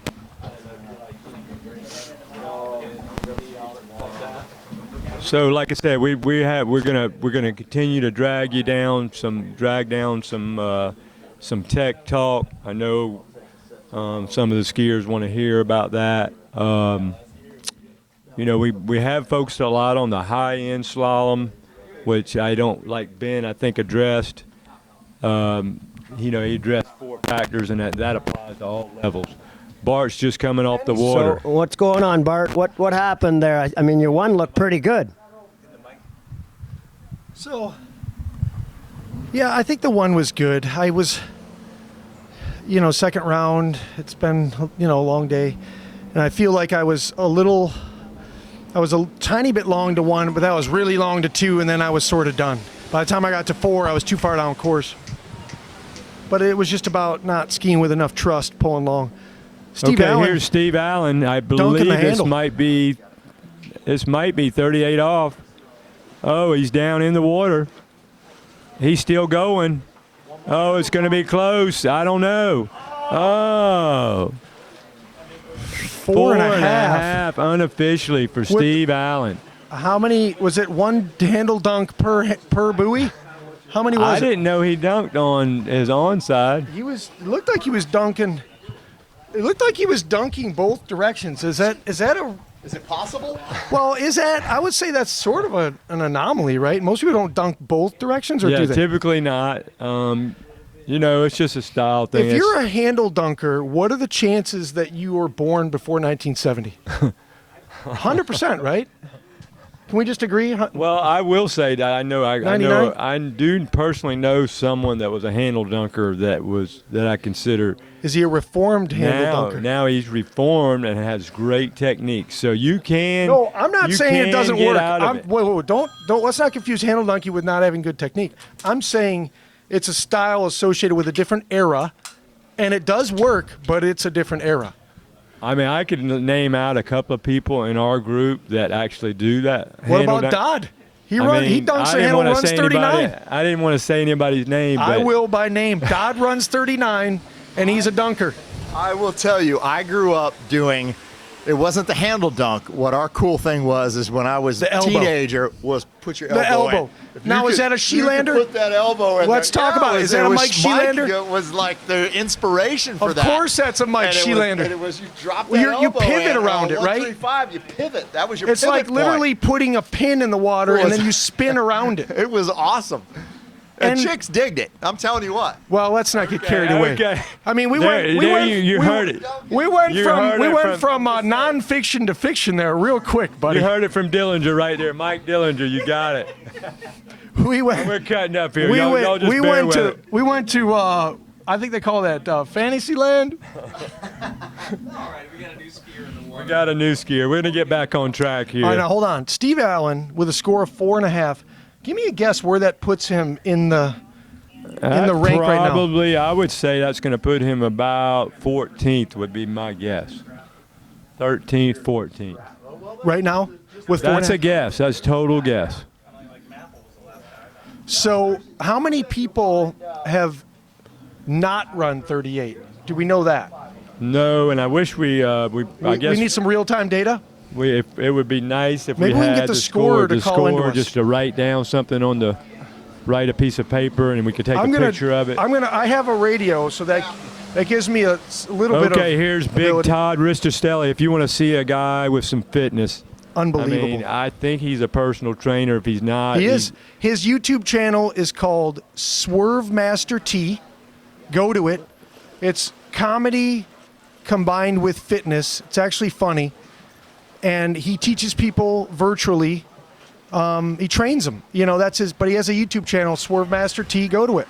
He is one of the most articulate, flamboyant, just coolest guys I've ever met. He's so fun to be around. Mike, you train with him a lot and hang out. What would you say about Todd? He's one of a kind.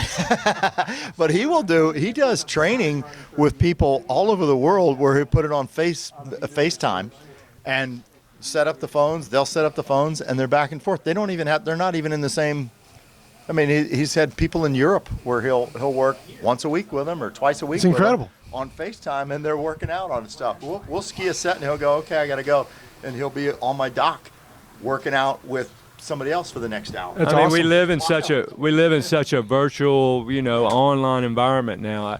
I'm so glad that people are able to take advantage of that. Todd has got so much knowledge in that area, and his fitness level is incredible. It's off the charts.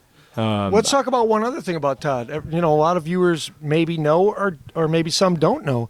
This is a guy that was the editor-in-chief of Waterski magazine for decades or a decade. Yeah. 19 years. 19 years. He was in charge of the whole thing, the print version. Pretty awesome. And Here we people, go. Coming back in, what is this, 35? This guy, I watched this guy personally run 5 at 41 in a record tournament. He set the men's masters record and beat if you want Mapple. just watch it, you can see that technique just coming back out. He looks very fit. This is the best I've seen him ski in a while. He looks like he's got his game face going. Is he skiing pretty good? Good, Mike? Todd's been working on, he's super strong, but he's been working on, because he's so strong, he will hammer a buoy and he stops halfway across the wake because he gets such good angle off the buoy. So what we've been really working with him is, even when you hit it hard, stay on the handle, stay working it so you can work that arc, because if he comes up too soon, he goes straight at the next buoy and Too then much he gets load. into too much load at buoy. Right. So if we can, when he does it right, he's now back to running 30. So we talked about Absolutely. skiers. We talked about skiers. Basically, nobody is stronger than the boat, and then we said except maybe Todd. Pound for pound. We watched Jeremy Newby Ritchie ski earlier, and that 5 to 6 at 39. I would imagine for 34 miles an hour. I know the pros. I watched him go like Freddie Winter over 900 pounds. Taking huge load. But at 34, I would guess that was way over 750 pounds. Just Unbelievable. incredible. But Well, he Todd- didn't. I said this before. He didn't fly from London not to perform. Believe me, he came here ready to battle. Now, Jeremy, like I said, he is a long-term pro, senior pro, Here goes Todd, big dog 38. West. Here comes Todd, 38 off. Pretty good one. Yeah, nice. Got a pretty erect style, which I love. He's He's in having to this. work a little bit. Oh, he's Not got, bad. but he's got a great reach. and it looks like he negotiates that 38 No off. problem. So Actually, he's a little bit, good you know, skier. he's a little bit tail heavy. But he's still, my opinion on that was he's Stop and go. he's too stop and go. He's coming up because he was turning it so hard at the buoy and he's getting so much angle into the first. He's got to carry that further. He's not riding. He's not riding the absolutely. line. Right. That's Well, we all, you know, we can get into some. off of it, and he's so strong he can hang on to that. But he would be, you know, at 39 it'll show up, and at 39 it's going to show up. So if he can't, and he may have caught himself because he finished it out off a 4-ball. It looked like he worked it a little bit better into 5, and if he will do it. Because we talked about it after his first round, the same thing. Because he did it, he did very well. His first 38 was even smoother than that. So His first are 38 you was telling great, the audience? up to 4? Are you telling the audience basically riding the complete pendulum and getting the swing back and forth rather than going down the course and then stopping and going, just riding the line the way it swings back and forth? Yeah, that flow works a lot better if you can keep it on the edge change, bringing it up with the speed, so that you don't go straight to the buoy and then just have to hammer it. Yeah. We don't want to. We want to keep. We want to. These boats are over 400 horsepower, and I can talk a lot about swing and some techniques to do it, but it is all about swinging with that 450 horsepower boat. It's And kind of like if we go to the tail and try to beat the boat is going to win. He's out of 2. He's Oh, got. come on. Come on. Oh, he's got 2. Oh. He's got 2. How do you see what he did? He went to the tail at 2. Went to Yeah. the tail. Did not. Such a great Yeah. into one. So I'm personally, I mean, we all talk about getting off the tail, and I'm constantly telling myself to stay off the tail. I mean, Bart, I watched you go out there and ski, and you know, 1 and 2 was good enough to get through it. But what happened at 3? Oh, for me, I pull long to 2, and then when you're in that scrappy mode, for me, my Achilles heel is I will revert to the tail rather than going into the mode where oh crap, I'm in trouble. I need to go to the front of the ski. Instead, I say, oh crap, I'm in trouble, and I'm on the back of the ski, and that gets you in more trouble. You're done. Why do you think it's so hard for us skiers to try to get to the front of the ski? I mean, we are going fast. It's a 400 plus horsepower boat. You know, I think a lot of it has to do with when you're disconnected from the handle. It's hard to pull yourself up on the front of the ski. So basically, it goes back to connection. The more connected you are, the easier it is to ski on your front foot. That's what I think. You know, I've gotten a lot of tips recently about swing. If you want to look at, you know, obviously everybody watches Nate, but okay, it looks Ben, like Ben's 35 going to do off. typical Ben, 35 off. He's trying to preserve his energy. I mean, this guy, I've watched him ski through the years at 36, at 34.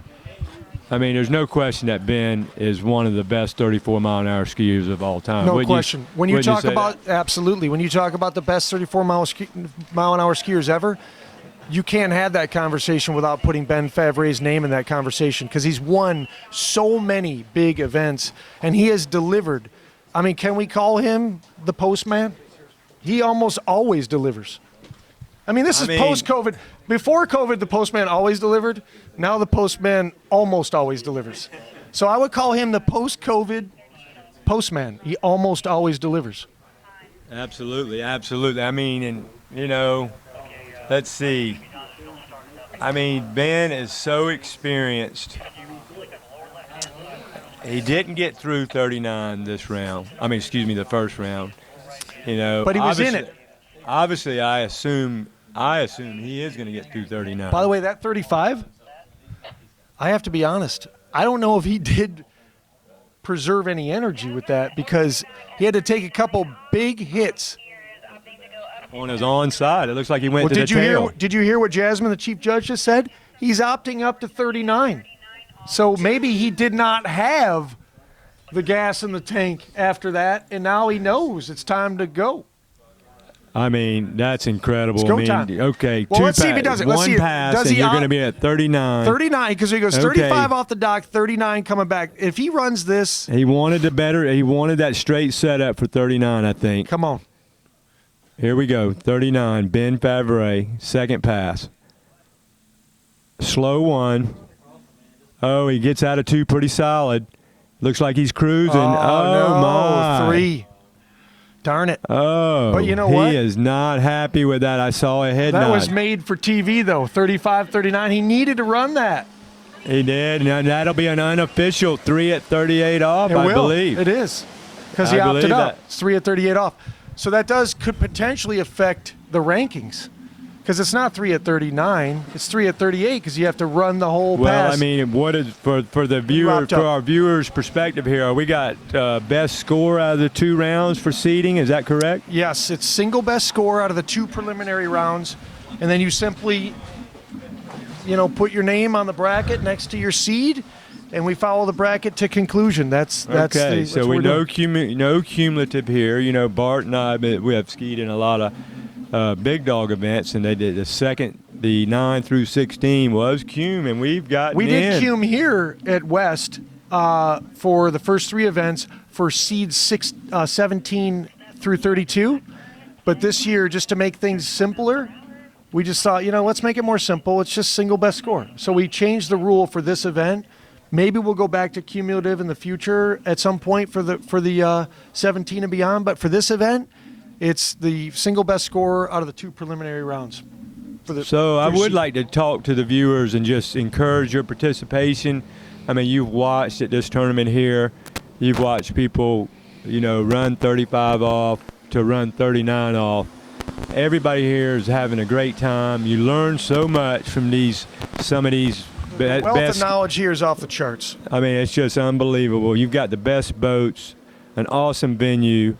The host is awesome. It's an incredible experience, and I encourage, all the skiers I mean, if out you there can to run come. 35 off and you want to go battle it out for real, you need to be at this event. Absolutely. I mean, I had this, I'll keep saying it because I think the conversation is so on point. Last night we're at dinner, and you were there. I'm talking to Jeremy Newby Ritchie. We call him Jez. And I said, Jez, if you get rid of this event, you take away the Coliseum, and then there's no more battles. There's no more gladiators that can show up to the Coliseum and battle. This is the Coliseum for 34 mile an hour, 35 plus skiers, and this is where the gladiators do battle. So if you want to show up, I mean, honestly, it doesn't matter whether you're 2 at 38 or whether you're 2 at 41.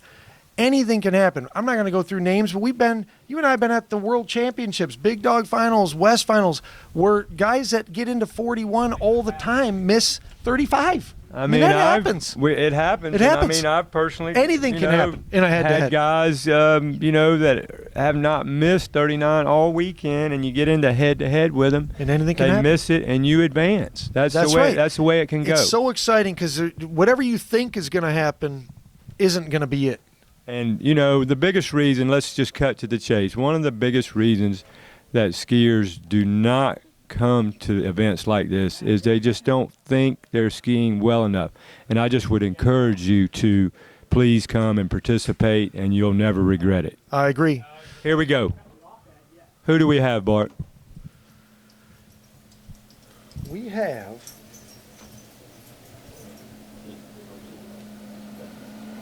Jed Blackburn. Okay, well, we haven't talked much about Jed, but This is I've his watched. first West event. First West event. Guy runs 39. He can run 39. I watched Jed ski in some of the big dog events, and I said, who is this guy? Well, and he just the first thing shows I up. thought was he might be a former linebacker for the New York Jets. That's the first thing, because I'm like, this guy is huge. I mean, how tall is he? Every bit of 6'2", 6'3". More. So, do we put him in the UFC conversation with Kyle Jones? We got to have Jazz in there. No, I don't know. He's too polite. I don't know if he would like that. I mean, I said you put Jay Leach in there. Oh man, Because I said he would go to the truck and get a tire iron. We and sure come do. back. We sure do miss Jay. He's one of the best 34-mile-an-hour skiers of all time. Of all time. I mean, remember just when he used to wear all green? Everything was green. Oh yeah, lime green. It was like the goblin. He would show up and just gobble people up. It was unbelievable. But yeah, shout out to Jay. Shout out to Jay Leach. What a stud. Okay. I believe this is going to be 38 off. Jed is out of Louisiana, not sure what part. Okay. He's a pretty Jed, big guy. He's on a brand new this is XTR 38. team. He's got about 4 sets on it, so this is a good testament for good right here. Great one. Oh, darn it. Gets deep, pops the handle out of 2. Oh, my. 1.5. Why do we do that? Why do we get on the tail? Please send your chat comments in and tell us why do we get on the tail. Well, he didn't have the rope. And you know, you and I talk about that. I don't have the rope, don't have the rope. Tell the viewers what that means. What does that mean when you don't have the rope? People, I mean, that people was say all this thing, ride the line. I don't have the rope. I don't have I didn't have What is that direction. terminology? What is I mean, all this? you I know, mean, he we had know a- what it is, but let's break it down. Let's deep dive here. I What mean, is he not had a- having the rope? What is he that? had a pretty good one 'Cause he there. did have the rope. He's got a He handle in his generated hand. a good bit of load. He might have swung a little bit wide on one. On 2. And, you know, just a smidgen of ahead of it. So he's waiting on the rope to get tight. And as some of my friends say, he's up there in the windshield. He's in la-la land. Right. You don't want to be in la-la land. You want to be with the boat. So let's break that down. So when someone says he didn't have the rope, what they mean is he's like sort of ahead of the boat. The rope is loose, and then he's turning kind of with not having a tension in the line, and then the line comes tight, and the boat, you know, unless you're Kyle Jones or Risticelli, the boat is stronger than you. I mean, that's and it rips the rope right out of your hands. I mean, it's just, and I can, you know, we don't want to be, I don't want to get in to say we want to ski shallow or narrow. We want to swing to the buoy line like Nate as early as possible. But there's no reason to get 10 feet outside the buoy. Too early, too. Can't be too early, can't be too late. It's like But we want to swing with that boat, and you know what I mean by if you're getting up there and you're up by the windshield at, 38 off, we talk a lot about the boat leaving us and getting away from us as we're at the apex of the buoy. We want the boat running away from us. We want we want. Well, and if you we're want the line to always be tight, right? Absolutely. And we want Always that tight. boat. So I want you to think about the timing, and I want you to think about the boat moving away from you. And that is important. So your cruise setting is important for your style. And your weight and your speed. So there is a lot to be said about All right, that. so we got the former champion. We got West number 3 champion who just ran 39 first round, 60 years old. Don Aschenbrenner mows down 39 the first round, and here he is on the water again, 32 off. Don's a close friend, and one of his goals for this tournament was to run 39 at age 60. I think Bart touched on this earlier. I mean, no matter what you say, he's a physical specimen. He puts a lot into it. He trains hard. He trains a lot. So, yes or no, should I have sold him that ski? Apparently you should have not. Okay, so the answer is no. Emphatically no. There's a lot. I'm sure Bart might have shared some of that earlier, but, That was a handmade Dave Good special right there. And, The inserts, by the way, they just came out with the 9970. The inserts are an inch off from where they are now at least, because they didn't even know where the boots were going to go. He doesn't use the inserts because he's using the Velcro to put his boots on.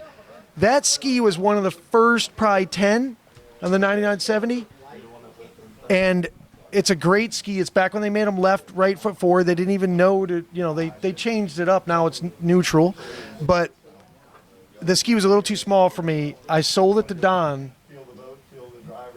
And man, it did not go well for. I watched Don try that ski originally, and it really didn't go well Well, for let's him at be honest. first. When did it start going well? When he did what? I think he made a setup change. And, Well, let's just be specific.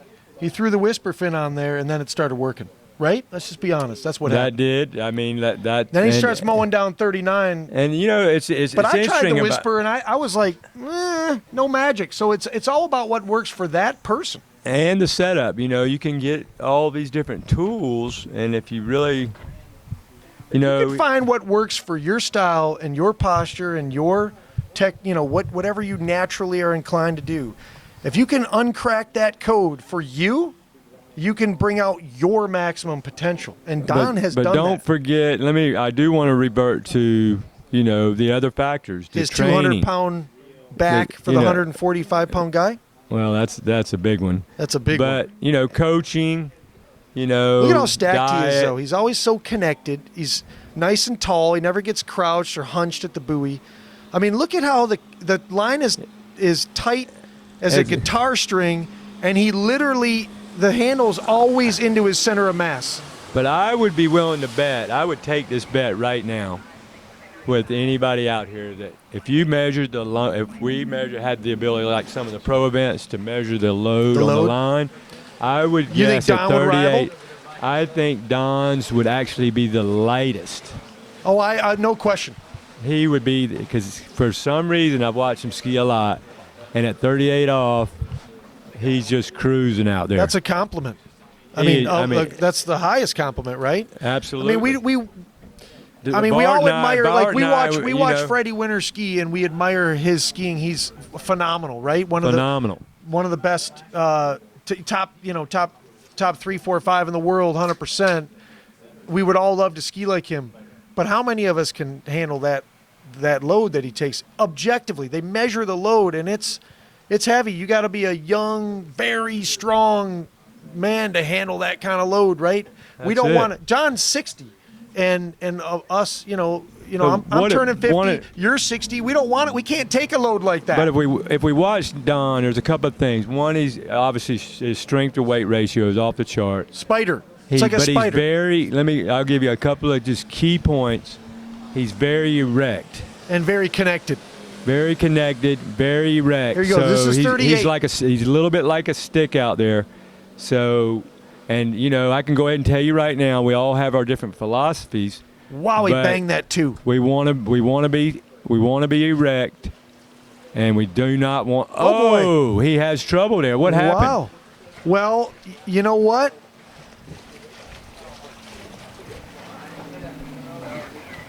It looked to me like he was slingshotting himself into 4-ball and didn't do a good job maintaining the speed into that buoy, and the turn was erratic. Couldn't hold on to it. Well, It's I hard mean, to tell. It's pretty far away. He did have a 1 at 41 the first round, so maybe he was just too relaxed. If you know, So I mean, you- it's hard. You know, that's close to a PB for him. Should I feel bad or good about the fact that Don and I had the same score right there? I think I would take that one right now. Be good, right? Be happy with I that. would take that one. Okay. Because I didn't feel at all good about it. Okay, well, Ben just got back on here at the starting dock. Ben, you know, went out, had an interesting set. Ben, what would you like to say about that? Oh, no, I mean, I made a change on my ski. You know, I feel pretty good about my first round score as far as, you know, skiing for tomorrow and everything.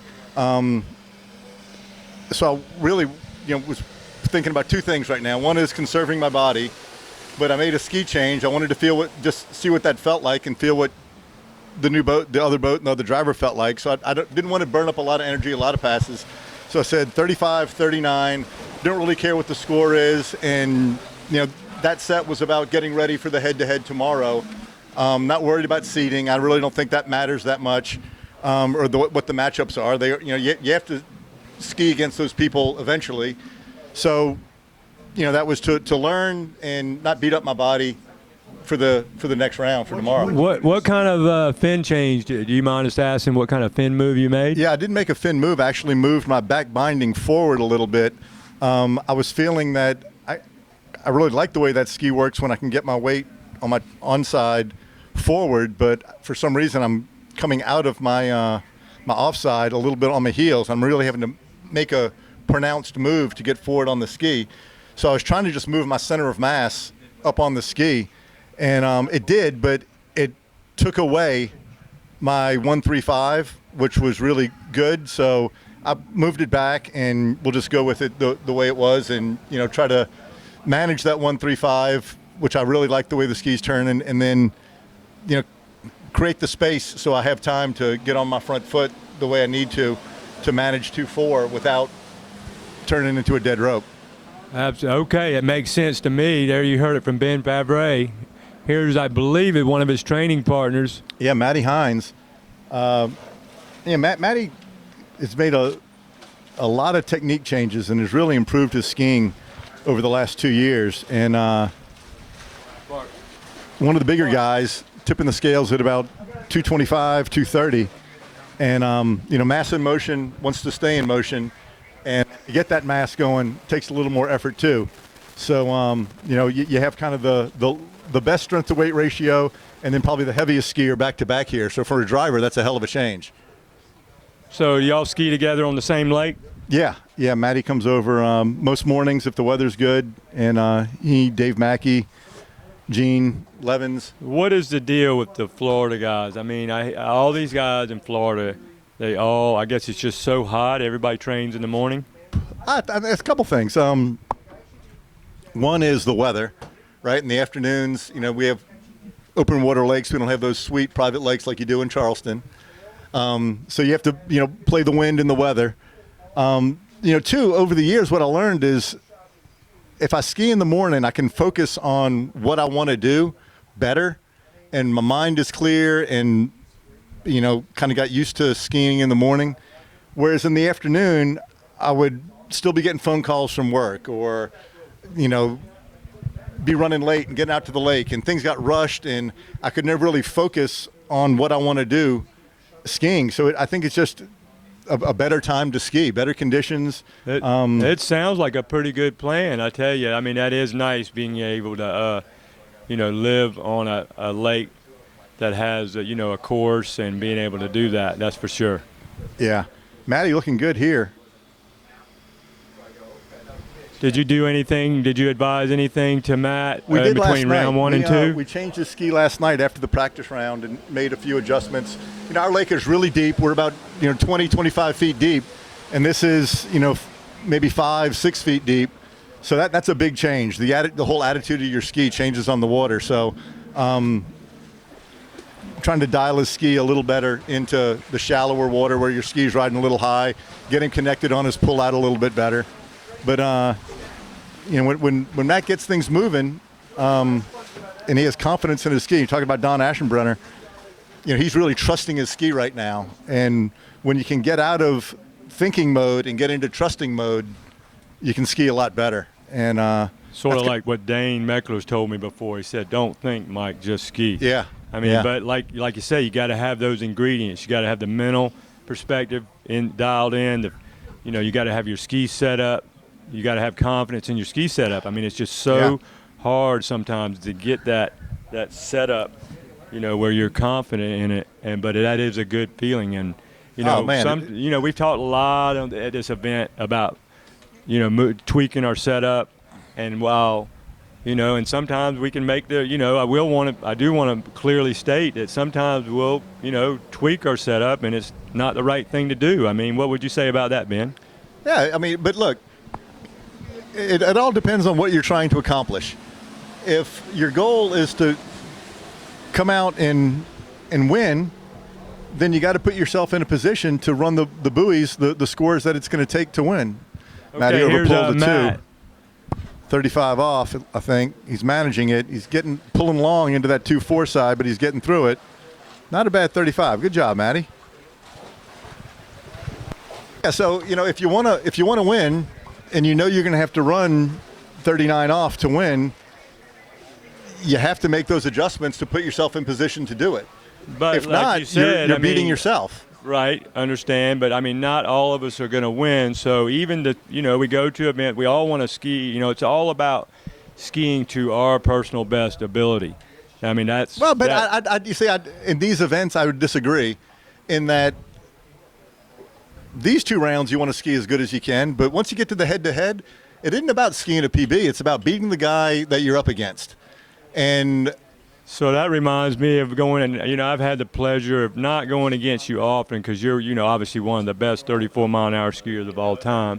But I did ski well and make it to the Final Four here, I get to the Final Four. I run, I advance to the Final Four, and the format is you immediately go, the 3 and 4 guy immediately go, and he's on the dock and he says, "Mike, you're up." And I'm not even out of the water. So that's that true competitor right there. Ben's a true competitor. But it's that's what this is about, is you got to beat the guy you're up against and get to the next round. It doesn't matter what your score is. If and in fact, look, I love nothing more than have somebody go down at 35 or 38 and save that wear and tear on your body, because this becomes a war of attrition once you get in, that third, fourth round. Your body's just, that's, for me, can be a month of skiing sometimes in one weekend. So there you go, Maddie. Come on. Okay, it looks like slow. an unofficial 3 at 38. I'm going to have to cut out and go get ready. Ben, I'm going to leave it with you, and we'll get somebody to join you in a sec. All righty. All right, so Matty Hines, 3 at 38 off. That's one of those scores that I know he wants to run 38, but that's kind of what he's been doing in practice lately. So, he's been around 3 and 4, and whenever you can come out and do what you're doing in practice, you're making progress. So next up, Dave Mackey, another Orlando, Winter Garden, Florida skier. Then we'll have a boat change after Dave, looks like.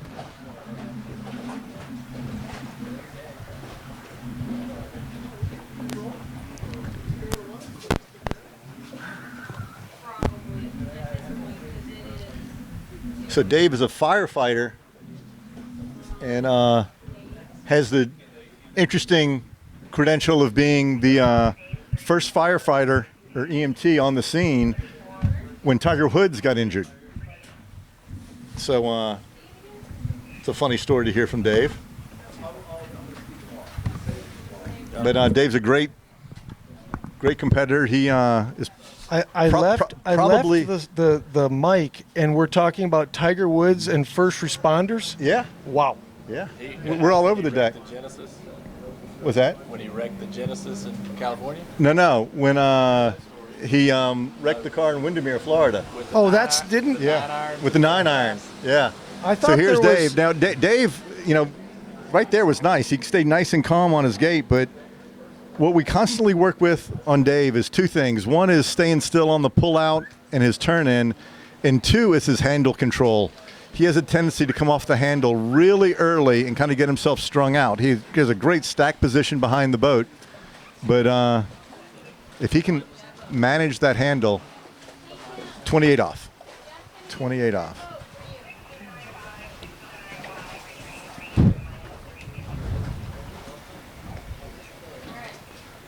Glad I didn't change nothing. Yeah. So you're 32, 35. So Matt Hines is off the water. We're looking for an immediate interview, but for he needs oxygen first. We need the oxygen. We need medical responders with some oxygen first. And our EMT's on the water. So. Uh-oh.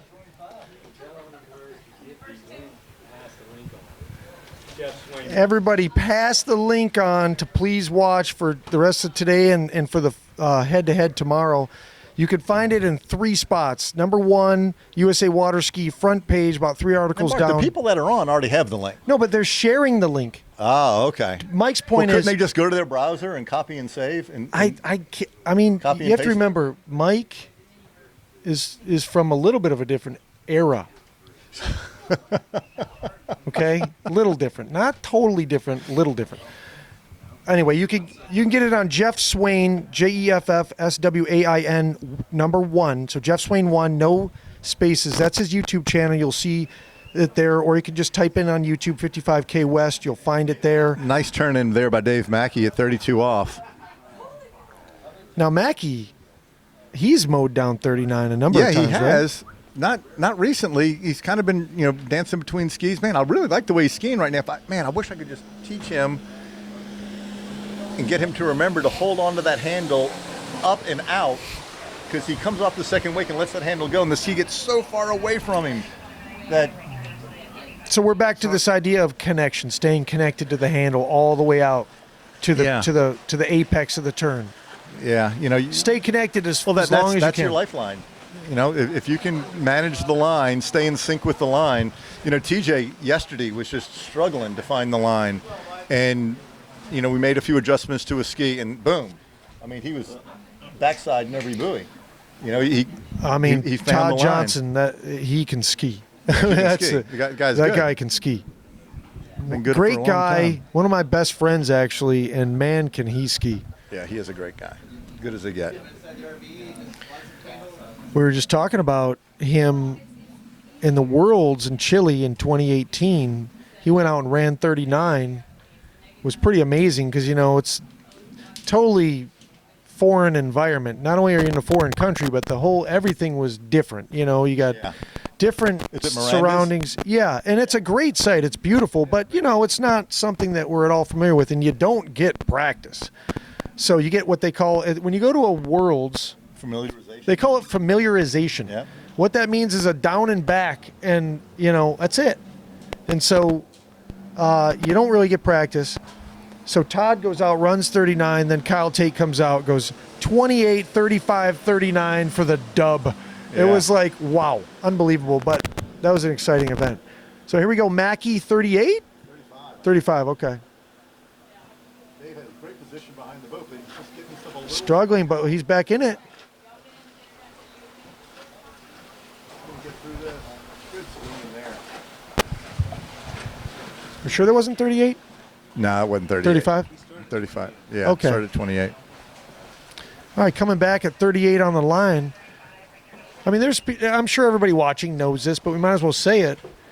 We talk about how many feet you take off of a 75-foot rope, and everyone else in the world, which, we kind of do this in a lot of different ways, but everyone else in the world talks about how long the line is in terms of meters.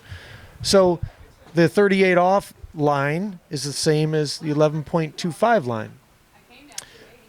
And I've never understood that. It always confused me. I didn't even clarify it right there? I still can't remember it. Okay. I'm just not that smart. Yes, you are. You are very smart. Actually, you're the only person here, to my knowledge, who has published a book. Am I wrong? I don't know. Name one other person here that has published a book. I'd have to that's look at been everyone's widely CV. Distributed. Two. No, but I understand, but I'm saying, are there any other published authors on site? I don't know. Okay, well, I don't know what everybody does. Let's figure that out at the You don't banquet. have any legal papers that you've written?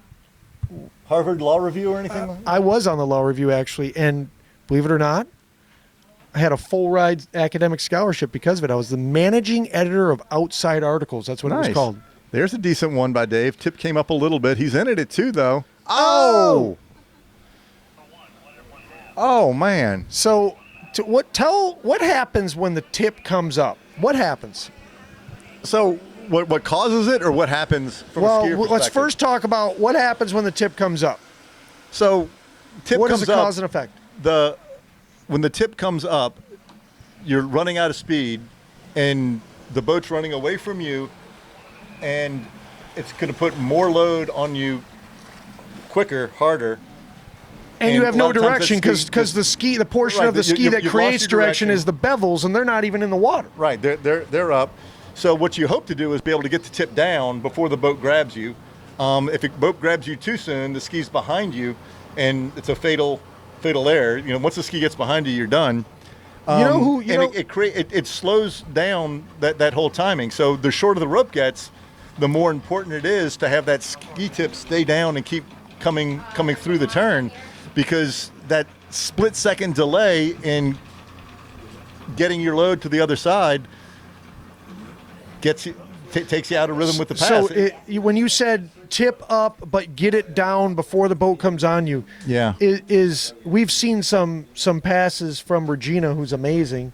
Yeah. We've seen even her former world record pass where there was some tip rise. Is that an example of like, okay, the tip comes up, but she's getting it down and connecting at the right time, and it doesn't, Right. it's not hurting her. She's able to get away with it because she's getting it down before the load comes on her. Exactly.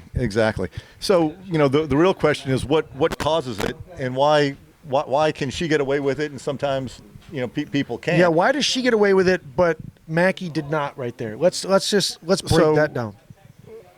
Regina, and you'll see it with other. And she other sometimes, skiers. by the way, smokes 39 with no tip rise, right? I mean, yeah. of course. But we've course. also seen her get through it with a lot of tip rise, and it's like, well, how is she able to do that? Right. So what's your response to that? So her tip rise is she really overturns.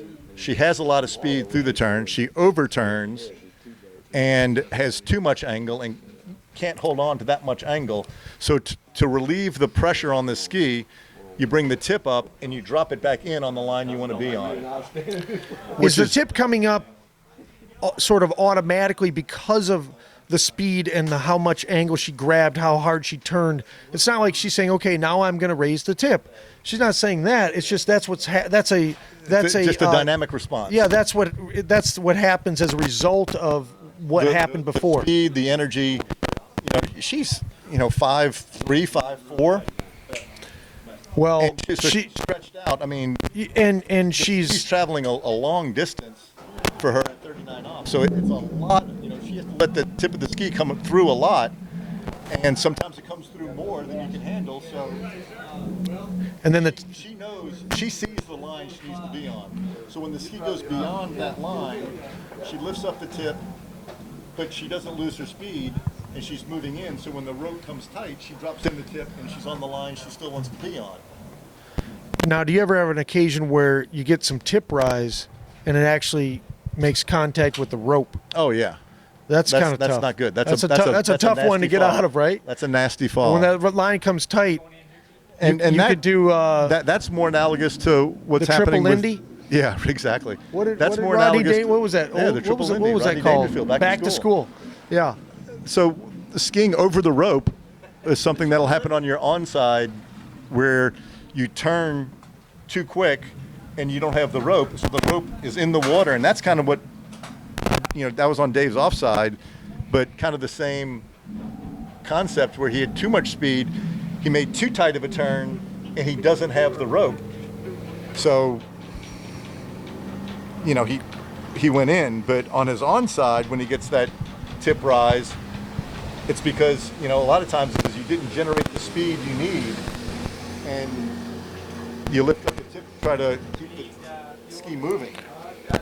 So, well, I mean, can we if we're gonna just dumb this down, let's say we want to just simplify this concept, can we agree that having the let's say that space in front of your front foot, that's maybe that 8 inches in front of your front foot, the shovel of the ski, I'll call it, having that in the water more is better. In other words, you want a lot of ski in the water.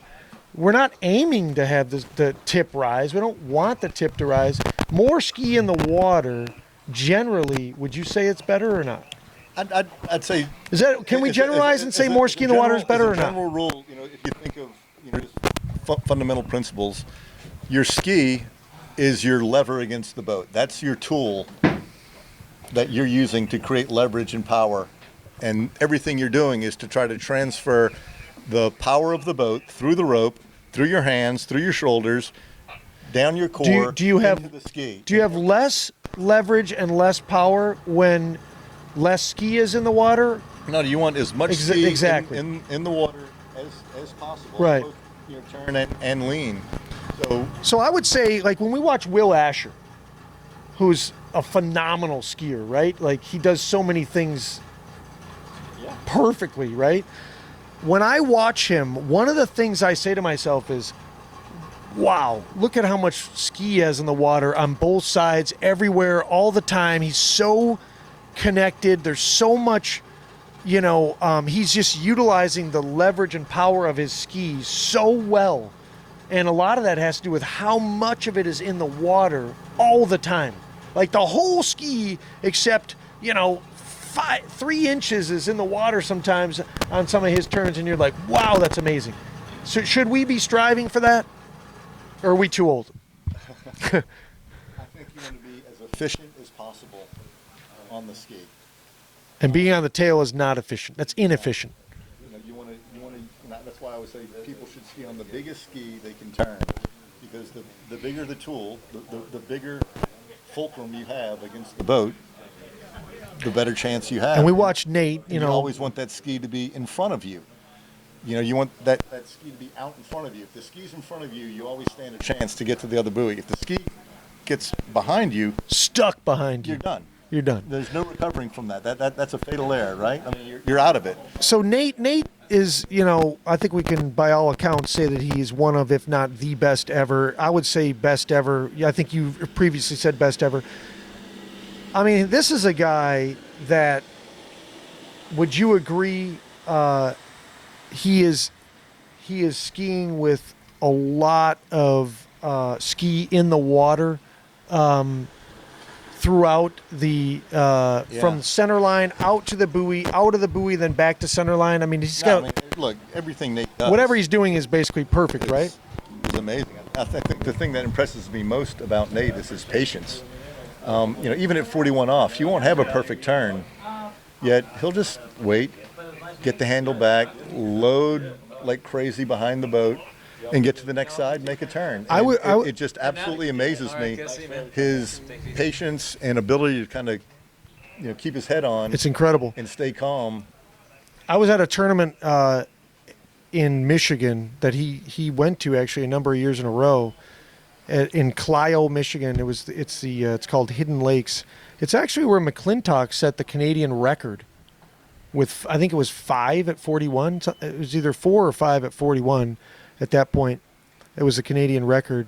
Anyway, at that event, Nate came off in the third round, 39 off. Right. That was his starting line length. Smokes 39 off the dock.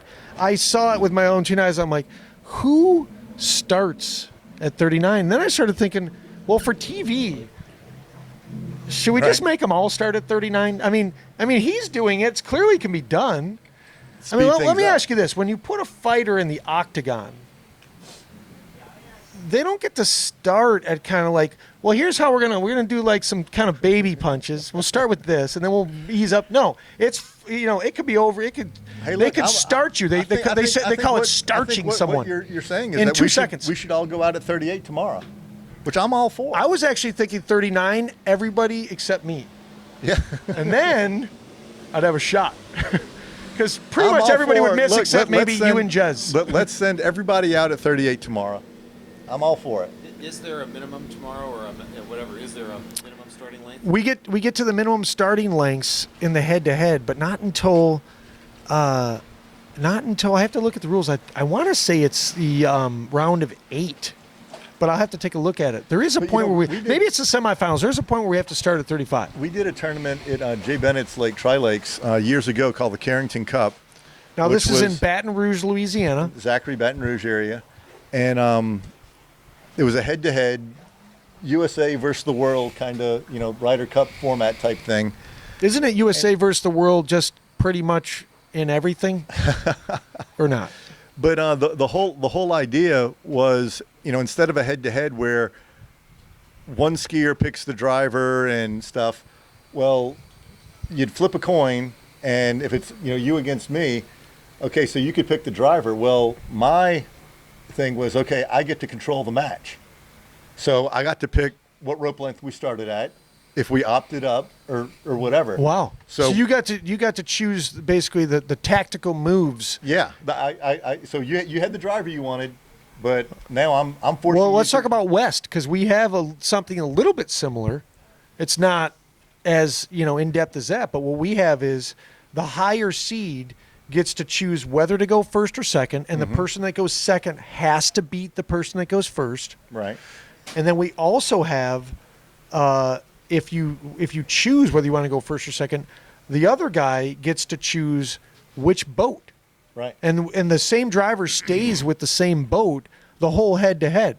So basically, you can decide what's more important to you, to pick a certain driver for a certain going boat, first or second, or right? going first or second. So this was kind of the same deal, but whoever lost the coin flip got to control the match. So if it's you and I could say, all right, we're going out at 38.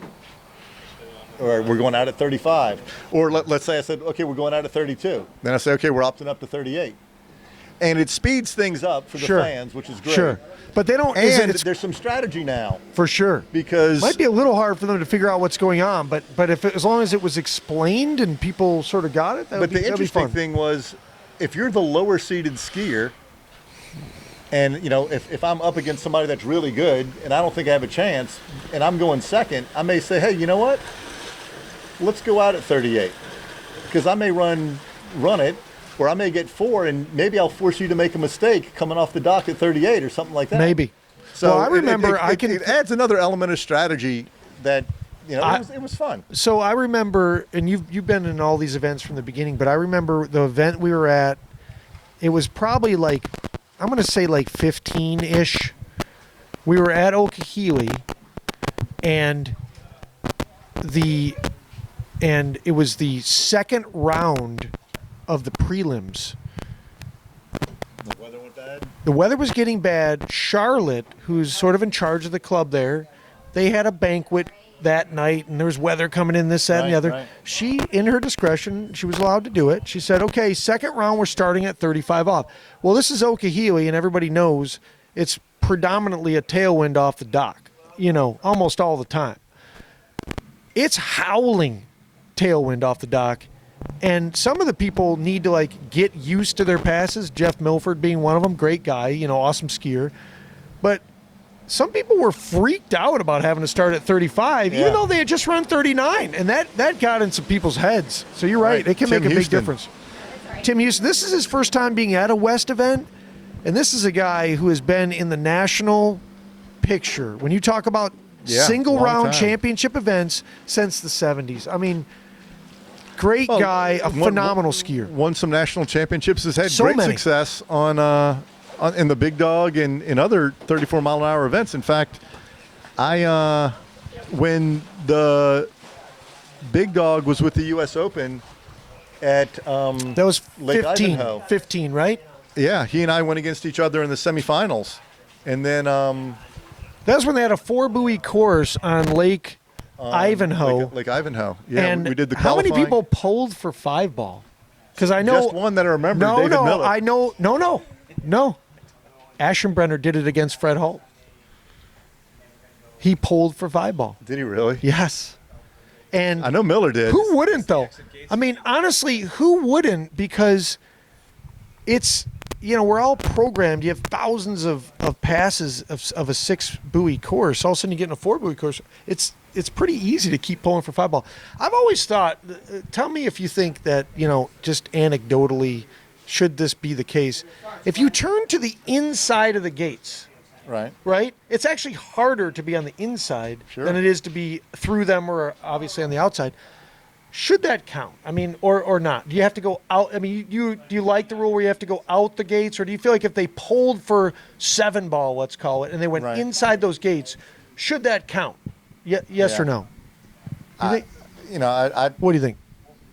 It's a whole.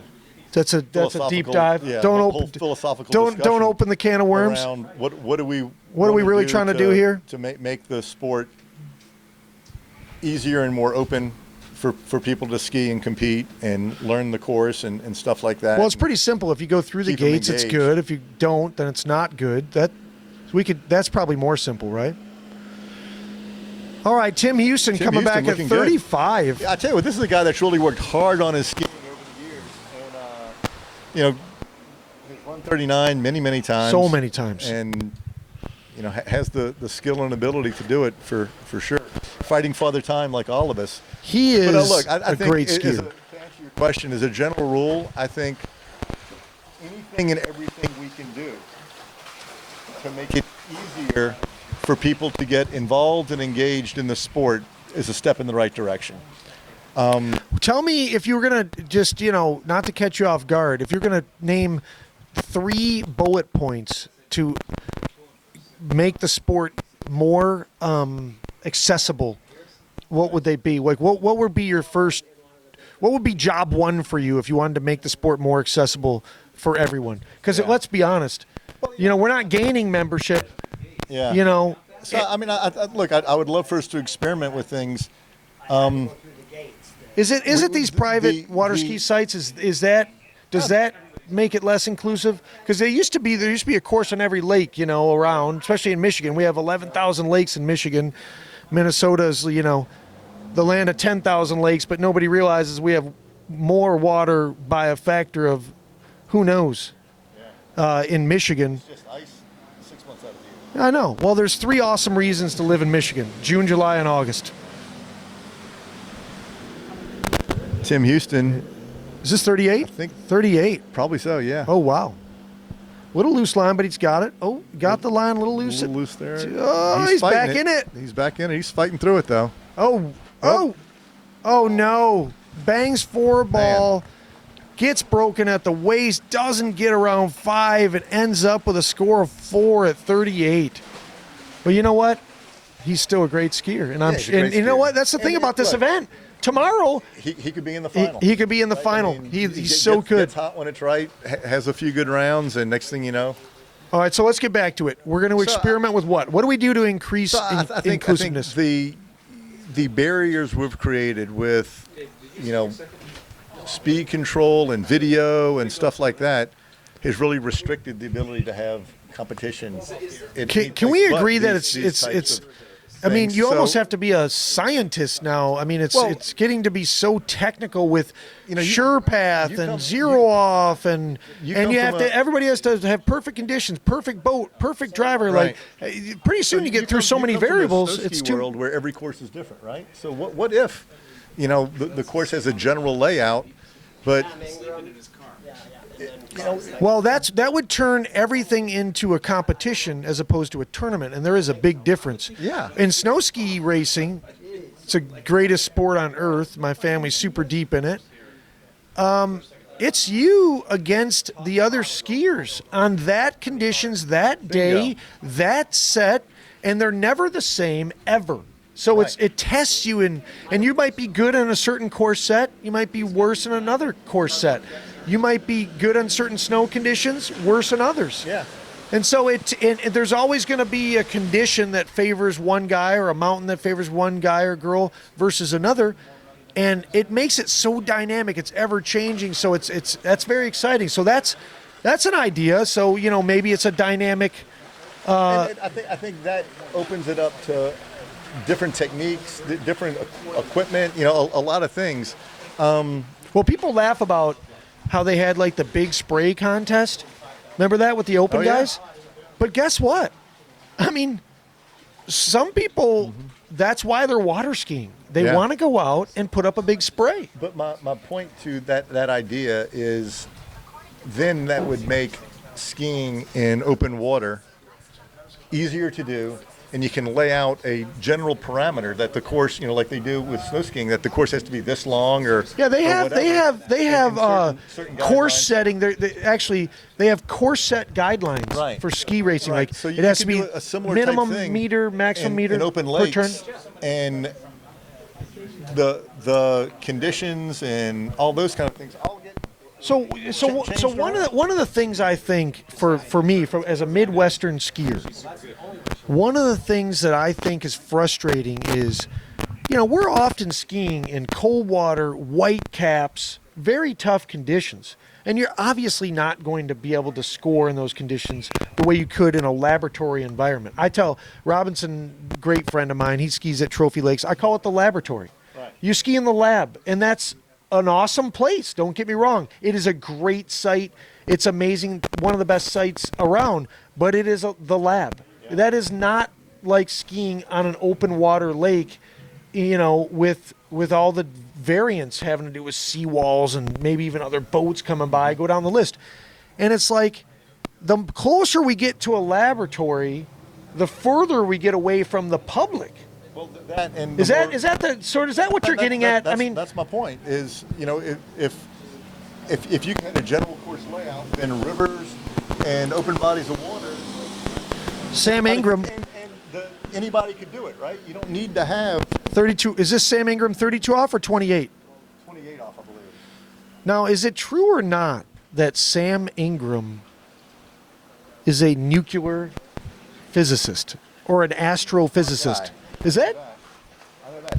But I have a question for Dave Miller real quick. Dave Miller, when you're working the mic with Bart, do you feel like you're on the stand being interrogated by the counselor? It gives you, is it true or not that Yeah, that is true. he's like, actually, well, counselor. I sort of, Judge. I'm a little nervous here. I don't mean to incriminate myself. Is this going to be used against me in the court of law later?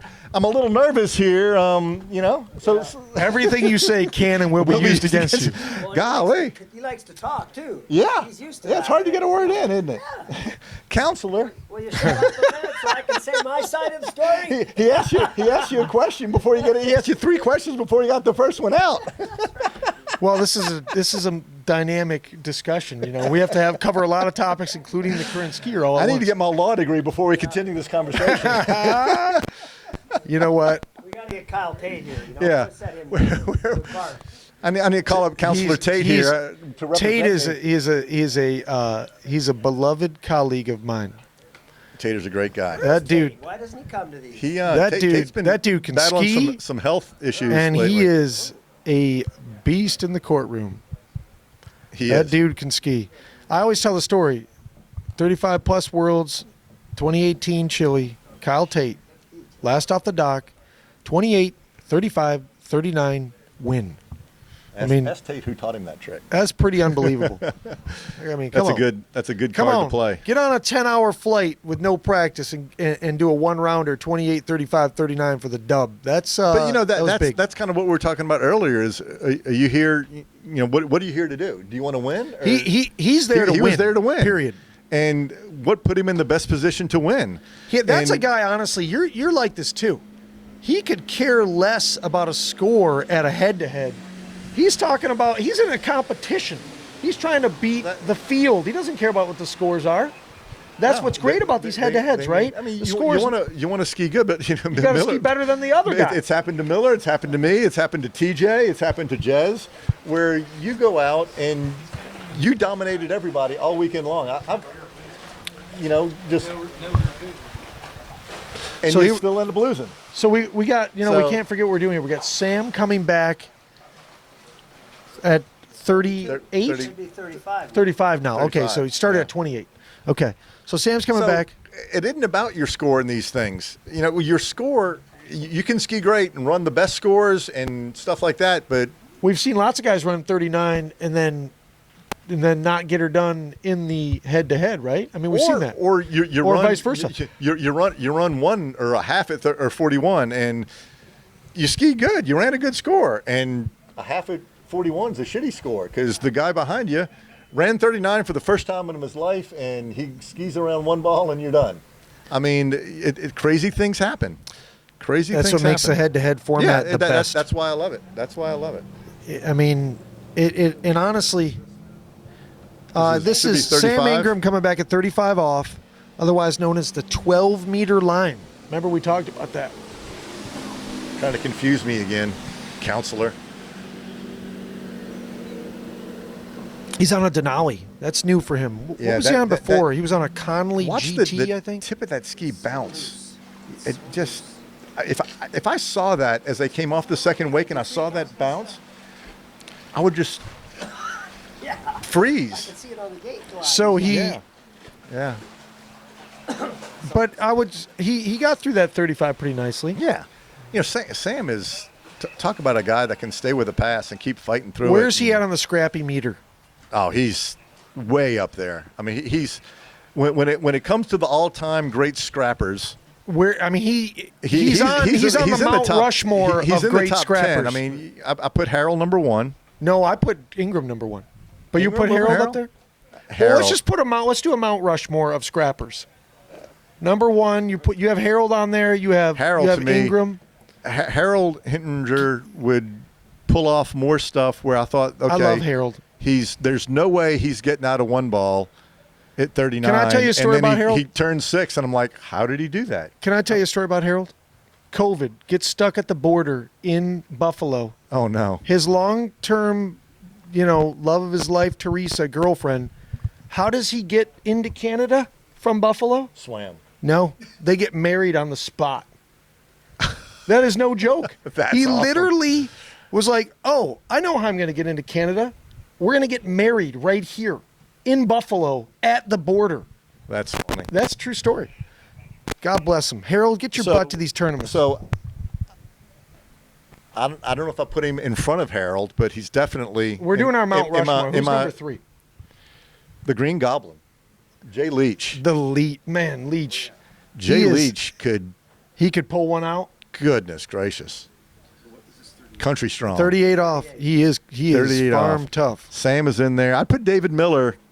I've seen David Miller pull some stuff off that I was like, holy smokes, if I had to ski I think like we that, have I'm our quitting. Mount Rushmore. Okay, here we go. Ingram He's in this. He's scrapping in it. his way He's in through it.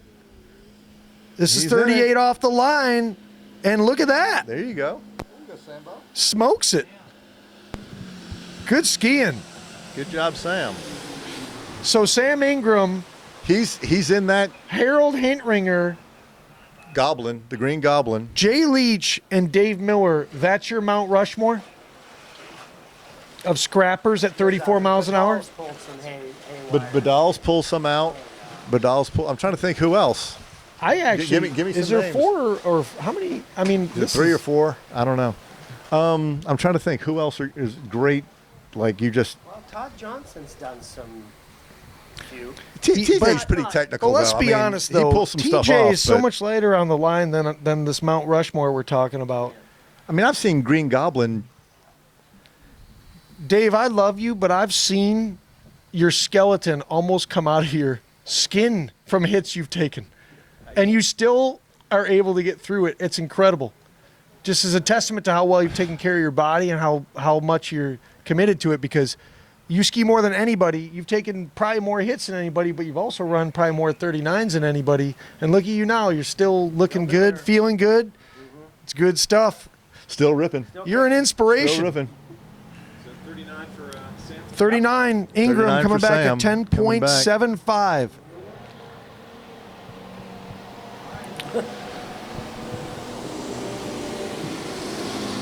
What are you giving Sam here? I'm going to give him 1.5.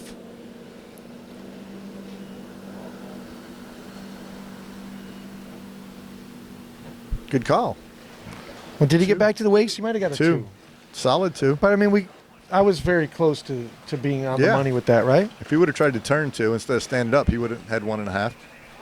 Okay, well, he did a nice little S turn there. I didn't think he had, does that The take him S-turn down skill? on the scrappy meter, having this? Because most people that are on the scrappy Mount Rushmore don't have an S turn. I don't have that. Who can, I mean. I'm trying to think who else would be on the. Scrapping means you go until you're else laying would in the be- no, water. Who else would. I'm trying to think who else over the years. I think the Mount Rushmore we have right now is pretty spot on. Now, by the way, every person on that list is a great skier. Yeah, all of them run good scores. But they can scrap out some stuff that. Whew. Harold and Goblin in particular have just run some passes that blew my mind. That were impossible. Blew my mind. I've seen newbie Richie do that too. Get Just- through ju- some ju- 39s where there was no way. Like an English bulldog. He doesn't usually scrap, though. Not But I have Well, seen. he never gets in scrap positions. He's always in good shape. I've seen him run some 39s where he was so separated from the handle and so out of position, but still can get through it. It's incredible. We got a storm coming. How many more skiers do we have? Let's look at the list here. I'm still. There's a comment on the live stream. Miller is not tall enough to be on Mount Rushmore. Ask him how many skis he has broken. Miller, how many skis have you broken? None. Now, when you say broken, we're not referring to like in the airport. No. by the airlines, because we've all had that happen. I've never broke a skiing.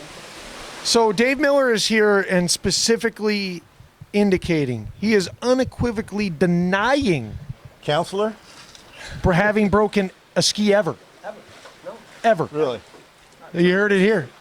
Wow. Okay, so to whoever was commenting, Dave Miller has never He's not heavy broken enough a to break ski. skiers. You got to be fat like me to break skis.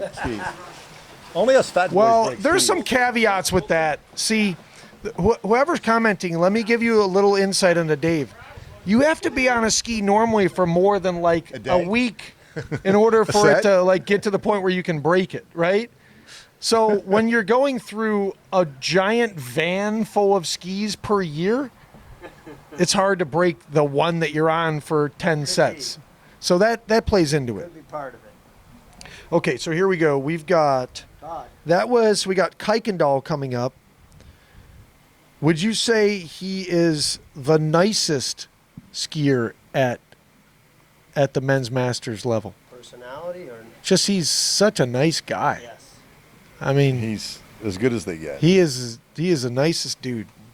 So I don't know. They had that in the UFC. They had the BMF belt, which was the baddest mother effer. But then they had another belt that they gave a guy for it was the nicest mother effer. They gave it to this other guy who's super nice. I And think then if, he beat your brains in? yeah, he would. He would. Hard to imagine. Actually, it's the guy from Charleston. He trains out of South Carolina. What's his name? The kickboxer, the tall guy. He's Bones Jones? No. He's been in a lot of trouble. This guy's never been in trouble. You can't get the nice nicest. guy? No. I Award? mean, Johnny Bones doesn't get the nicest. Who's our next skier? We have Kuykendall. Kuykendall. That's why we're talking about the nicest guy. Okay. So He should start at 32. Can you pick up the Kuykendall grunt? I heard it at 38 from Can 32. the Starting at Kuykendall 32. grunt? Nice pull out. Another guy that has really Okay. worked hard on his Nice skiing, connection. and I know David Miller's helped him a lot with his skiing over the years. And I had him running 39 fairly regularly a couple years back, huh? And then he he had a back injury and he's kind Neck. of neck. Yeah, back. He's had some issues there. It's knocked him a little. He was on. The Kuykendall grunt, though, you'll hear it come 38. It starts usually at 2-ball, then you'll hear it at 3, 4, and 5, and it's kind of like Serena Williams hitting a big forehand. It's like, Have you ever seen King Richard? it's a great movie. That's a great movie. Good movie. I want every parent out there that has kids that are athletes to watch King Richard, because you'll get a flavor of what it takes and what it took for those girls to get to the top of that sport. You want to talk about full commitment? It's no joke. It's a great movie. It's a great story. The Williams sisters are unbelievable. By the way, They are from phenomenal. Michigan. Let me just start with that. Originally from Michigan? Yeah, Saginaw. But, It's a tough town. We actually call it Saganasty. I'm not going to lie. Richard Williams did a great job developing those girls, but it takes a special mindset No for those question. girls to go through that. No question. And That's a great movie. It really is. I mean, they're both amazing athletes. I'll tell you another I met them story. both. Venus Phenomenal. makes me look like a toy. All right, here we go. Pulling out Kuykendall. This is 35 off the line. Little tailwind, nothing much. Tiny. You see that little bit of tip rise he's getting there on this 135 side, right? You see that? A Yeah. little bit of hesitation there. What is it? Why isn't it moving through?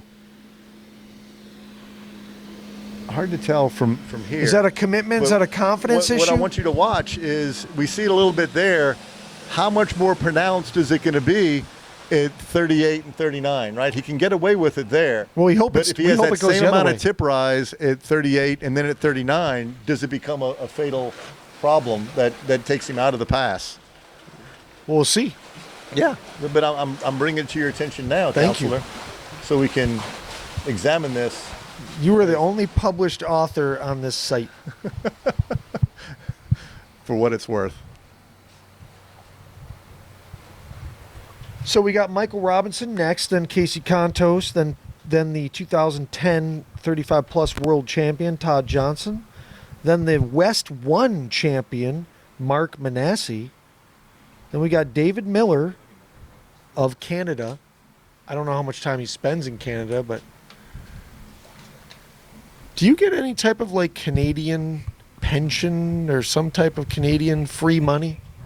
I want a sponsorship. They seem to really be into from David Miller. They seem to be into free money in that Dave, country. Why don't you just give me a sponsorship, and then I'll just come around and ski with you everywhere. Help you set up skis. Dave, let me ask you a question. Is it the other way around? Canada is actually being supported by you. Is that possible? Hey, I skied in Abbotsford. And then we've got did, Darren years Montgomery ago. is Skied last good off there. the dock. Who got second last in West 3, Darren Montgomery. Actually, Darren Montgomery's gotten second in all all right, three. Kuykendall. You should hear the Kuykendall grunt here. Here it is. A little bit of tip. Yep, I heard it. Oh, There you it read is. about that tip rise. Oh, he had a nice 4-ball. Got himself back in it with that 4-ball. Good job. And wow, he gets himself back in that pass. Good job. That's Boy, a he good had to fight through that. Yeah. He had to fight Yeah. through that. You know that's to me. But That's when the you're tip skiing your rise, best. though, is Got that more gonna pronounced. Got more pronounced. And is it going to be, let's say? I don't think there's any way he can run 39 with that much tip rise. So it will be the fatal flaw will be. Yeah. If you've ever read any Arthur Miller, will this be his Willie Loman flaw right here? This will be. He is a good scrapper though.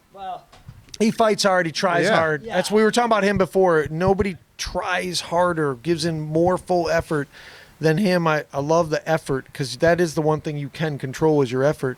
But if he's not getting that tip down, it's lights out, right?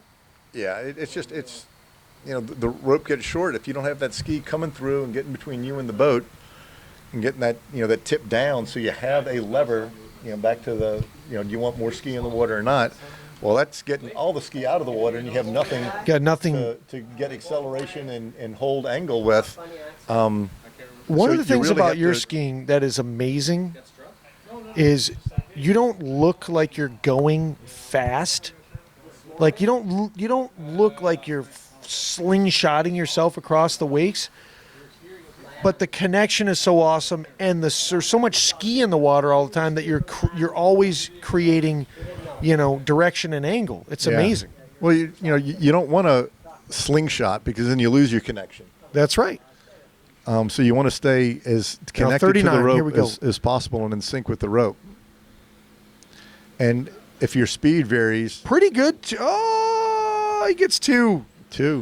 Little slow coming out of 1. If your speed is varying, you're going really fast to really slow, then that's less than ideal, right? Well, that creates the stop and go. It takes energy to get a mass moving, and if you slow it down, it takes energy, and then to get it going again, it takes energy. So the more consistent or flat your speed can be, the less the boat's having to work, the less you're having to work, the more rhythm you can have. So what might make this interesting in the final skiers here is we've got a little storm coming in. I don't see any lightning, so we're going to be skiing in this probably. Yeah, as long as it doesn't rain too hard. I mean, I don't think guys should have to ski in the rain. I don't think that's fair conditions. But so Robinson is on the water now. Do you have a little portable bottle to take with you? How many more we got? Like 6. 6 more, including Michael. So we got Michael little Robinson. cool air blowing in feels kind of nice. You gotta get out of here in an hour. Yeah. Well, I mean, they might be rained out. Yeah. That's right. Well, just let me know. We'll go eat some. Okay. If you want to, sounds good. Got anything in mind? No, I got no plans. Let's I watch just ate at this 2 at the best weather. restaurant. I mean, I get that obviously we don't want people skiing in the rain, but I also don't want people skiing when it's like patently different conditions than everybody else. And if it's pouring rain, let's be fair. All right. All right, see you, man. Let me know. Okay.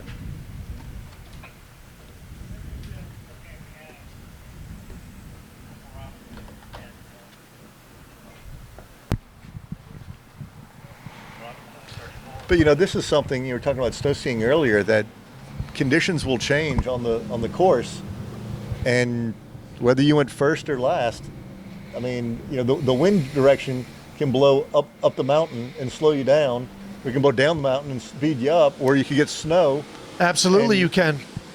And so what ends up happening that they do, I think they do a really good job. Here's Michael Robinson coming in at 32 off. Very nice gate one. I mean,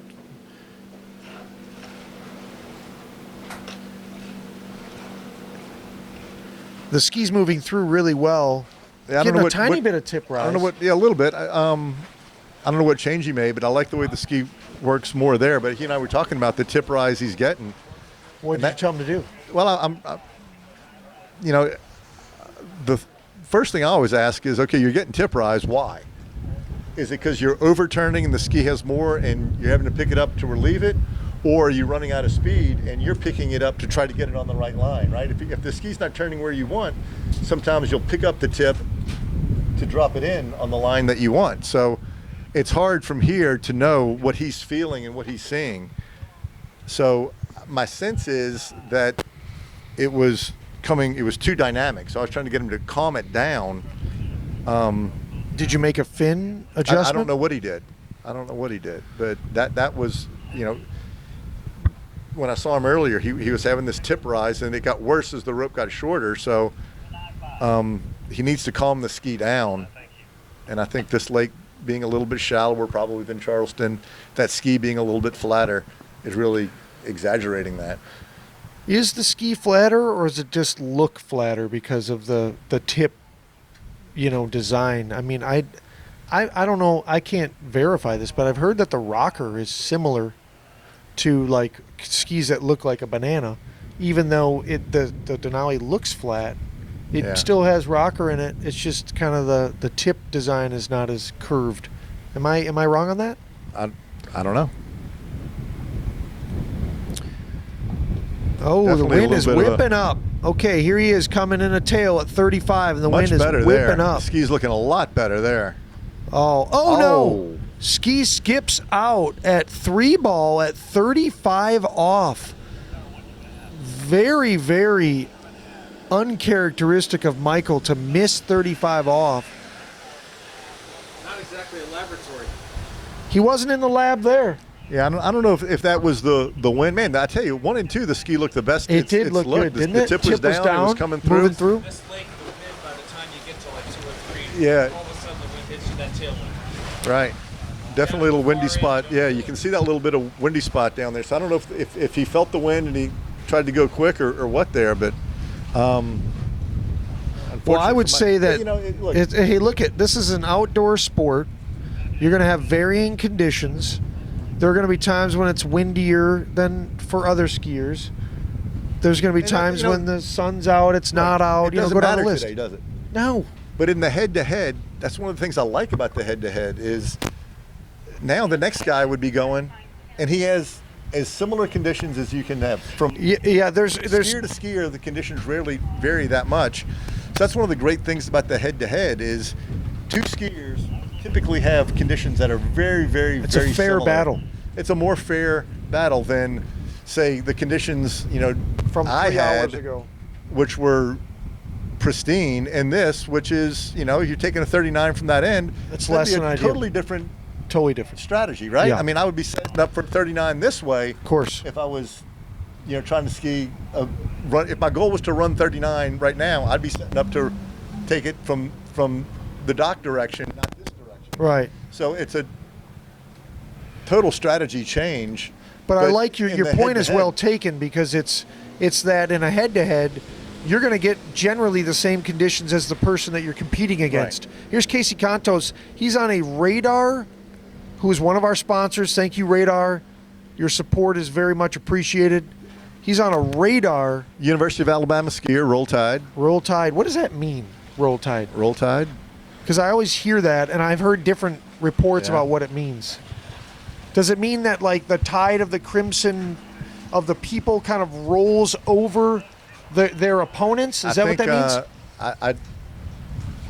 I'm not 100% certain on this, but But you went to Alabama. I did, but how do you not know this?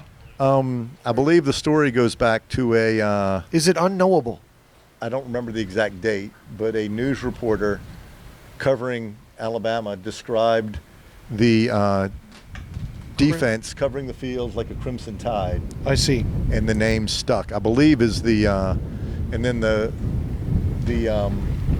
elephant became the mascot because I think it was another news reporter that described the Alabama football team getting off the train at the Rose Bowl as they looked like a bunch of elephants because they were so big and strong.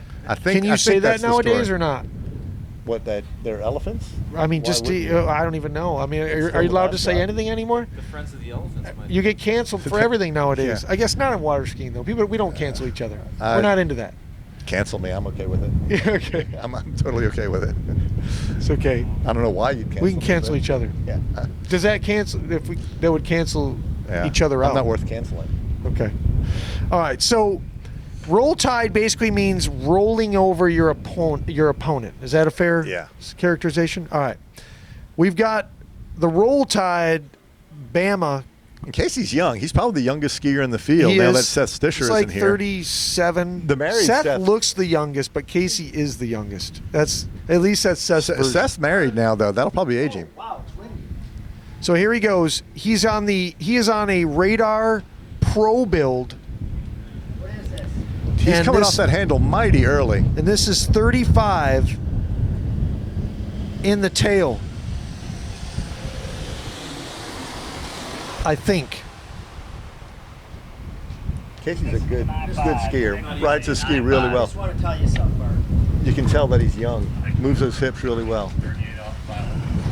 You know, if this round doesn't go well for me, if I don't run 39, practice starts right after the event. Another round of practice. Usually we don't give practice before the head-to-head, but for you, we'll make an exception because I know that you'll start shaking. I think because you only got to ski 2 sets in a day. That would be like I think we should have Miller ski at least 3 more sets today. At least 3 more.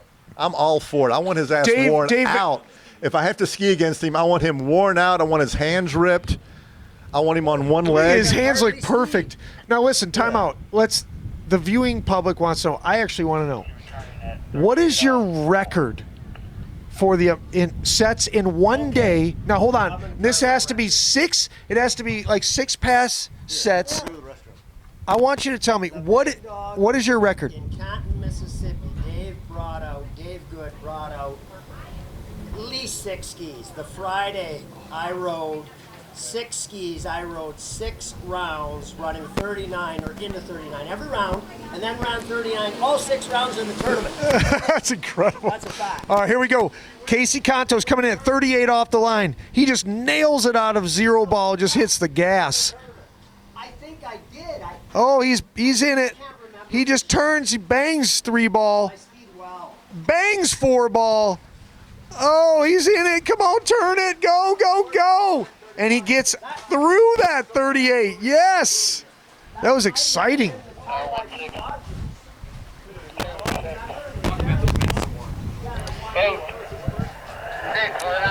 So we have a storm.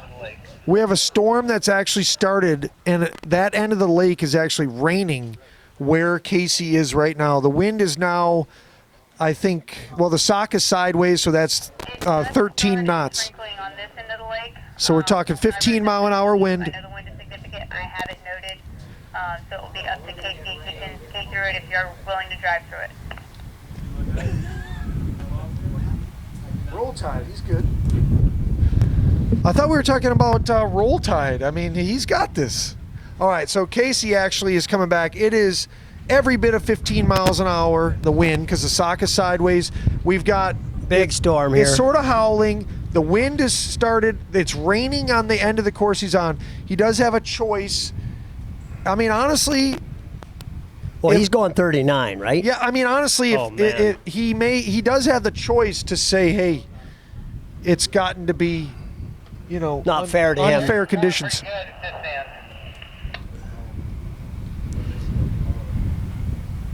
And it's starting to come into the tower at Tower 1. Starting to rain. All right, well, if you can pull his gear, if time's gone, go. And there you have it. The chief judge has spoken. 39 in the wicked tail. Actually, that end may not be terrible to start. It definitely gets bad at I 4 remember ball. Mark Shaw sent me a video. God rest This his is soul. runnable if you get a good start. He ran a 39 with probably I'm going to say a 25 mile an hour wind, a tailwind at Okahili, and he has it on video, and I have it. And it was amazing. All right, so Casey gets 1.5 and kind of goes out the front. I hope he's got okay. pulled over the ski. Is he okay? Look. Tower 1, Oh, 1. he looks to be okay, taking his ski off. Tower 2, 1.5. Well, I know I'll be changing my starting line length if this wind's going like this. That was wicked wind. Great skiing out of Casey compared to the first round, though, right? Getting the 1.5. Yeah, he missed his 38. Yeah. So good skiing by him. Unfortunate conditions for Casey because he got the worst wind so far of the day. Oh, Now, no question. We got a storm coming in, so who knows if it's lightning, we have to delay. I don't know. On hold. Okay, we're gonna have to have a break. Looks like lightning. All right, you guys are just going to have to be interesting. Oh wow. So we finally got the counselor off the mic. Oh man. Feel like I've been interrogated. We can rest now. That was work. So Ben, what were you? I noticed you opted up. What were you thinking? What was the plan there? Just to run it? Well, I mean, obviously. I had moved my bindings around a little bit, so I wanted to feel that. I really didn't care that much about a score, necessarily. You know, I wanted to feel the ski, but I went 35, 39 more than anything to save my body. Right. You know, I'm just not really in ski shape, especially how I typically would prepare for one of these things if I was really focused in training. And so I know I only have so many passes on my body, but I wanted to try the moving my bindings around a little. So I said, okay, go out 35, 39, and I know I do that a lot of times in practice. If I'm just wanting to feel what the ski and the changes, I'll just skip 38 because you run that whole 38. That's a pass. That's like a 39. Right. And you save all that energy. Yeah. So that was the whole idea. If I would have run it great, I you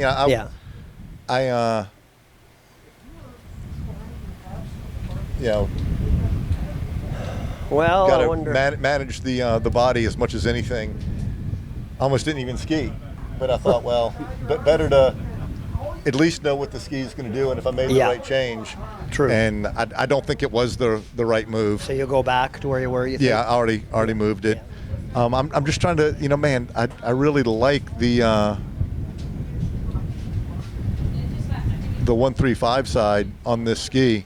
Mm-hmm. And when I move to the front of the ski at 2.4, I can get a really nice 2.4. But if I kind of just take my natural line and move the ski out, the tip comes up and I either don't turn or I turn too hard. Right. And when I can have the discipline to move the ski away and get over the front foot, it comes around really nice, and I get a really good load. I find the rocker is critical for my onside. If it's too flat, you're going down the lake and there's no rotation. Yeah. If you get too much rocker, of course, then it's too hard. It pivots too hard. But and you got to have that right number. On that one, I mean, the one I thought was good enough to run it, and 2 I thought okay, and then I came to 3 and I don't know what, I kind of got crushed a little bit out of 2 and didn't really get that ski out in front of me to be able to move it at 3. Yeah. You know what? I got to shut my tailgate on my car. Yeah.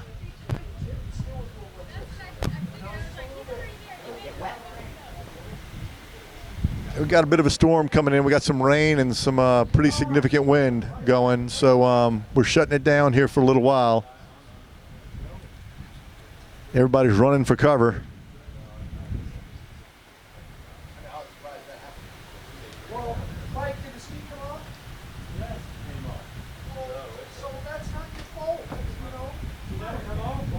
All right, folks, we're going to shut it down here for a little while. We'll be back with you here shortly after the weather passes. We're going to get away from this lightning.